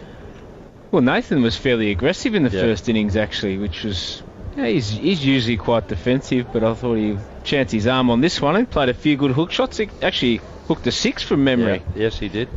We're into the 101st over of the Australian second innings. 228 runs on the board, so they're coming at 2.28. Shami in and bowls a bouncer, and Stark just leans easily inside it, and the ball goes through to the keeper. The short pitch stuff is not bothering Stark at all here, whereas Rabada has troubled him quite a lot. Probably better directed and a bit quicker, and also the bounce probably a bit steeper from a guy like Rabada, who's got a bit more height than Shami. Maybe time for Ishant Sharma to come on and bowl a few shorter ones at Stark, coming from a greater height. Shami in, and Stark is driving at a wide one. There's an appeal and he's out. He's caught behind. Mohammad Shami takes the wicket, and India draw to within 2 wickets of victory in the test. Stark gone for 28 and an all-time Indian wicket-keeping record as Rishabh Pant takes his 11th catch of the test match and eclipses Dhoni's 10 at the MCG 4 years ago. So a big celebration for India. They'll be up all over the subcontinent. 8 for 228. 2 wickets required now, and once again India in a position of firm favouritism. Well, the Swami Army are up and about now. They were quiet for a while, but the old 1-2 from Shami didn't look like the short ball were effective, but threw the one outside off stump, and Mitchell Stark had a massive dash at it, and safe catch through to Rishabh Pant. But good knock from Mitchell Stark. Gets harder now for Australia. With, as I say, Stark is a very quick scorer, a dangerous player, because you, as an opposing captain, you're always worried that he might have a big over of a 12, 14, 16 runs off and over, and that bothers you. Lyon, quite a reasonable batsman. He can be quite aggressive, But it's probably down. Patrick Cummins has probably got to start playing a few more shots now. I mean, the thing is, you really want to get that deficit down fairly quickly, because if you're thinking with 2 wickets in hand, we'll get it just in 1s and 2s, that ain't going to happen. No chance. So Lyon arrives. Cummins came down the pitch to greet him, gave him a reassuring pat on the back. Lyon looked in pretty good touch in the first innings. Let's see what he can do right in the cauldron now. 8 for 228. And India pressing for a quick victory. Shami in and bowls a bouncer and hit him in the helmet as Lyon just swayed away from it. Tried to turn his head to avoid it, but it just kept coming. He seems to be okay. We might see the helmet man come back out. I think it got him on the helmet, did it? Maybe shoulder. I think Shami asked him if he was okay too. He sort of put up his hand. Don't think he would have been apologising for bowling a bouncer, but I think it was just, are you okay? It was a good bouncer. Yeah. And it wasn't well handled. And Lyon, gave him a thumbs up, as we can see on the Spinal Ease replay. Now, man, mid-wicket goes out to the boundary. I'm not sure whether Lyon's going to be putting one out there at the moment. Shami in again, and Lyon is punching him off the back foot. Out to cover, no run, end of the over, a successful one, and well bowled by Shami, who has 3 for 57 and has the Lion's share here. Couple each to Ashwin and Bumrah and 1 to Ishant Sharma. On the McDonald's scoreboard, it's 8 for 228. Drive with David Schwartz and Mark Allen. Nick Phipps has been fined $4,000 and he has apologised for urinating on a bar at his Bucks party in a cow suit in Sydney's east. You know what? We've all made mistakes. This is just a mistake. He's had a few too many beers. He's dressed up as a cow. It's utterly ridiculous. Don't get going. Drive with David Schwartz and Mark Allen. There's a few people who want to have a beef with him. On Macquarie Sports Radio. All sports, all the time. Ashwin starts another over. India close in. Cummins forward, plays it to short leg, no run. Change in the field placing again for Pat Cummins. They've got the 2 short legs, and now mid-wicket, short mid-wicket. Ashwin bowls, teasing loop. Cummins leans forward, dabs on the offside. Has come to a short mid-on about 3/4 of the way down the pitch. Australia need 95. India need 2 wickets. Ashwin bowls. This has popped up on the onside. Not sure whether there was any bat. I think it may have even been snared at backward short leg. There's no appeal. There was a moment of high excitement. I got a feeling he's put him down there, Tim, actually. On the Spinal Ease replay, definitely some bat. Would have been a sharp chance. Put down. Ashwin again. Cummins forward. Steeply angled bat this time and pushes it down the offside. Would have been a very, very good catch because he had to dive way to his right. That's an excellent catch if you hang on to that at bat pad. KL Rahul, I think, at backward short leg. Cummins onto the back foot now, and there's that big gap in the covers with one man at mid-off and the only other man out there on the boundary virtually at point. So ample room for 1 or 2. They got 1 there, and now Lyon is marking out his guard and preparing to face his fellow of the Brotherhood in Ravi Ashwin. 229 for 8. Ashwin again bowls to Lyon, who's forward beaten. The ball slaps into the keeper's gloves. He thinks about taking off the bails but sees Lyon's back foot down. End of the over, 8 for 229 on the McDonald's scoreboard. This week's Fresh Market Update brought to you by Woolworths. G'day, Paul Turner here, Head of Produce for Woolworths. Well, it's time for Christmas cherries. So I'm in northeast Victoria with Graham from Wandin Valley Farms, one of our cherry growers, to see what's happening. Graham, you've had excellent growing conditions, which has resulted in good-sized fruit. Yes, the harvest has been great, so there's plenty around for the Christmas table. Thanks, Graham. That's this week's Woolworths Fresh Market Update. 8 for 229 is Australia's second innings score at the Adelaide Oval. The home team needing 94 to win. Shami starts a new over and the first ball is nudged to mid-wicket by Cummins straight to the field and there's no run. There's been a lot of talk in the lead up to this series about the Australian team trying to win back the confidence and the trust of the public. I think this sort of fight that they put up, even if Australia does lose the test, I think will be appreciated. I'm sure the crowd here in Adelaide are appreciating the fight that Australia have put up. So, and really, you know, you can go on with all the social media exploits and so on, but the best way to win back the trust of the public is to play gutsy cricket. Shammy bowls, bouncer Cummins it is, sways back and the ball goes sailing past his nose through to the keeper.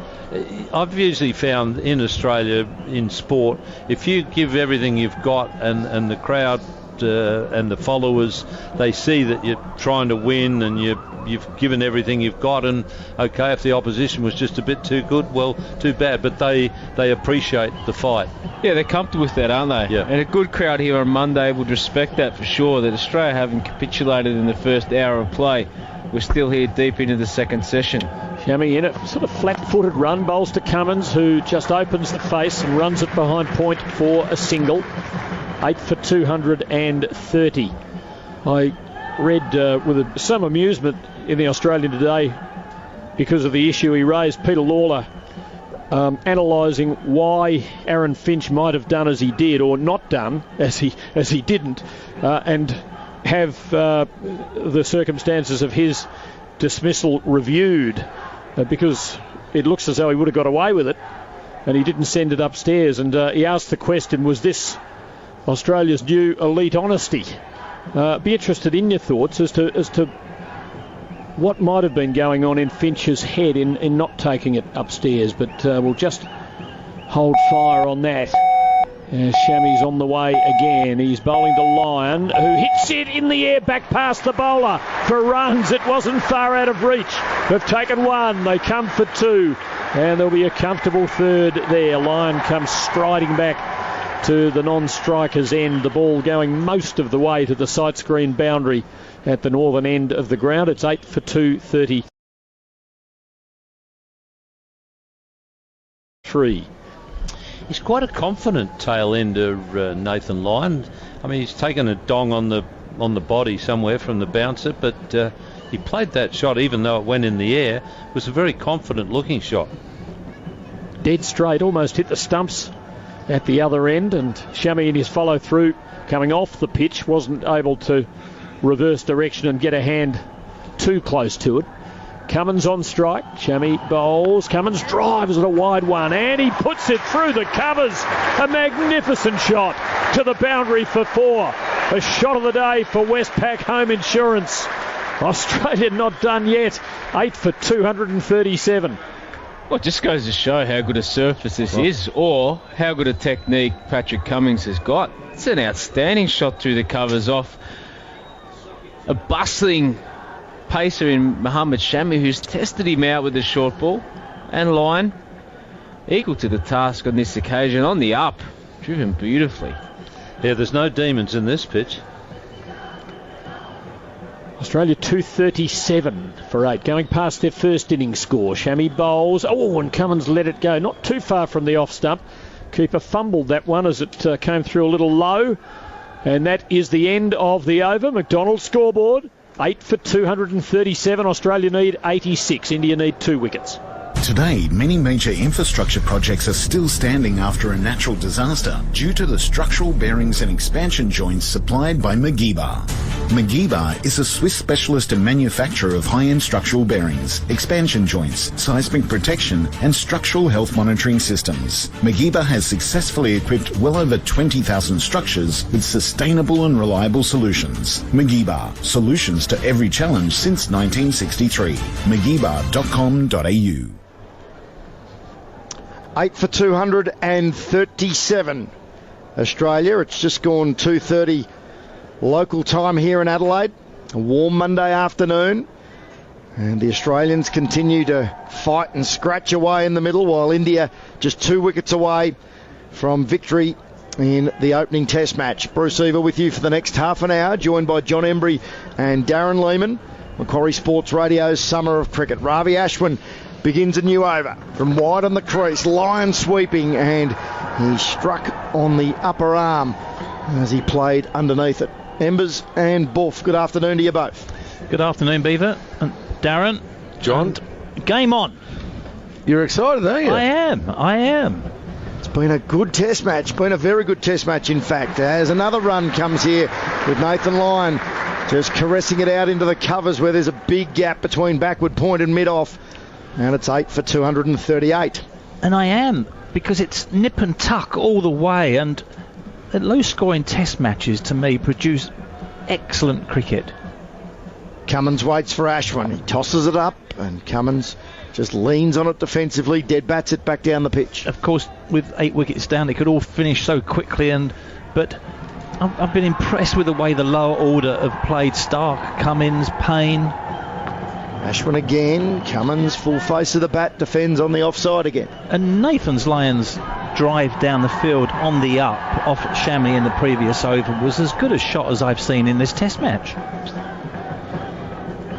Well, Darren's that excited or nervous. He's elected not to sit down for this commentary stint. Next delivery, Cummins reaches for a cover drive. He didn't get all of it. Slight misfield from the man at wide mid-off. And no run. Just standing up. No, that's fine. Nothing wrong with that. Doesn't say anything in the commentary manual that you need to sit down. As Cummins to the next ball, just angles the blade, tries to run it to backward point. And again, a dot ball. End of the over. McDonald's scoreboard, 8 for 238. Oh, I just love clearing my blocked ears. Don't you know cotton buds can make your earwax problem worse? But I need to clear the wax. Well, why don't you try using Waxol? It's safer and it actually works. Remove wax from blocked ears the better way. Clear your ears with Waxol, Australia's #1 earwax remover. Ask for Waxol, available in all leading pharmacies. Always read the label. Use only as directed. If symptoms persist, see your healthcare professional. 8 for 238. Is there going to be a change in the bowling here?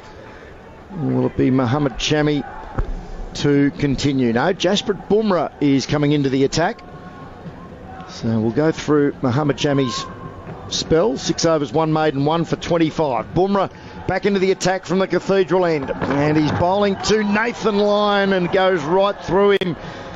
Gee, the first ball of his spell after lunch, he got rid of Tim Payne. He almost repeated the dose then with a beautifully pitched delivery. Spinalese replay, it might have just left Nathan Lyon.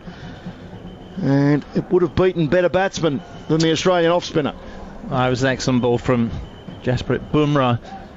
He's just lengthened his run up from his previous spell, and just an extra little bit of pace got through Nathan Lyon's guard.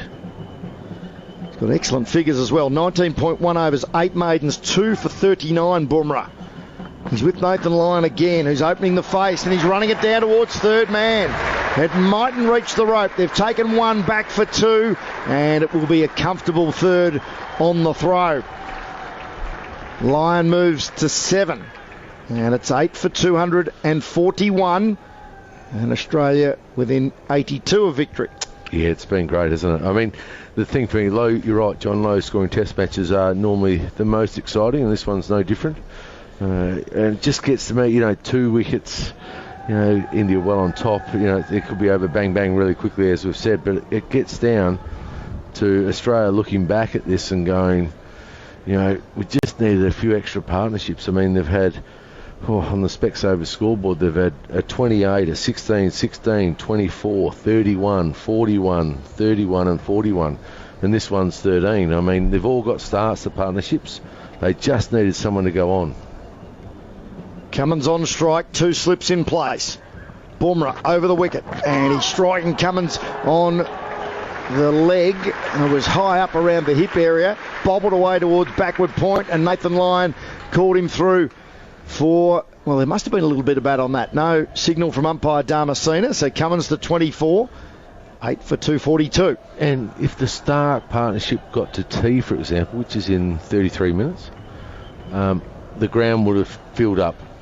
I mean, people would have been stopping work and coming down, and it's still actually filling up anyway because people have been coming in all afternoon. So it's not a bad crowd today for the last day. Gold coin donation for charity. Last update was just over 10,000, but that was about an hour ago, and there's certainly more in now. The next delivery, Lyons driving out into the covers. Good shot for none, unfortunately, because he picked out the fieldsman there, which is the skipper. No, it's not. Coley's in the slips. We can sense that Virat Kohli is still concerned a little bit. I think his field placing here is a little bit better than it has been at various points in the match. He's got the 2 slips in, and that's not always been the case, so it means that he's not always been comfortable with India's position or where Australia are in this match situation. Bumrah's stuttering approach again, and an edge and dropped. Pant, who's been a star with the gloves, has put one down, dives to his right, and adding salt to the wound, they take a run. Well, that would have been the world record there as well. A 12th catch. Most dismissals in a test match. But you never know, do you, now? Those things, start playing your mind as a bowling group.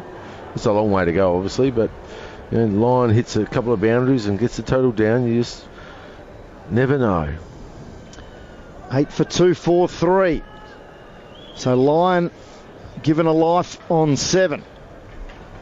And they take the single. He moves to 8. Cummins back on strike on 24. 1 ball remaining. He makes things happen early in his spells. Jasprit Bumrah. Last ball of his first over of this new spell, and Cummins on the back foot defends away on the offside, and there is no run. Specsavers scoreboard, 8 for 243. Thousands of homeless and needy Sydneysiders face a bleak Christmas through no fault of their own. They'll spend Christmas hungry and alone. But it doesn't need to be like that. I'm Reverend Bill Cruz, and with your help, me and my team at the Exodus Foundation will be the family that they're missing. We'll serve them Christmas lunch with all the trimmings. Please make Christmas happen for the homeless this year. Give to my Exodus Foundation today at exodusfoundation.org.au. India needs 2 wickets. Australia needs 80 runs.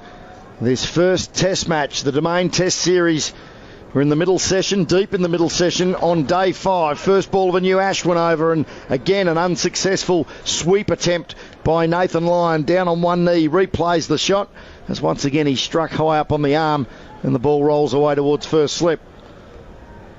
Ashwin again bowls wide of off stump, and this time good connection from Lyon with the sweep. Kept it all the way along the carpet to the man out at deep square leg, and they jog a single. Yeah, it was a good shot. He got his foot a long way down the pitch. He got his head forward. He extended his arms, get his hands low to make good contact with the ball. Cummins, who's faced 111 deliveries, back on strike, and he's defending softly away on the offside. And India would be disappointed with the return of Ashwin. He hasn't got a wicket today. Had the 2 wickets yesterday. I think Virat Kohli would have expected him. That's 2 straight, and that's an easy single for Cummins. Neatly clipped off his toes, out to the man at deep mid-wicket. To have made a much bigger contribution to this innings, and I know that he'd been bowling to the left-handers in the early part of the day, and they played him exceptionally well, but with all that rough outside the off-stump to the right-hander.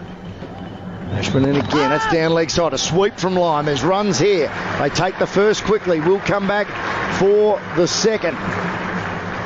And Lyon moves into double figures.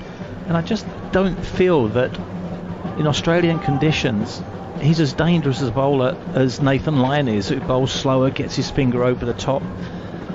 He bowls a little bit flatter, a little bit quicker in general. His length is fractionally shorter. I just think he can afford to bowl slower, a little bit wider of off stump to the right-hander, encourage them to drive.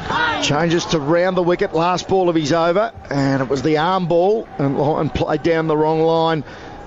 Didn't get an edge, and Rishabh Pant successfully gloves that one. End of the over. Specsavers scoreboard, 8 for 247. Harvey Norman's massive factory outlet is open 7 days. It's the only one in Sydney, and it's at Mascot.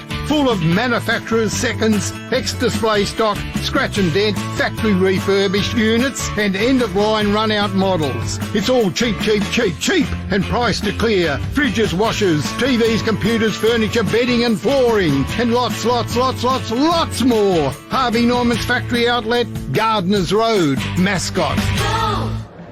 Partnership of 19 for the 9th wicket between Pat Cummins and Nathan Lyon has brought Australia within 76 of victory. India searching for the final 2 wickets as Jasprit Bumrah starts a new over from the cathedral end, and a little late cut played by Cummins, who's looking more and more comfortable out in the middle as he moves to 26. And that single takes Australia 8 for 248. Well, I think the thing with Bumrah is that he's quite awkward to pick up. So his first couple of balls, and he doesn't have any warm-ups. He's straight into it, isn't he? He's 140 plus. So he's really hustle and bustle. He's just hard to pick up. I was speaking to a couple of the Aussie batters before the game. They said he's just hard to pick up the first 10 or 12 balls. So that's the danger time. That's probably why he gets so many wickets early on in his spell.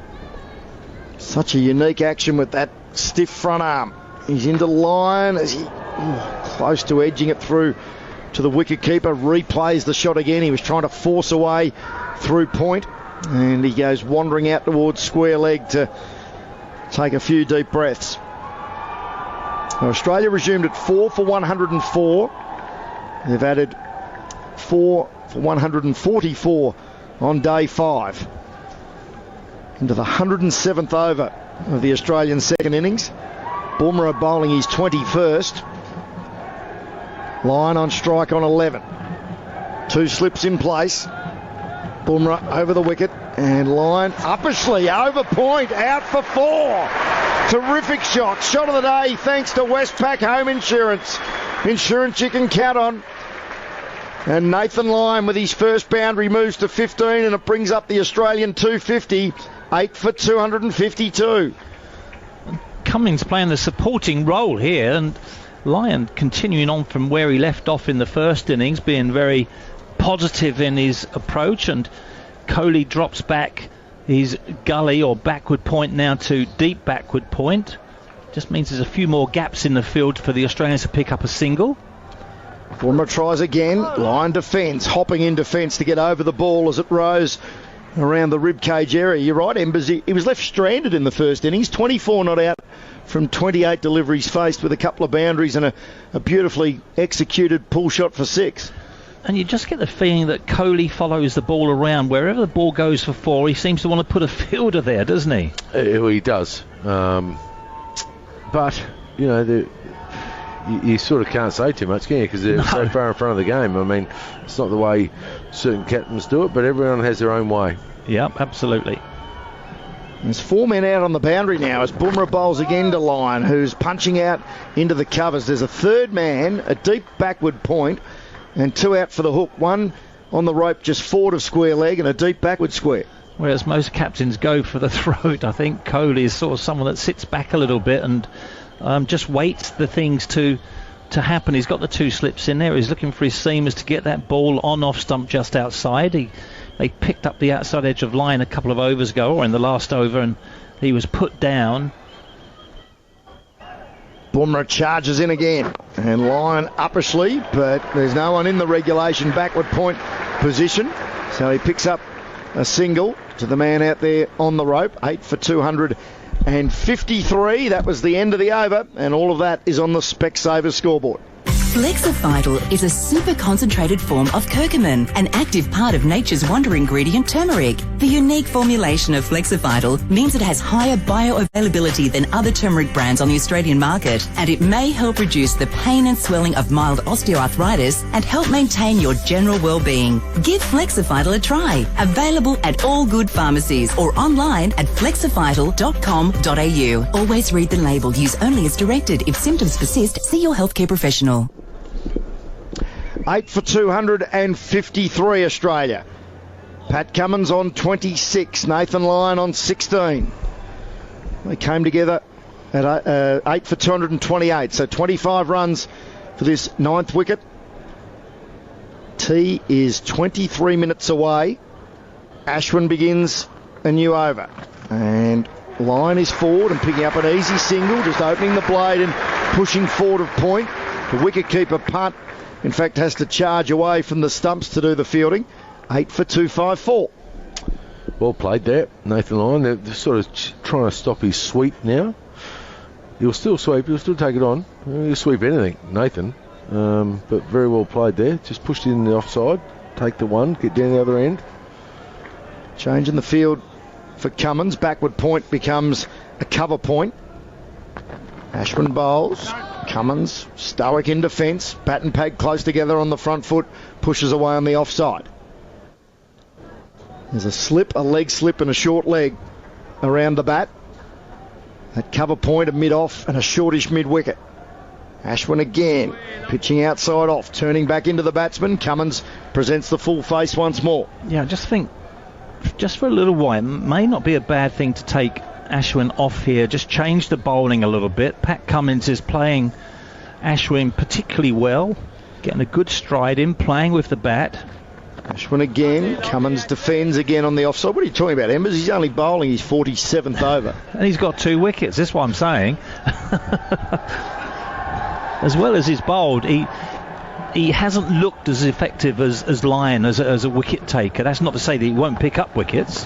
Tosses this up a little more. Cummins drives and not deliberately, but Ashwin couldn't get around Nathan Lyon, so the ball rolls all the way down to long on and they take another single. 8 for 255. And the Nissan 2018. Using the spin and working that ball down to deepish mid-on. 1 ball remaining in the over. 10 to 3 local time on a Monday afternoon. Ashwin tosses this one up and Lyon forward and pushing defensively to the man at mid-off.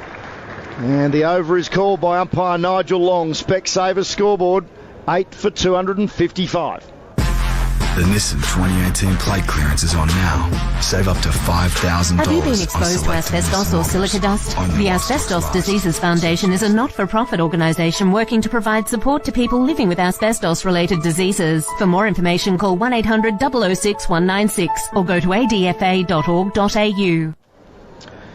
Appreciate your company on Macquarie Sports Radio's Summer of Cricket, whether you're listening in Brisbane on 882, Sydney on 954, Melbourne 1278 or via digital in Perth, maybe online, sportsradio.com.au, via the Cricket Australia app or the Macquarie Sports Radio app. We do appreciate your company on this 5th and final day of the first test. If this is a taste of things to come over the next 3 to 4 weeks, what a series we've got to look forward to. India searching for the 2 final wickets as Bumrah starts a new over with a bouncer, which Cummins did take evasive action, but it was that high he could have stayed in his normal batting stance and he wouldn't have been endangered. Well, going back to John's point, player comparison thanks to Squad Athletica, Lyon and Ashwin, I would take Ashwin off just for a couple of overs before tea. Give him a break so he can, because he's bowled 46 overs, your fingers get tired, you don't have as many revs on the ball. Give him a little break. The Quicks might get a wicket. If they do that, bring him back on because they'll play the extra half hour. Bumrah with the figures of 2 for 50. He's into his 22nd over. Over the wicket he comes, and well played by Cummins. Works it off his hip out through mid-wicket. They take the first quickly, but the man comes in off the rope and keeps it to 1. 8 for 256. And with that, I mean, a spinner, you just can't keep going all day. You do get tired, you know, your fingers, you don't rotate through the ball as you would like, you know, get over the ball. Just give him a break. The Quicks can bowl, and they're still leading by, 65, 67 to win. So you give him a break now because you might need him fresh, ready to go after tea. Now, it's 19 minutes for tea. If they lose the wicket, they keep playing, obviously, a half hour. You can bring him straight back on then if you needed to. Nathan Lyon on 17 waits for Bumrah. He's with him now. And uppishly, he beats mid-wicket. Not sure it'll reach the rope. They've taken the first quickly. Back for the second. And again, a very easily run third on the throw. So Nathan Lyon moves to 20.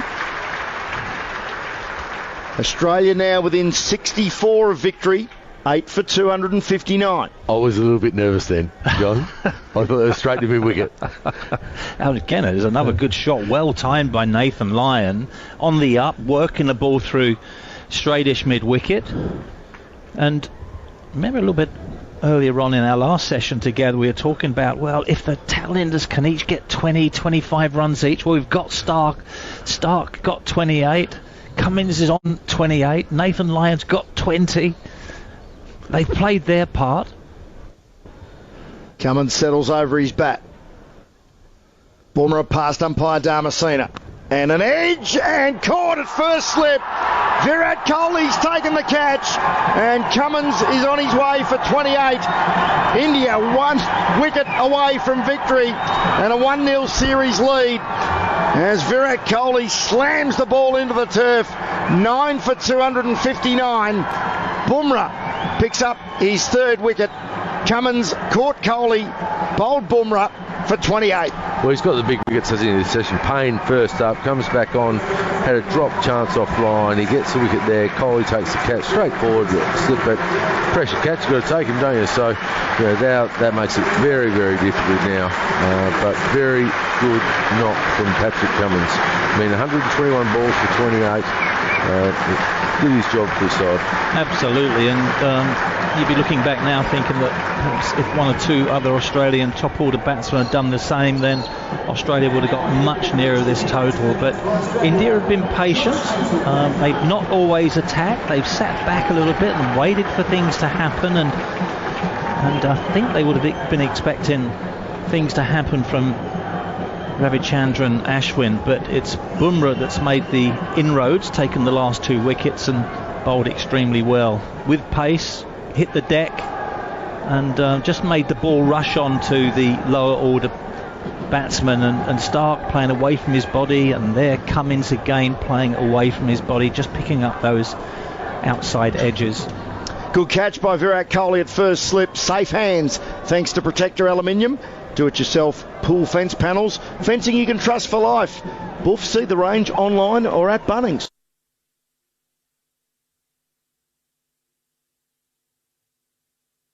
Sports Radio.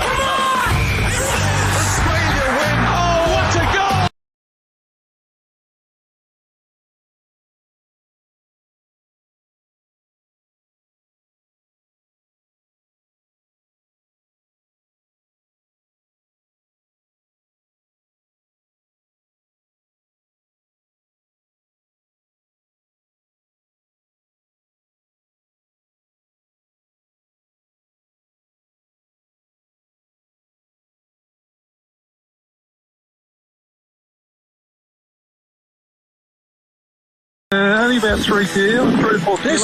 So that's not bad. What about you? How many years have you been retired? How many kilos have you whacked on? I've been out 15 years and I've put on... Kilo a year? 15 kilos. Yeah, I've put on a kilo a year, Steve. So in 15 years' time, you'll be 15 kilos, have you?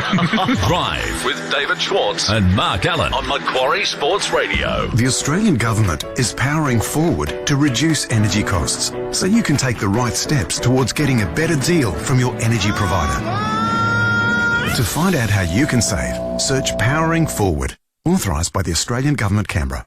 It could be next door, down the street, or even on your way to work. Every building site you drive past increases your chance of getting a flat tyre. Introducing the revolutionary new ASV puncture-free tyres. Using smart Australian technology, ASV puncture-free tyres self-seal in the event of a puncture, keeping you safe and keeping you moving. ASV puncture-free tyres, the safer, smarter choice. Visit puncturefreetyres.com.au. Thousands of homeless and needy Sydneysiders face a bleak Christmas through no fault of their own. They'll spend Christmas hungry and alone. But it doesn't need to be like that. I'm Reverend Bill Cruz, and with your help, me and my team at the Exodus Foundation will be the family that they're missing. We'll serve them Christmas lunch with all the trimmings. Please make Christmas happen for the homeless this year. Give to my Exodus Foundation today at exodusfoundation.org.au. You could be running around with the kids, running late for drinks with your mates, or running from your commitments with the in-laws. Whatever you're fit for, Squad Athletica has the gear for you. with tees, shorts, chinos and socks made exclusively for men. Fit for family time. Fit for life. Squad Athletica. Athletic wear for men. Shop in-store or online at sqdathletica.com. The right downsizing retirement option for you can only be found in one place, villages.com.au, Australia's #1 downsizing retirement directory. Like to retire on Sydney's northern beaches? You can with a 2-bedroom apartment at Bayview from $495,000. It's one of 31 retirement villages in the region where you can age well. Discover your downsizing village options right across Australia at villages.com.au. Make better decisions to age well. Villages.com.au. Kia Open season is on with the medium SUV Sportage AO edition featuring AEB safety, 18-inch alloys, side steps, reverse camera, rear parking sensors and smartphone connectivity from a match-winning $30,990 drive away with auto. Plus, Australia's best 7-year unlimited kilometre warranty. See your local Kia dealer today. Private buyers only while stocks last. Terms at kia.com.au. Kia, major sponsor of the Australian Open. Have you been exposed to asbestos or silica dust? The Asbestos Diseases Foundation is a not-for-profit organisation working to provide support to people living with asbestos-related diseases. For more information, call 1-800-006-196 or go to adfa.org.au. Delivering every ball. And the match is over. You're listening to Macquarie Sports Radio's Summer of Cricket. And we welcome you back to the Adelaide Oval. We apologise for those technical difficulties in the last few minutes. Another Ravi Ashwin over was bowled with just a single being taken. And a new over starting from Jasprit Bumrah. Terrific pull shot by Nathan Lyon out forward of square. He took it so early. Shot of the day thanks to Westpac Home Insurance. He moves to 25. Australia 9 for 264. Darren Lehman, John Embry and Bruce Eva with you on Macquarie Sports Radio's Summer of Cricket. Well, that was a great shot. Absolute pearl of a shot. Top order batsman, we're very proud of that. Bumrah from the Cathedral, another short ball. Lyon launches into another pull shot, but this one is square and there's a man on the rope to keep it to a single. What a double he's had with the bat. 24 not out from 28 in the first innings, Nathan Lyon, and now 26 not out from just 25 deliveries in this, the second innings. 9 for 265. 1 wicket needed for India, 58 runs for Australia. And it has to be said that Nathan Lyon looks the most comfortable player of the Australians out at the crease. He's playing out of his skin. Unfortunately for Australia, he's now at the non-strikers end. Bumrah round the wicket to Josh Hazlewood, who plays it well. He opens the face and guides it out backward of point. They take just the single as Jadeja, the sub, comes in off the rope and does the fielding. 9 for 266. And with that single, Hazlewood's off the mark. Well, at this rate, 6 and over, 7 and over. We're only 8 overs away. You know, and that's what Nathan Lyon will do. He'll try and take the game on. There's no doubt about that. They're going to bowl short to him, so he is going to play that pull and hook shot now. And he has to. You know, gets away with it for 3 or 4 overs, it might change. They might change tact a little bit. Bumrah on the runway with Lyon, who punches straight back down the line. And the bowler, while he misfields, parries it only a metre or two away towards cover. No run. And you have your game plan as a bowler in these match situations, but when you get a lower order batsman starts to strike the ball, all of a sudden you as a bowler, you do get a little bit rattled. You change your game plan, you bring your length back, you try and bowl a little bit quicker, you bowl a little bit short at the tail ender. All of a sudden a couple of fours come along and the bowling side gets under pressure. Bumrah again. Lyon pinned the ears back and drove fiercely, but picks out Ashwin at wide mid-off. If you're a bowler, Buff, where do you bowl at the top order batsman? You bowl length, you bowl line, and you be patient.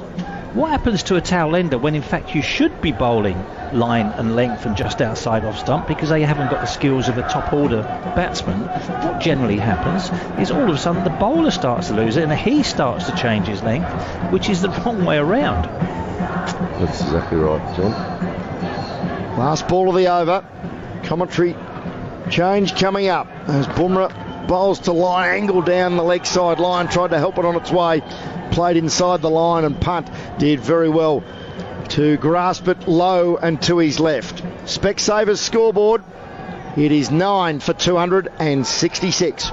Hay fever symptoms strike in an instant. Ask your pharmacist for AZEP nasal spray. Effective relief from symptoms within 15 minutes. AZEP works ASAP. Always read the label. Use only as directed. If symptoms persist, speak to your healthcare professional. Want access to all your favourite sports all the time? KO Sports offers the world's most comprehensive sports streaming service. Start your 14-day free trial now with KO, proud partner of Macquarie Sports Radio's Summer of Cricket. It's day 5 here at the Adelaide Oval, and we've had an enthralling test match, and India are 1 wicket away from securing the first test match. Attendances, 112,868 have attended over 5 days as Hazelwood defends the first ball off Ashwin to Kohli at short cover. Good afternoon, Mike Hussey and Ian Chappell. We're holding on. Good afternoon, Tom, and to all the listeners. Yeah, the Aussies have fought it all the way to the end. You see Hazelwood just knock one into the offside for another single.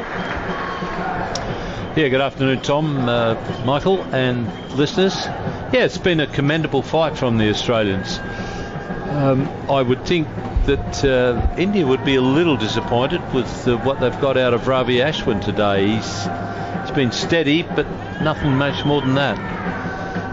That man Ashwin now in line, finding Kohli at short mid-wicket. He's bowled a lot of overs. What is he into his 49th over of the innings? Figures of 2 for 89, so he's kept it pretty tight, but he certainly hasn't looked as damaging as he did in the first innings. Sweep slog's attempt there from Nathan Lyon. There's 2 back on the leg side, a deep backward square and a man in front of square. That's Mohammad Shami. They've got to have that 45 man up. He's likely to get the top edge on those sweeps. He sweeps again, Nathan Lyon. No contact made. Nathan Lyon is going to continue just to play his shots, I feel. He knows that if they've got any chance, it's got to be more than likely off his bat. Defends back to Ashwin. No run. The way he sweeps into the over. Into the over, it's 9 for 267 on the Specsavers scoreboard.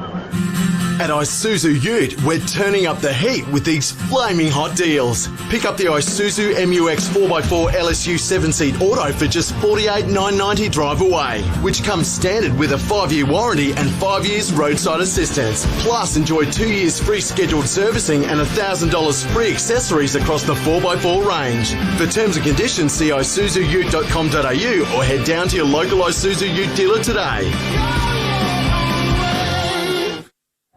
So Australia needing 56 more runs. India 1 more wicket. That's the bottom line here on day 5 of the first test match of this Domain Test Series. We're going to have a change of bowling at the Cathedral end. It's Ishant Sharma, the most senior fast bowler in this Indian touring party. And the Indian captain Virat Kohli has turned to him to see if he can finish off things for the Indians so they can secure their first test match win of this series.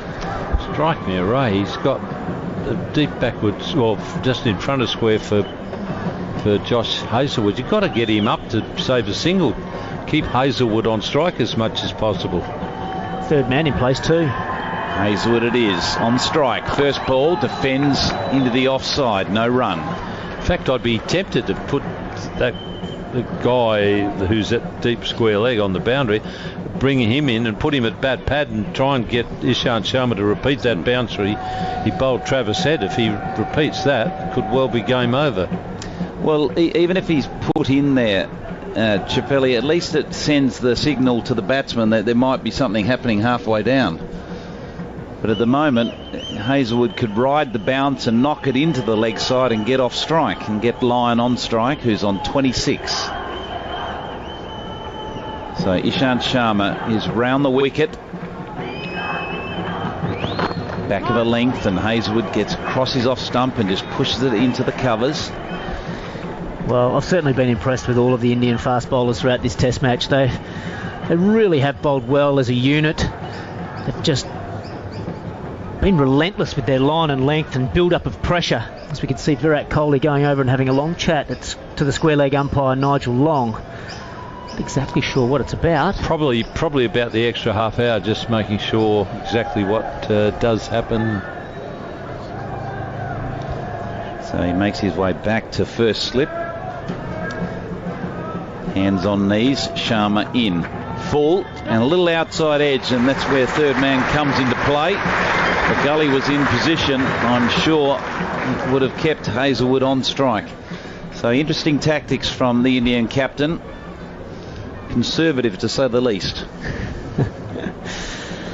Yeah, Nathan Lyons played very well out there for Australia. 26 not out. He's played some beautiful shots, and he's looked very comfortable at the crease. He's playing with a bit of freedom. Yeah, so tea would be due generally, at 10 past 3? Yeah. Is that correct? So it's 9 past now, and so, yeah, I think what the players can do is take an extra half an hour to see if they can get this last wicket in that time. That's absolutely right. So Sharma into Lyon. Full pitched, and Lyon comfortably forward, punching that with confidence to mid-on. Gee, there's certainly no demons in the pitch. I mean, that ball's hit right in the middle of Lyon's bat. He's timed a couple of shots. Pat Cummins hit a glorious cover drive not that long ago. I mean, the pitch has stood up extremely well. Well, that's what generally happens with these drop-in pitches. They just seem to get better and better.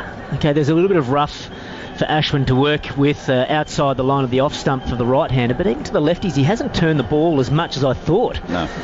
As the test match has worn on. Maybe the fingers are tired. Sharma in.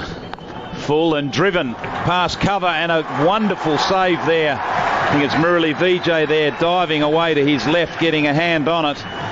Would have gone for at least 2, if not 3. I think that's the subfielder Jadeja, Tom. Just see, I think someone's gone off the field. I think Rohit Sharma's gone off the field. He's got the sub next to his name on the scoreboard, and Jadeja, he is an unbelievably good fielder. Yeah, and it's to his left side, and he's left-handed, so going to his favoured side. I remember watching a one-day international, or playing, a one-day international in India, and he was just foxing Ricky Ponting, who knocked one out to deep mid-wicket, and Ricky took the bait, tried to come back for the second, and Jadeja just sent in this bullet of a throw right on top of the bails and ran Ricky Ponting out by half a pitch. He won't do that again. Well, he's by far their best fielder in this touring party, or in India really, and that's playing first-class cricket or for the Indian team. Sharma in, Hazlewood on strike. Defends it comfortably. So on the Flexified scoreboard, it is 9 for 269.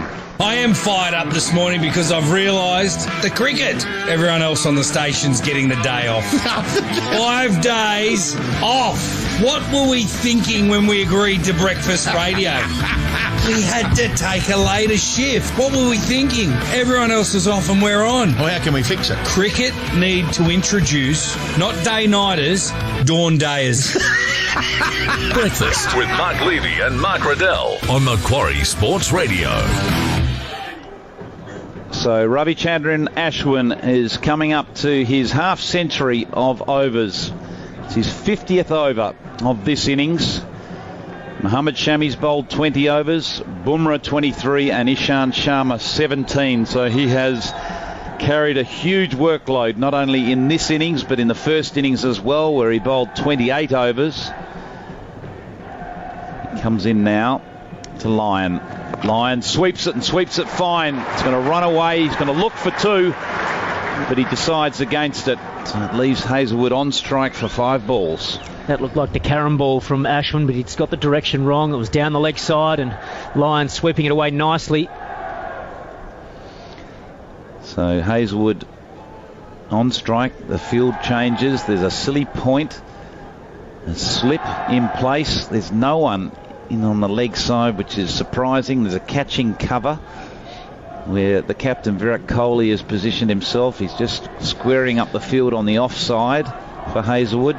Ashwin now round the wicket to Hazlewood.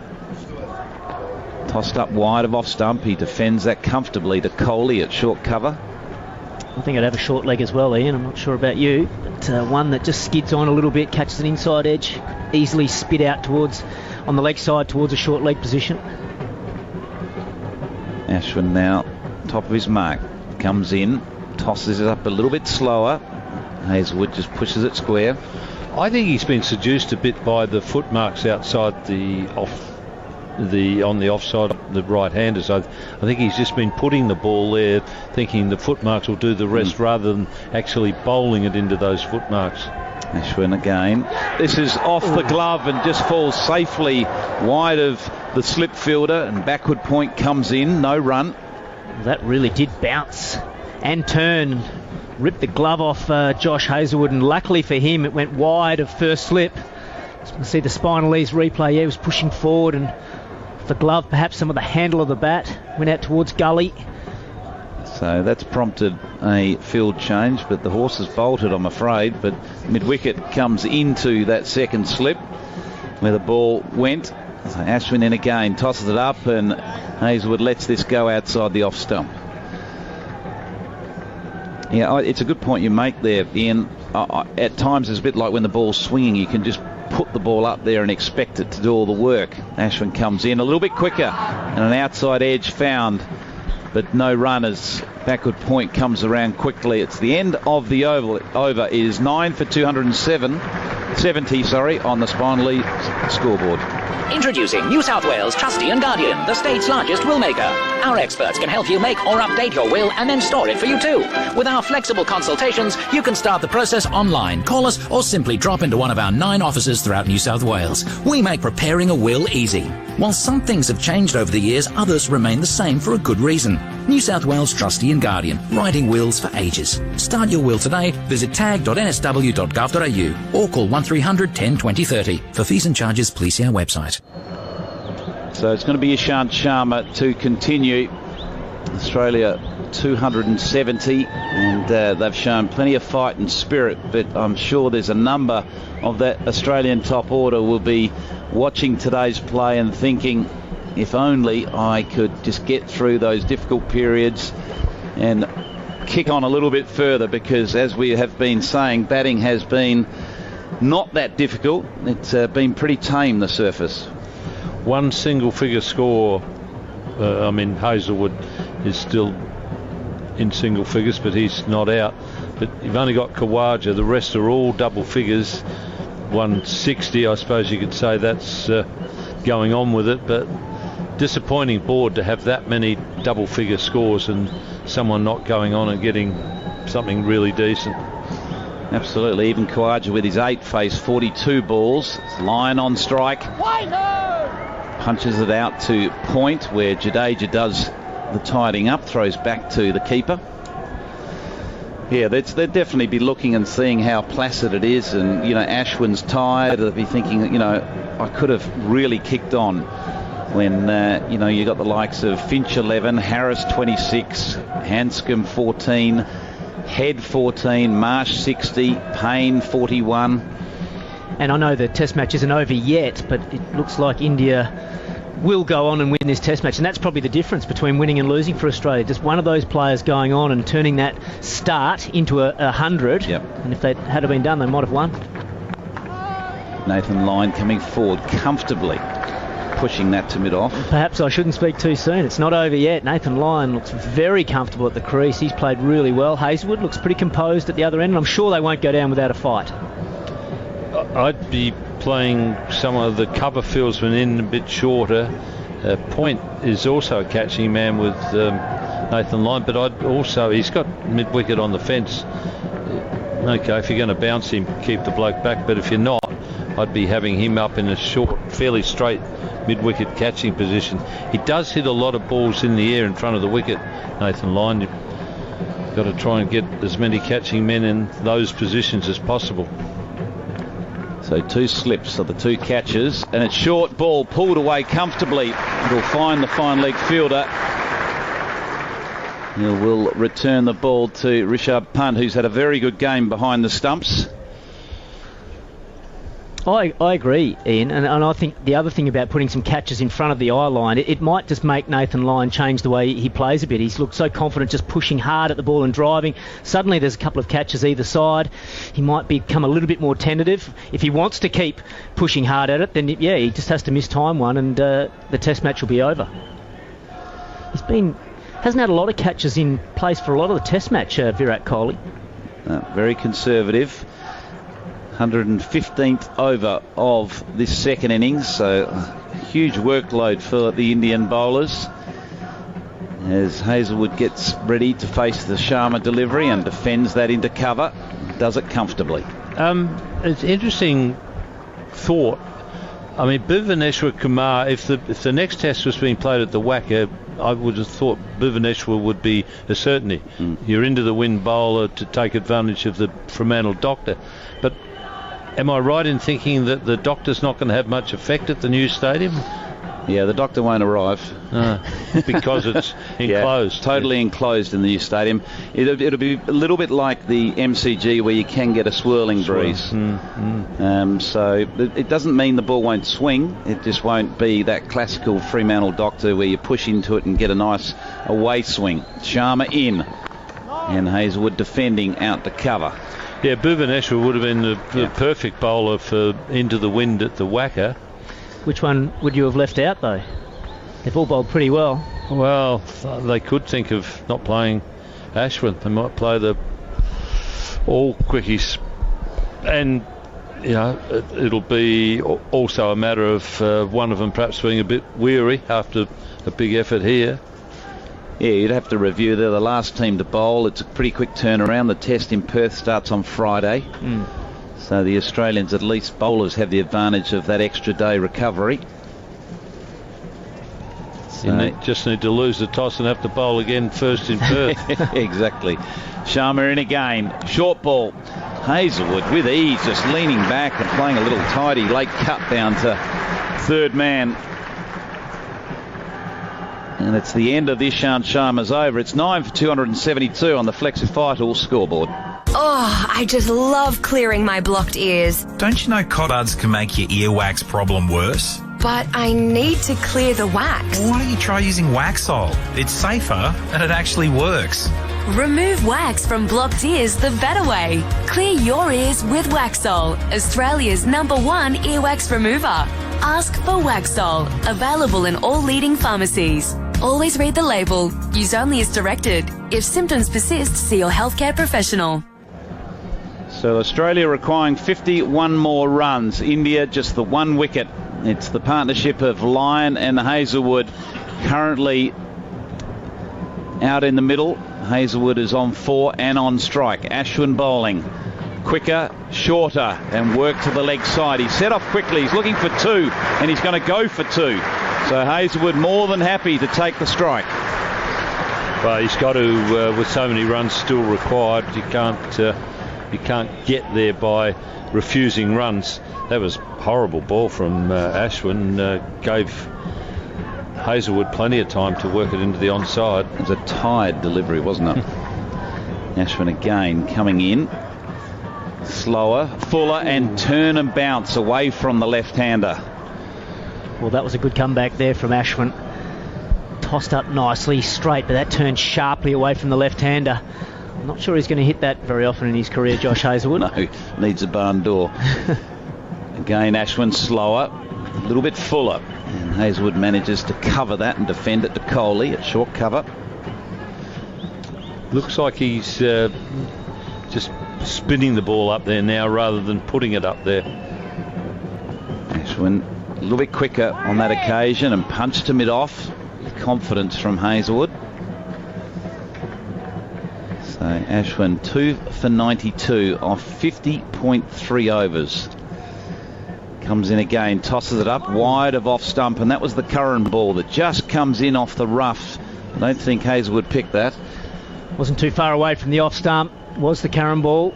Very full, and it did catch the fuller rough and spun back in towards the off stump.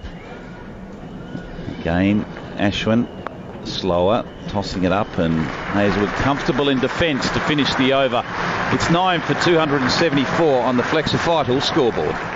Whatever you need to pick up or get rid of, at Dump It Bins, we're willing to pick up anything. Whatever size job, we've got the right bin for you. Guaranteed fixed pricing and 24-hour turnaround. Visit dumpitbins.com.au. Dump it bins, dump it bins.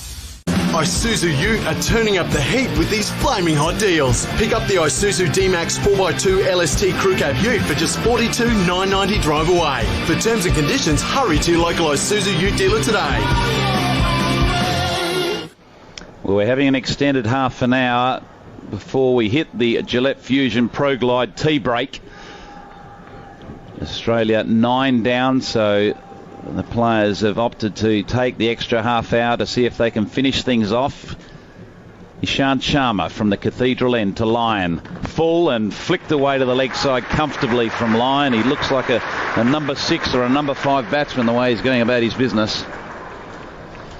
Actually, Josh Hazlewood started to look quite comfortable, particularly against Ashwin, though he was beaten in the last over, but he middled a couple of those deliveries quite confidently. It's interesting that a lot of these recent partnerships, 20, 30, 40, and the batsmen, you're thinking, gee, they're looking really comfortable, and then suddenly a wicket falls. So perhaps you had Cummins looking really comfortable, then just perhaps overestimating his ability with the shot that he played. But they have looked very comfortable at times in those partnerships. Pat Cummins was out for 28 as Ishant Sharma comes in looking for the Yorker, and it's jammed out, and not only jammed out, it's worked for one into the leg side from Hazlewood. Yeah, Pat Cummins faced 121 balls, so he spent a long time out there. Yeah, Pat Cummins played really well. It was a nervous start, especially when he was facing Ashwin. Sort of got the feeling it was going to end pretty quickly, but he got through that period, got through to lunch, and after lunch he played. I know he does bat very high for his club team on the rare occasion that he does play club cricket. Prides himself on his batting and works very hard at it. But he also, when he had his back injuries, didn't he play as a batsman? It's a bit like what Dennis Lilly did back in the day. When they were recovering from their stress fractures, they continued to play and worked on their batting. Dennis topped the aggregates in district cricket this season. He played purely as a batsman. Has he reminded you about that? No, but they reckon everyone that bounced him that season, thinking that he might not bowl again. Sharma in and work to the leg side again from Lyon. Now the fielder is up from deep square, which allows Lyon to pick up a comfortable 2 behind square. They reckon he remembered every one of those bounces and repaid them probably double with or interest. Triple. Yeah. They'd be a brave man, though, really, running in thinking that was a smart idea. Well, I think they thought that, he's probably not going to come back, and if he does, he'll only be a medium pacer. It's got that slightly wrong, didn't they? So now they're fiddling with the field. That fielder at square leg has gone back out to the boundary in front of square, probably about 10 metres in front of square. So Nathan Lyon tapping the bat down, looks nice and composed at the crease. Sharma in, back of a length, and punch back to the bowler. The worst part about that season was I think he was captain. I would have liked to have seen some of the captaincy.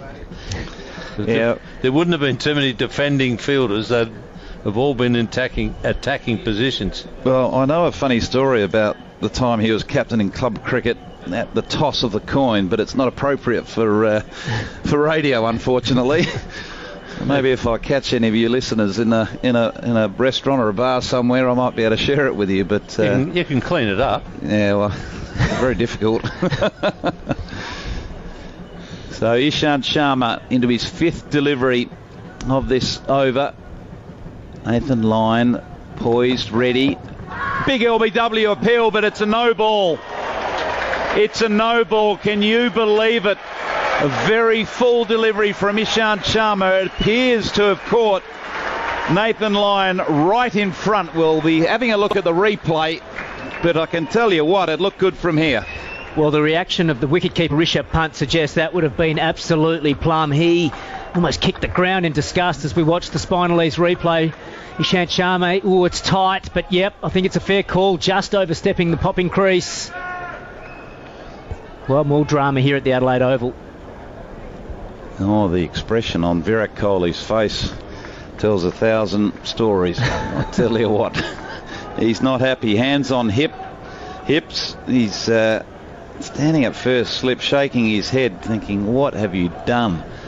Ishant Sharma's not too impressed with himself either.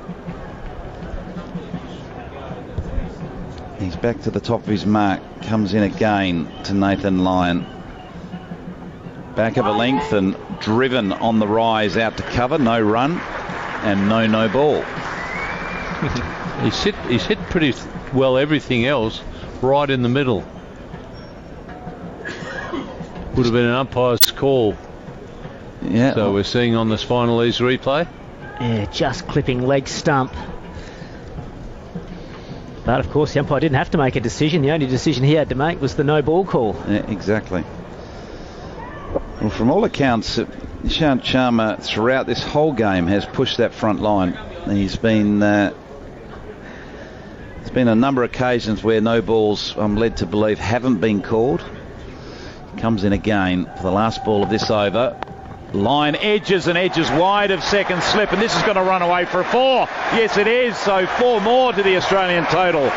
Nathan Lyon continues on his merry way to 36 on the Flexi Vital scoreboard. It's 9 for 283. If you're a small to medium business owner, there are Australian government incentives of up to $20,000 to help you hire an eligible apprentice. I'm David, owner of the Garden Makers Landscapes in Sydney. I was able to take on Newen as an apprentice, and it's great to know I'll get help with his training and that I can help him with his career. The government is funding opportunities for up to 300,000 new apprenticeships and traineeships. To get your business growing, go to jobs.gov.au. Authorised by the Australian Government, Canberra. Do we dare to dream? 40 required. India needing 1 wicket. Lyon on 36, Hazelwood 7.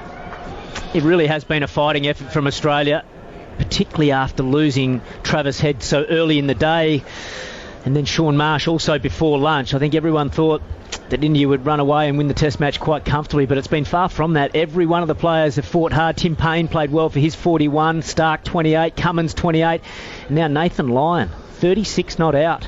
It's Hazelwood on strike. Off the back foot, punches it to mid-on comfortably. Just the ball dragged down again from Ashwin. He's had a good double with the bat, Nathan Lyon. Undefeated in the first innings. Ashwin again tosses this one up. Hazelwood comfortable in defence, pushes back to the bowler. The Indians might be happy when it's tea time. Yeah, we've got about 10 minutes until tea. Ashwin in again, defending out to Kohli at short cover. A lot of them are hitting the middle of Josh Hazelwood's bat with Ashwin bowling. And the crowd are clapping every dot ball at this stage. Ashwin a little bit quicker on that occasion, but Hazelwood up to it. Defends it back down the wicket. So 40 more runs required. India need just the 1 wicket. There's the Curran ball and defended into short. Mid-off. Reminds me of amazing Adelaide against England back in 2006 when the crowd were counting down every single run, clapping every ball that was faced. There's been some good test matches here over the years as Ashwin comes in again, tosses up and little outside edge to backward point, and it's the end of the over, so Hazelwood survives that one. It's 9 for 283 on the Flexi Vital scoreboard. With Vodafone $5 roaming, you can leave your roaming worries behind. Travel with the network that gives you the choice to use your plan in 80 countries for just $5 extra a day. Get $5 roaming only with Vodafone. Now that's roaming done better. Ready? Countries may vary. For Plus plans, only a max speed data is included while $5 roaming. T's and C's apply. See vodafone.com.au/roaming. The drama continues at the Adelaide Oval. Another change in the bowling, and it's Jasprit Bumrah back into the attack, who has made something happen on most occasions when he has bowled or started a spell throughout this test match. He will be bowling to Nathan Lyon. Australia 40 runs from victory. India 1 wicket from the Cathedral end. He starts with a ball outside off stump, and Lyon tries to slap it through the covers, mistimes the shot off the toe of the bat, and it rolls towards point, and there is no run. Bruce Eva with you for the next half hour, which will include the tea break if play continues for just another 7 minutes, and it's a very good afternoon to Bradley Hodge. Afternoon, Bruce. I wasn't sure I'd be back here actually in the seat watching some action, but here we are. You and me both, my friend. It's been, well, it hasn't just been an amazing day, it has been a terrific test match. Nathan Lyon on 36. 2 slips in place. Bumrah with him, and Lyon's driving square. There is protection on the rope for the tourists at deep backward square. They take the single. 9 for 284. Mike Hussey still with us. I guess you didn't think we'd still be calling some action post 3:30 local time on this Monday afternoon. No, indeed. Bruce, I was actually checking the flights to see if there might be a chance to get back home tonight rather than tomorrow morning. So it's been a great fighting performance from Australia. They really have tried hard, and yeah, they're eking closer to this target. It's the 119th over of Australia's second innings. They resumed at 4 for 104 this morning and progressed to 9 for 284. In the lower order, talk about the tail wagging. 28 from both Stark and Cummins. Unbeaten 37 from Lyon. Hazelwood on 7. Bumrah's with him. Hazelwood plays a little late cut. He moves to 8. Bit of frustration from the bowler as well, as Hazelwood jogs past him to stand at the non-striker's end. 9 for 285. I'll tell you what, you can just feel the atmosphere in the ground just lift a little bit. The crowd are just starting to, it's got a little bit of a footy atmosphere about it now. You can just, it was like there's a few goals being kicked for either the Adelaide Crows or the Port Adelaide, and you can just sense they're excited here. Well, Cricket Australia posted a final attendance figure for the day about 40 minutes ago. I reckon there's more in the joint now, as there's another edge from Lyon. Slashes it a wide one, and it goes well wide. A second slip down to the man at third man, and they take yet another single. 9 for 286. Well, for me, this is the danger man for Australia. Jasprit Bumrah. Both of these batsmen don't look as comfortable against this man with his extra pace and awkward action. We saw Josh Hazelwood. Yeah, he got a single earlier on the over, but he did just back away a little bit, give himself a bit of room. Nathan Lyon, his weight was back on that shot there as he flashed at one. Thick outside edge that went down to third man. So there's a short leg coming in place now for Hazelwood as well. 2 balls remaining in the Bumrah over. Hazelwood on strike. Over the wicket he comes. Bouncer. And he's uppercut over the slip for 4. Terrific shot from Josh Hazelwood. Uppercut over the 2 slips, and it races down to the rope at the southern end of the stadium. And this stadium, well, it's not exactly rocking, but as Bradley Hodge said, the atmosphere is building by the minute. 9 for 290. That's got to be a shot of the day. Oh, Westpac Home Insurance shot of the day. Bang, Josh Hazelwood. I take it back. I shouldn't have said that. He's looking very comfortable again. Where's this skill sets from Josh Hazelwood come from? Oh, it's amazing. That's a fantastic shot off a guy that bowls 140. He was backing away anyway, but I suppose that helped him a bit. So Virat Kohli puts in a third man now. Last ball of the over is an edge, but it's all the way along the carpet. It avoids KL Rahul at second slip. And that was a good move from Kohli, because the third man saves another 4. They take a single. Hazelwood retains the strike. End of the over. Squad Athletica scoreboard. It's 9 for 291. The Nissan 2018 plate clearance is on now. Save up to $5,000 on selected Nissan models. Only while stocks last. Search Nissan offers to find out more. Nissan, innovation that excites.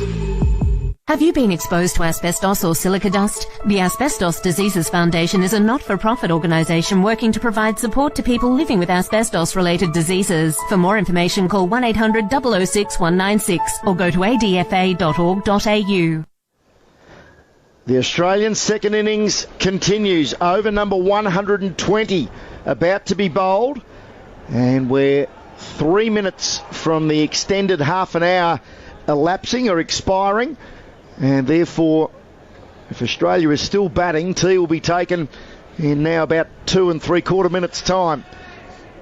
9 for 291, 32 runs needed for what would be an historic victory from the Australians. India searching for just one more wicket. Ravi Ashwin in. And round the wicket, Hazelwood dead bats it on the front foot.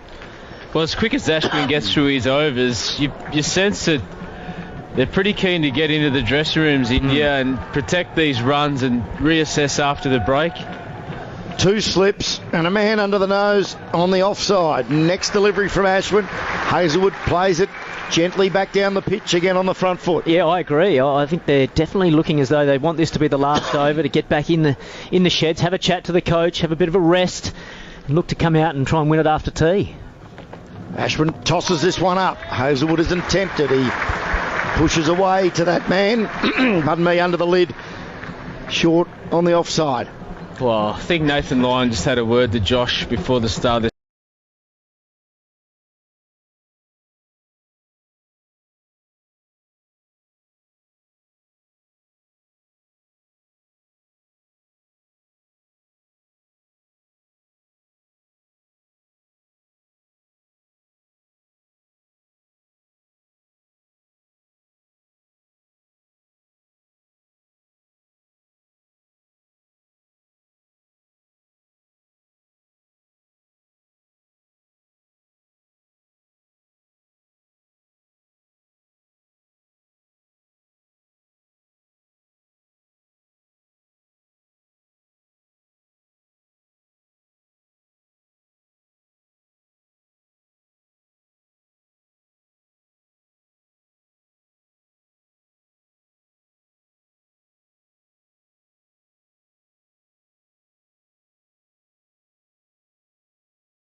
Start this over and thought, let's just get through this over and see what we can do after it. Ashwin in again. Hazelwood again with a big stride forward and dabbing away on the offside. He's coming down again, saying, well played, Josh. Yeah, I'm sure he's not saying, let's try and finish it before tea. Rishad Pant might.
Yeah, I agree. It's a good call, Hodgie, and they've been wanting to gain some respect back, and I think their fans will be proud of that performance. But what a great test match it's been all round. We've seen so many over the years here at the Adelaide Oval. To go just almost to tea on the 5th day.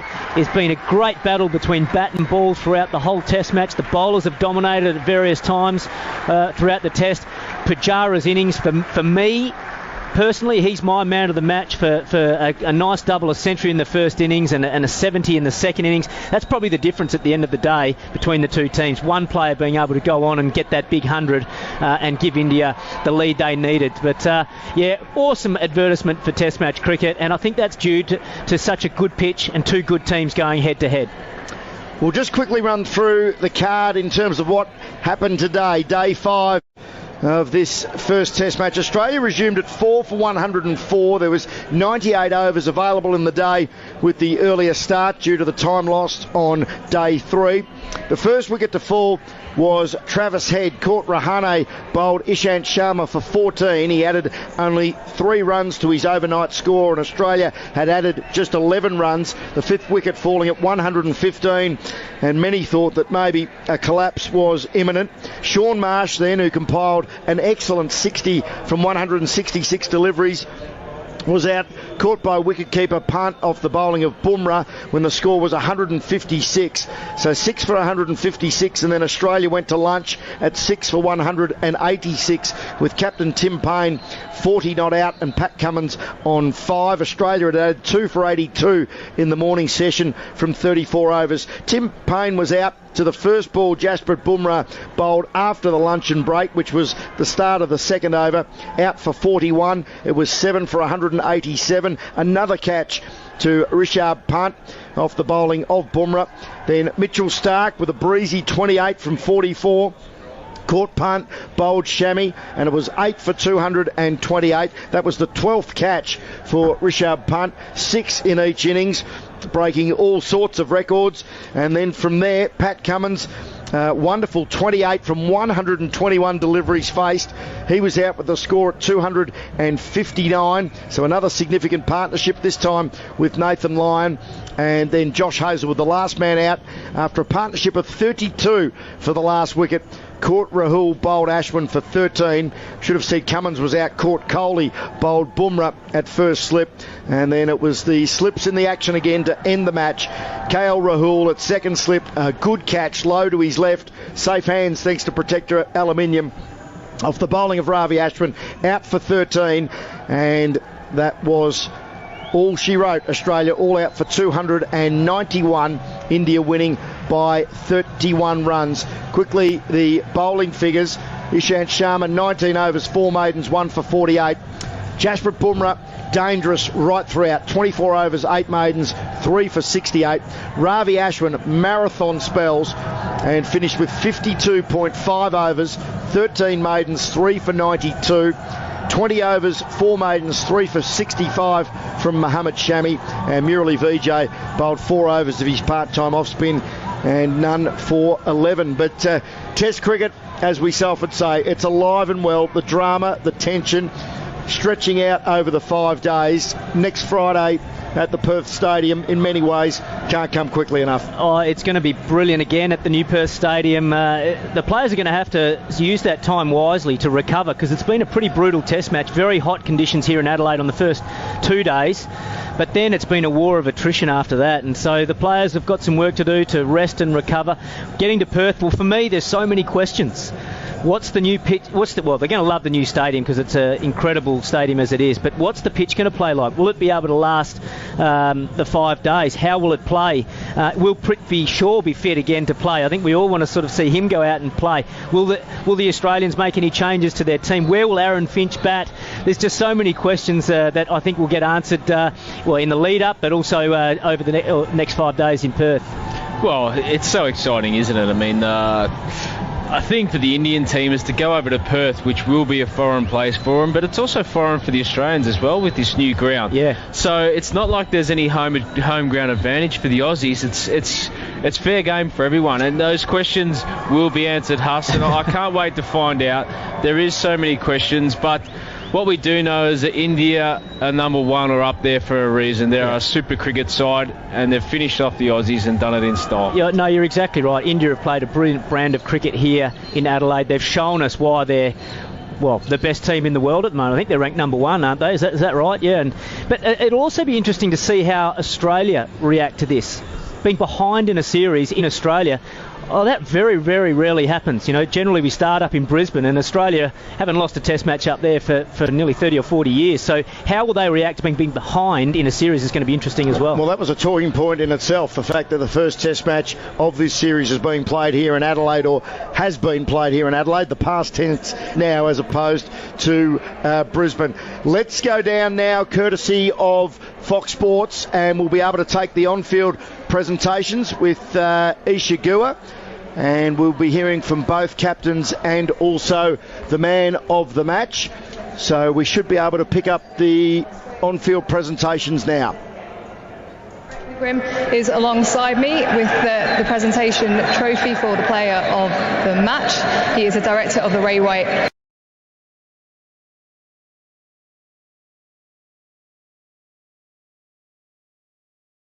group. Before we hear from the player of the match, let's get to the losing captain, Tim Payne. Tim, a loss like this must be really tough to digest, but how hard is it to take when you get so close? Yeah, it's pretty shattering. Really proud of the fight of our lower order, but I think over the 5 days we had a number of opportunities to get ahead of the game and failed to capitalise on any of them. So India thoroughly deserved to win. When you came to the ground today, though, 219 to chase, how much did you believe you could do it, especially after Dubai? Yeah, we thought we could win, no doubt about that. We just needed one of our batters, or myself, to get a big score, and we saw our tail are always going to dig deep, and they've got some talent with the bat as well, but unfortunately myself, Sean and Travis couldn't bat for long enough with them to be there at the end. Of course, there's a lot to dissect when you look back at the game, but would you say that the partnership between Pujara and Rahane in India's second innings was probably the difference? Oh yeah, probably played a factor. I thought Pujara was probably the difference between the two sides. It's that's what you want from your top 5 or 6 batters, is to score hundreds, and he certainly got a lot of balls into our bowlers as well, so he made us work really hard to get him out, and we can take a lot from that for our batting group, and as I said, we thought we had a lot of opportunities to win this game and just didn't take them, so we go to Perth with the belief that we can still win this Test series, and our best cricket's good enough. Are you confident you can turn things around pretty quickly? Yeah, absolutely. We take a lot of confidence from today. I thought the way our guys fought it out was sensational today, but we just need someone in our top 6 to go big like Pujara did, and if we do that, we'll be right in the game. How's the finger? Finger's fine, thank you. All the best in the next Test. Thank you. Cheers. Thanks, Tim. Let's hear now from the winning captain, Virat Kohli. A warm welcome from the Indian fans that have turned out today here at the Adelaide Oval. You've got a bit of a love affair here, but this time as captain. What was going through your mind when they were eking ever closer to chasing down the score? Well, look, these things happen in Test cricket, ups and downs through the game, but it's important to stay calm at that point. You understand that those chances are going to come at some stage, and it's the odds were stacked up against them as soon as we got Pat Cummins out, and look, they gave it a go. They tried their best, but I think we executed our plans eventually, and we got that last wicket, which we all were very keen to get. Were you really that calm when edges were flying off for 4 and wickets off no balls? Well, I wouldn't say that I was cool as ice, but you just try not to show it. I think Jasprit in the last over that he bowled was getting a bit worked up, so I told him stay calm. It's just a matter of one mistake or one good ball, and that's the thing that kept us going. That we just need one good ball or one mistake from the batsman to win us this Test match. There's been a lot of talk about your bowling attack and one of the best to hit these shores in Australia. How proud are you of the way they conducted themselves? Well, super proud. To have 4 bowlers and take 20 wickets to win the Test match, I think it's an outstanding feat, something we haven't done in the past in Australia, and that's why we're very proud of our bowlers, and they are at their peak, all of them together, and it's something that us as batsmen look at as an opportunity to put in good performances, and we'll be in every Test match gunning for a result. So I think it's as I said, it's up to our batsmen to step up in this particular series, and Pujara and Rahane particularly showed that for us in both the innings. So I think collectively, I think we were the better team and we deserve to win. Yeah, just how crucial were those runs from Pujara in particular, and how important was it that he could play in the way that he wanted to? Well, priceless. We were down and out at lunch on day 1, but I think his belief and his grit and determination kept us in the game. He brought us back beautifully, and the game was poised equally on day 2.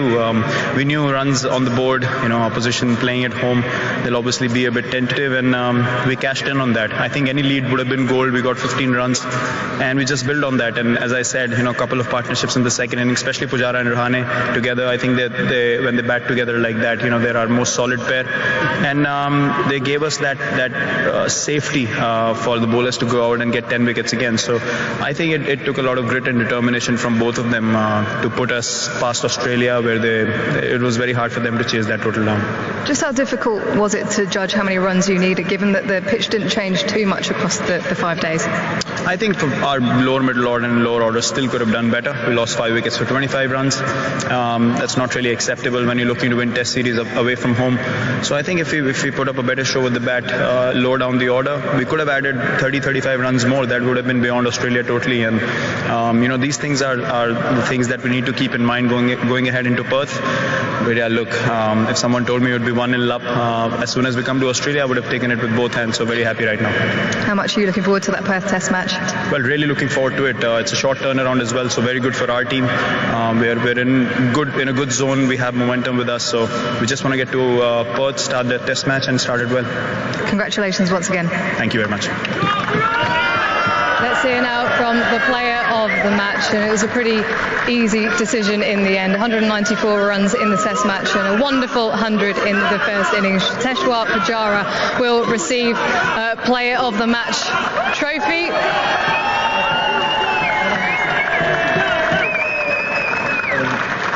Congratulations to you. You've been here before and only scored 150 in that last Test series. So what have you learned coming into this one? I think, as you said, playing here before has helped me a lot. The most important thing for me was the preparation. When I was back home, I knew what to expect in Australian pitches, and having played some of the bowlers in the past has also helped me. You said that it's one of your top 5 knocks. Why is that? Because it was special. I thought the way we came back in the game, we lost about 4 wickets in 40 runs, and then to make a comeback and get to 250 was the most important thing. But ultimately winning the Test match, credit goes to all bowlers to get them out into below 250. Getting that 15 runs lead was a psychological advantage, and which made us believe that we can bat well in the second innings. And I think again the partnerships in the second innings were very crucial. So I think it's the self-belief from all the team members which made it possible. Was there any ever pressure for you to perform in a different way or to bat quicker on this surface?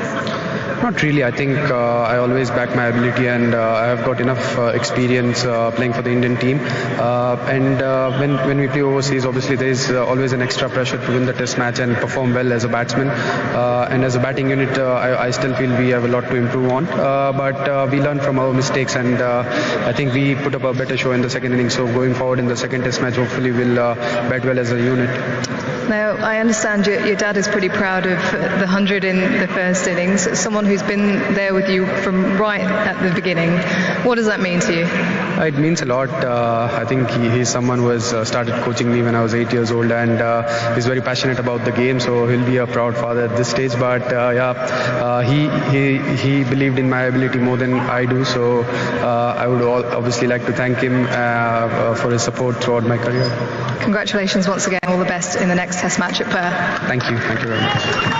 Cheteshwar Pujara. And thank you to Fox Cricket, Ishigua, conducting the interviews there, firstly with Tim Payne, then the winning captain in Virat Kohli, and no doubt man of the match, Cheteshwar Pujara, 123 in the first innings, remembering he was run out, and then 71 in the second innings, top scoring in both innings for the Indians in a match that they have won by 31 runs. Let's open up the lines, the Isuzu Open Line, our cricket open line, thanks to Isuzu. Go your own way in the 7-seat Isuzu MUX. How proud are you of the Australians after that performance? And how much are you looking forward to the rest of the series, particularly the second Test at the Perth Stadium starting next Friday? 13-12-83 is the number to ring, 13-12-83. That is our Isuzu open line. Before we start taking calls, I think we can get down to Tom Moody, who's down on the ground for us and has already got an interview lined up. Moods. I certainly have. I got Peter Hanscom here, Australian middle order batter. You must feel mixed feelings because it was a good day because there's a lot of fight there amongst the Australians, but just not quite getting over the line. Yeah, it's. I mean, it's still so raw at the moment. To get so close and for our lower order batters there just to do an amazing job, just to keep fighting to put us in a position where we almost won this Test was an amazing effort. But yeah, it definitely hurts, that's for sure. Is it frustrating as a batsman when you see the game go as long as it does? You know, you made a contribution of 14, you looked like you're set, you got out, but when you watch the day unfold today, you think, wow, this wicket's not that bad. I wish I was still batting. Oh, you always wish you're still batting. I mean, no matter how many runs you score, you always wish you're still out there. But it was disappointing to be sitting on the bench watching the boys out here. I really wish it had been me to stay out there a little bit longer. And you try not to think of the what ifs, but if everyone sort of makes that a little bit more, that fights that a little bit harder. But the fight as a collective group, I think, was pretty impressive. What we've done, it's always tough, even if it is a good wicket. Day 5 in a Test match against a quality bowling attack, to almost chase down 320, 330 is a good effort. Just at the start of play on day 5, what was the genuine feeling? Was there a feeling that, look, we can really win this if we can get a couple of partnerships together? Yeah, it was a genuine feeling we were going to win today. We knew it was just one big partnership there, and hopefully, ideally, it was going to be Sean and Trav first up. But that's cricket sometimes, and it was just so impressive to see the fight from our lower order there to really give us that opportunity to stay in the game. Do you think this team is growing in confidence? It certainly looked from afar that, there was a lot of confidence as this game unfolded. Do you think they're growing in confidence? Yeah, definitely. I mean, we're still quite a young side and we're trying to find our feet and understand what Test cricket's all about. But, we're learning fast, and, it's an amazing group, and the feeling in the sheds will be okay after this. And we've learnt a lot going into the next Test. I dare say we'll have that little bit of extra fight, and hopefully we can get that next win. So with the feeling in the sheds you're talking about, will there be a review? Will you sit around the dressing room together, maybe with a cold one, and discuss what's happened over the 5 days and what you need to do to just move that little bit further forward?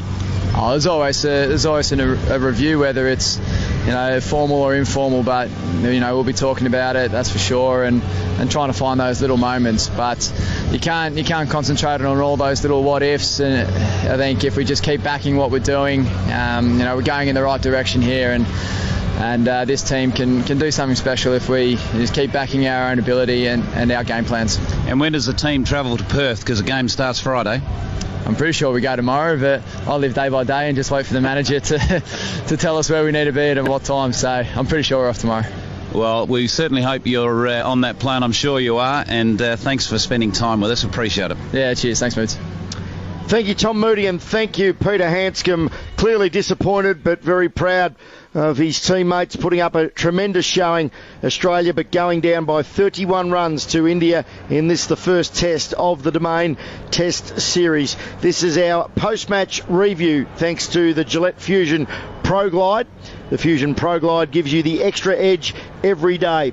Darren Lehman and John Embry alongside myself, Bruce Eva, in the commentary box here at the Adelaide Oval. We'll take a short break and then we'll start taking your calls. Brendan from Parramatta will have the new ball. 1312 83 is our open line, thanks to Isuzu. Our cricket open line, 1312 83. Go your own way in the 7-seat Isuzu MUX. You're listening to Macquarie Sports Radio's Summer of Cricket. Simon's called in from Chura Beach. Actually, an anaesthetic nurse, that's what I do for a real job. Yeah. And yesterday we were putting a bloke to sleep and we're just about to inject him with the stuff that sends him off to La La Land. And he says, would you mind if I press that plunger?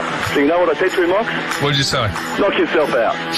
Right, with David Schwartz and Mark Allen. And then he woke up a bit early before the operation had finished, and he asked the surgeon if he could finish stitching up. Do you know what the surgeon said to him? What did he say? Suit yourself. On Macquarie Sports Radio. Harvey Norman's massive factory outlet is open 7 days. It's the only one in Sydney, and it's at Mascot. Full of manufacturers' seconds, ex-display stock, scratch and dent, factory refurbished units, and end-of-line run-out models. It's all cheap, and priced to clear. Fridges, washers, TVs, computers, furniture, bedding and flooring, and lots more. Harvey Norman's factory outlet, Gardners Road, Mascot.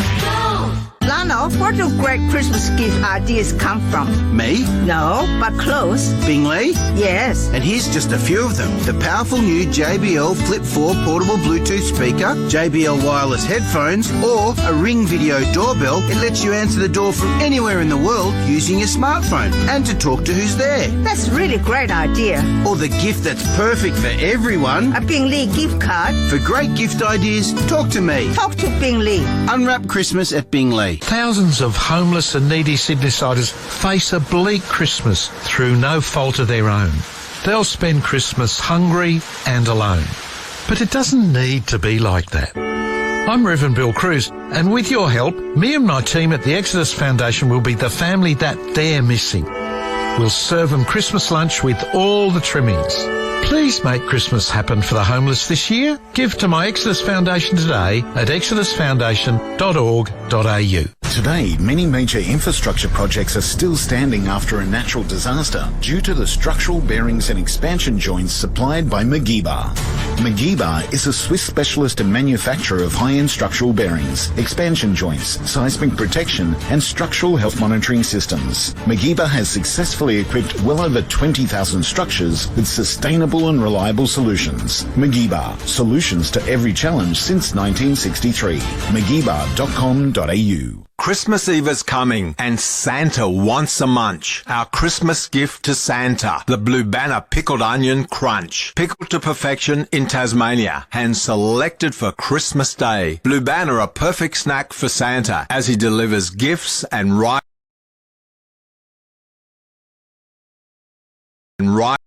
in his open sleigh. And if you don't agree that Blue Banner pickled onions are the crunchiest pickled onions you've ever tasted, just send us a copy of your receipt within 30 days of purchase and we'll send you your money back. Offer ends January 31. Macquarie.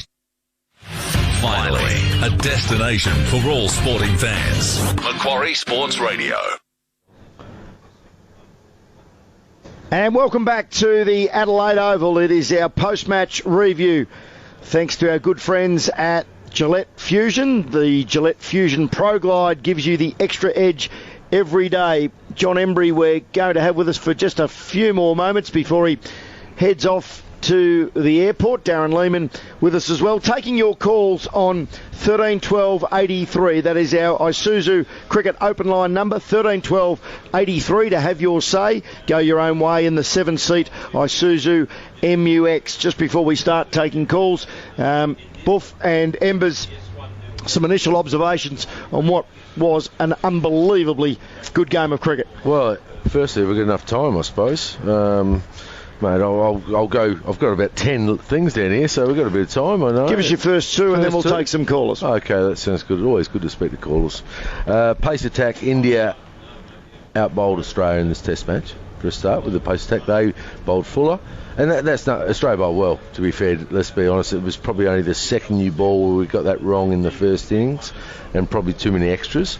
But outside of that, the Indian pace attack did a really good job, and they managed to get 20 wickets. They had to get probably 22 with a couple of no balls and dropped a couple of catches. So, but I thought they were very good. And then the big one for me, it's player comparison thanks to Squad Athletica. I mean, it's Lyon Ashwin. I thought Lyon won that battle. I mean, Ashwin had a good game. Not saying he didn't have a good game, and he held up an end and allowed the quicks to go at the other end. But I would have thought Ashwin would have ended up with 6 or 7 today on that sort of track. So I think Lyon also batted well, but Lyon is going to pose a big danger for the Indian players and Indian team right throughout the series. So they're the two to start with. Lyon took 8 of the 20 Indian wickets. Ashwin took 6 of the 20 Australian wickets. Embers. Well, certainly Nathan Lyon was more effective. He gets more bounce, he gets more loop on the ball, he gets more dip, and therefore he becomes a much more dangerous player. And Ashwin, I thought in the first innings his bowling was absolutely excellent, but he fell back into the trap a little bit by bowling a little bit quicker in the second innings, pushing it through. We got back to his old variations, and he didn't have the consistency over length that Lyon had. Admittedly, he was bowling to quite a few of the Australian left-handers and having to pitch the ball on the off-stump of the left-handers where there wasn't so much rough for him. The ball didn't do as much, and the Australian batsmen in that respect made it, I wouldn't say easy, but they were a lot more comfortable than what the Indian batsmen were against Lyon. Against the right-handers on this pitch with all the rough outside the right-handers off stump, both sides have got effective off-spinners. And it's always going to be difficult for the batsman when you've got that sort of rough and a ball landing in it, and it does become a little bit of lottery when you're playing defensively, and also affects you when you're playing your shots as well. So, I mean, I think both sides got to be very mindful of that in the future test matches, that is going to be there, and that's going to be a huge problem. The open line, thanks to Isuzu 131283, has lit up like a Christmas tree. So let's work through our callers. 131283 if you want to discuss this test match and the rest of the series looking ahead with Darren Lehman and John Embry on Macquarie Sports Radio's Summer of Cricket. Brendan from Parramatta has got the new ball. Good afternoon, Brendan. Hey, good afternoon, boys. Just first thing, love the coverage. Minister all test. Great work. Two quick things. I think we can hold our heads high. I think, we made it a dogfight and made it very interesting. I thought that was really good. Our tail end, we did really well. And the second thing, going to Perth, I think we've heard Huss talk about it throughout the day. I wouldn't mind a batting line-up change. Don't change the squad. I think Finch a bit lower and, maybe bump Uzi up. Thanks, Brendan, for that. Good. That's good debate, because Hodge and Hussey were big on that, and I think we should keep the same side, same 11. I do believe that, and you're probably right. It's probably time to change. Khawaja's record as an opener is very good. Harris looked good. Finch was the one everyone doubts. Do you give him another game, or do you move him down to number 5? That's a debate with the Australian cricket team, probably. Look, in Australia, if the wicket is flat, a bit like UAE, I'm all for Aaron Finch opening. I think he's a positive player. I like the way he goes about it in the one-day format. But Test cricket, when the wicket does a little bit, he will be challenged with his defence. That's just a simple fact of life with Aaron and the way he plays, because he goes quite hard at the ball. I thought he looked better in the second innings. Having said that, he was out second, third ball. So I wouldn't mind. Just don't want to see him open, and then if he fails in Perth, we get rid of him. I want to give him a chance down the lower order, middle order, where I think he can have an impact on Australian wickets. I think that's the key. It's Aaron Finch having an impact, and what's better suited for Aaron Finch, but Australia as well. And if he feels uncomfortable, he'll go where he's told to go in terms of batting. I think he knows where he would like to bat, and that would probably be down at number 5. Hopefully he may get that option in Perth, and Khawaja goes up a slot to open. You've both mentioned 5 or even 6. If the change does happen, we'd start with 3 left-handers, Harris and Khawaja the left-handers to open, Marsh at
runs for Victoria. We'll try and find that out for you. But then the other one, Matt Renshaw, hasn't really performed at the level he would like, but he's certainly one they'll look to for the future, and he did play well, as you said. You know the game very well. He played very well in India for us last test series there.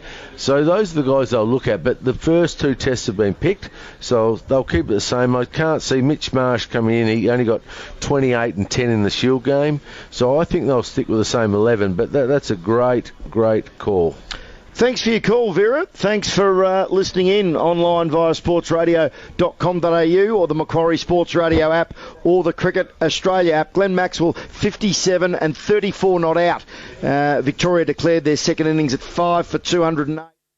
Western Australia struggling to avoid an outright defeat, 5 for 151 at the present stage, but they have recovered from 5 for 57. John from Taylors Lakes is next up on the open line, thanks to Isuzu. Good afternoon, John. Good afternoon, guys. How are we going? We're well. Yeah, good. I rang up this morning on my opinion and thoughts of Nathan Lyon and what I've thought of him since he's been playing for Australia, which was all positive. Now, Josh Hazlewood has been picked as vice-captain for Australia. I think he was tested today, and he was tested in the first innings to identify that Nathan Lyon was in form, seeing the ball really well, and all he had to do was turn the strike over, give most of the strike to Nathan Lyon, and I think he failed miserably because he's trying to play shots through the covers. And that first one in the first innings, first ball, he just flashes outside off stump. I mean, Nathan Lyon, as I said this morning, is probably our best cricketer in the team. For the meaning of the word cricketer, I think he just epitomises what cricket's all about. And for him not to be a vice-captain or a leader in that side, it proved today that maybe he should be. Well, thank you for your call. It's John Embry here. Look, Josh Hazlewood isn't in the side for his batting, so shouldn't be criticised over that. He's been a very consistent performer for Australia. His position in the side is not questioned. Yes, he does rest a lot, but he's a vital part. And he adds a heck of a lot in terms of cricket performance, got a good cricket brain, and is a good supportive vice-captain under Tim Payne.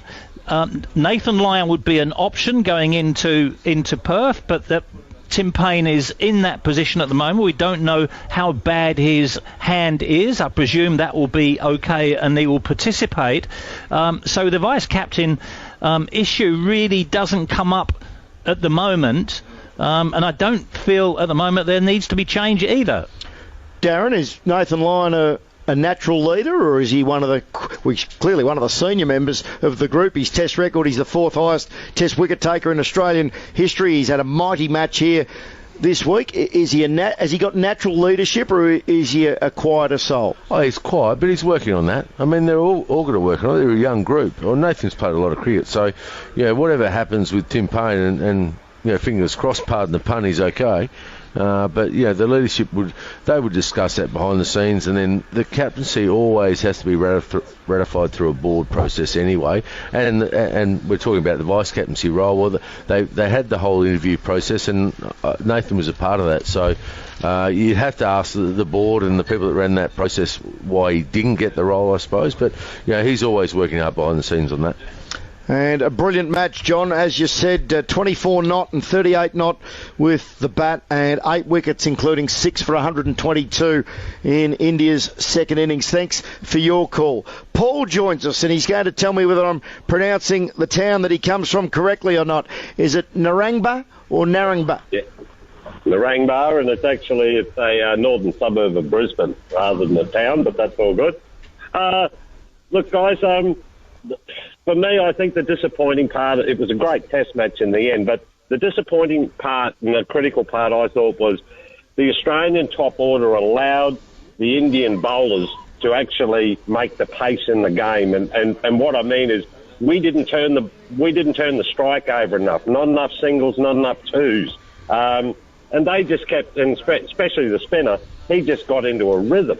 And our guys batted like individuals rather than batting like a team, in my opinion. And look, we've got to find some sort of a way, even to the point where players in the past, when bowling teams get into a rhythm, they start to muck around. They might be playing with a box. They might be going for a walk out the square leg, anything to try and break that rhythm. But our guys didn't do it, and I think that there's a lesson there, and maybe the coach has got to, being an opener himself, has got to, stress a little bit more importance about how we can work out ways to rotate the strike.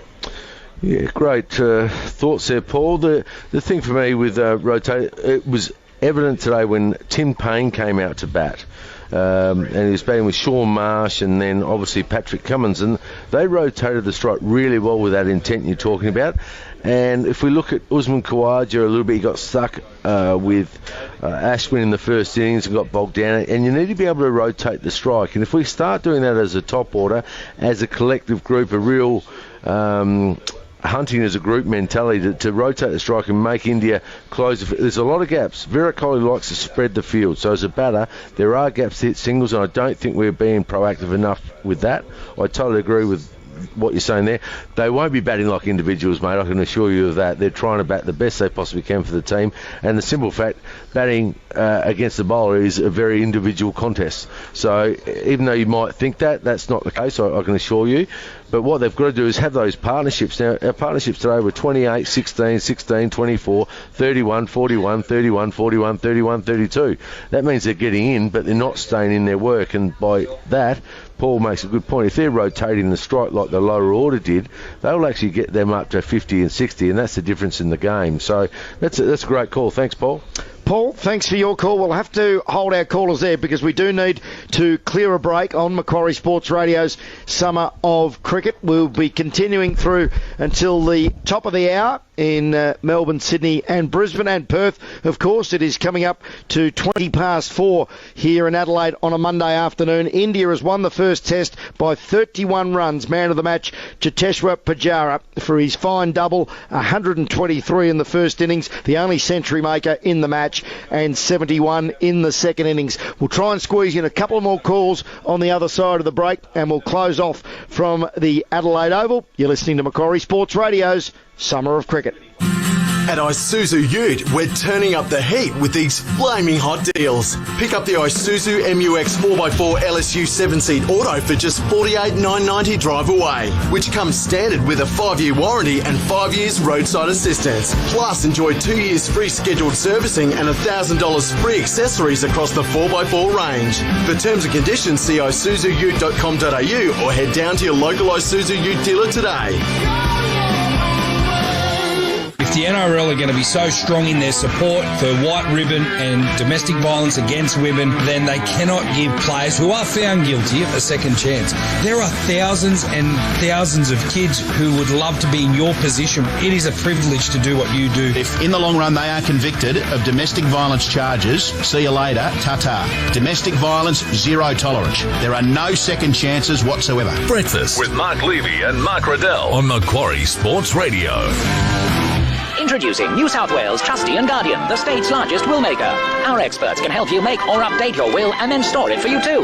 With our flexible consultations, you can start the process online, call us, or simply drop into one of our 9 offices throughout New South Wales. We make preparing a will easy. While some things have changed over the years, others remain the same for a good reason. New South Wales Trustee and Guardian, writing wills for ages. Start your will today. Visit tag.nsw.gov.au or call 1300 10 20 30. For fees and charges, please see our website. Oh, I just love clearing my blocked ears. Don't you know cotton buds can make your earwax problem worse? But I need to clear the wax. Well, why don't you try using Waxol? It's safer and it actually works. Remove wax from blocked ears the better way. Clear your ears with Waxol, Australia's #1 earwax remover.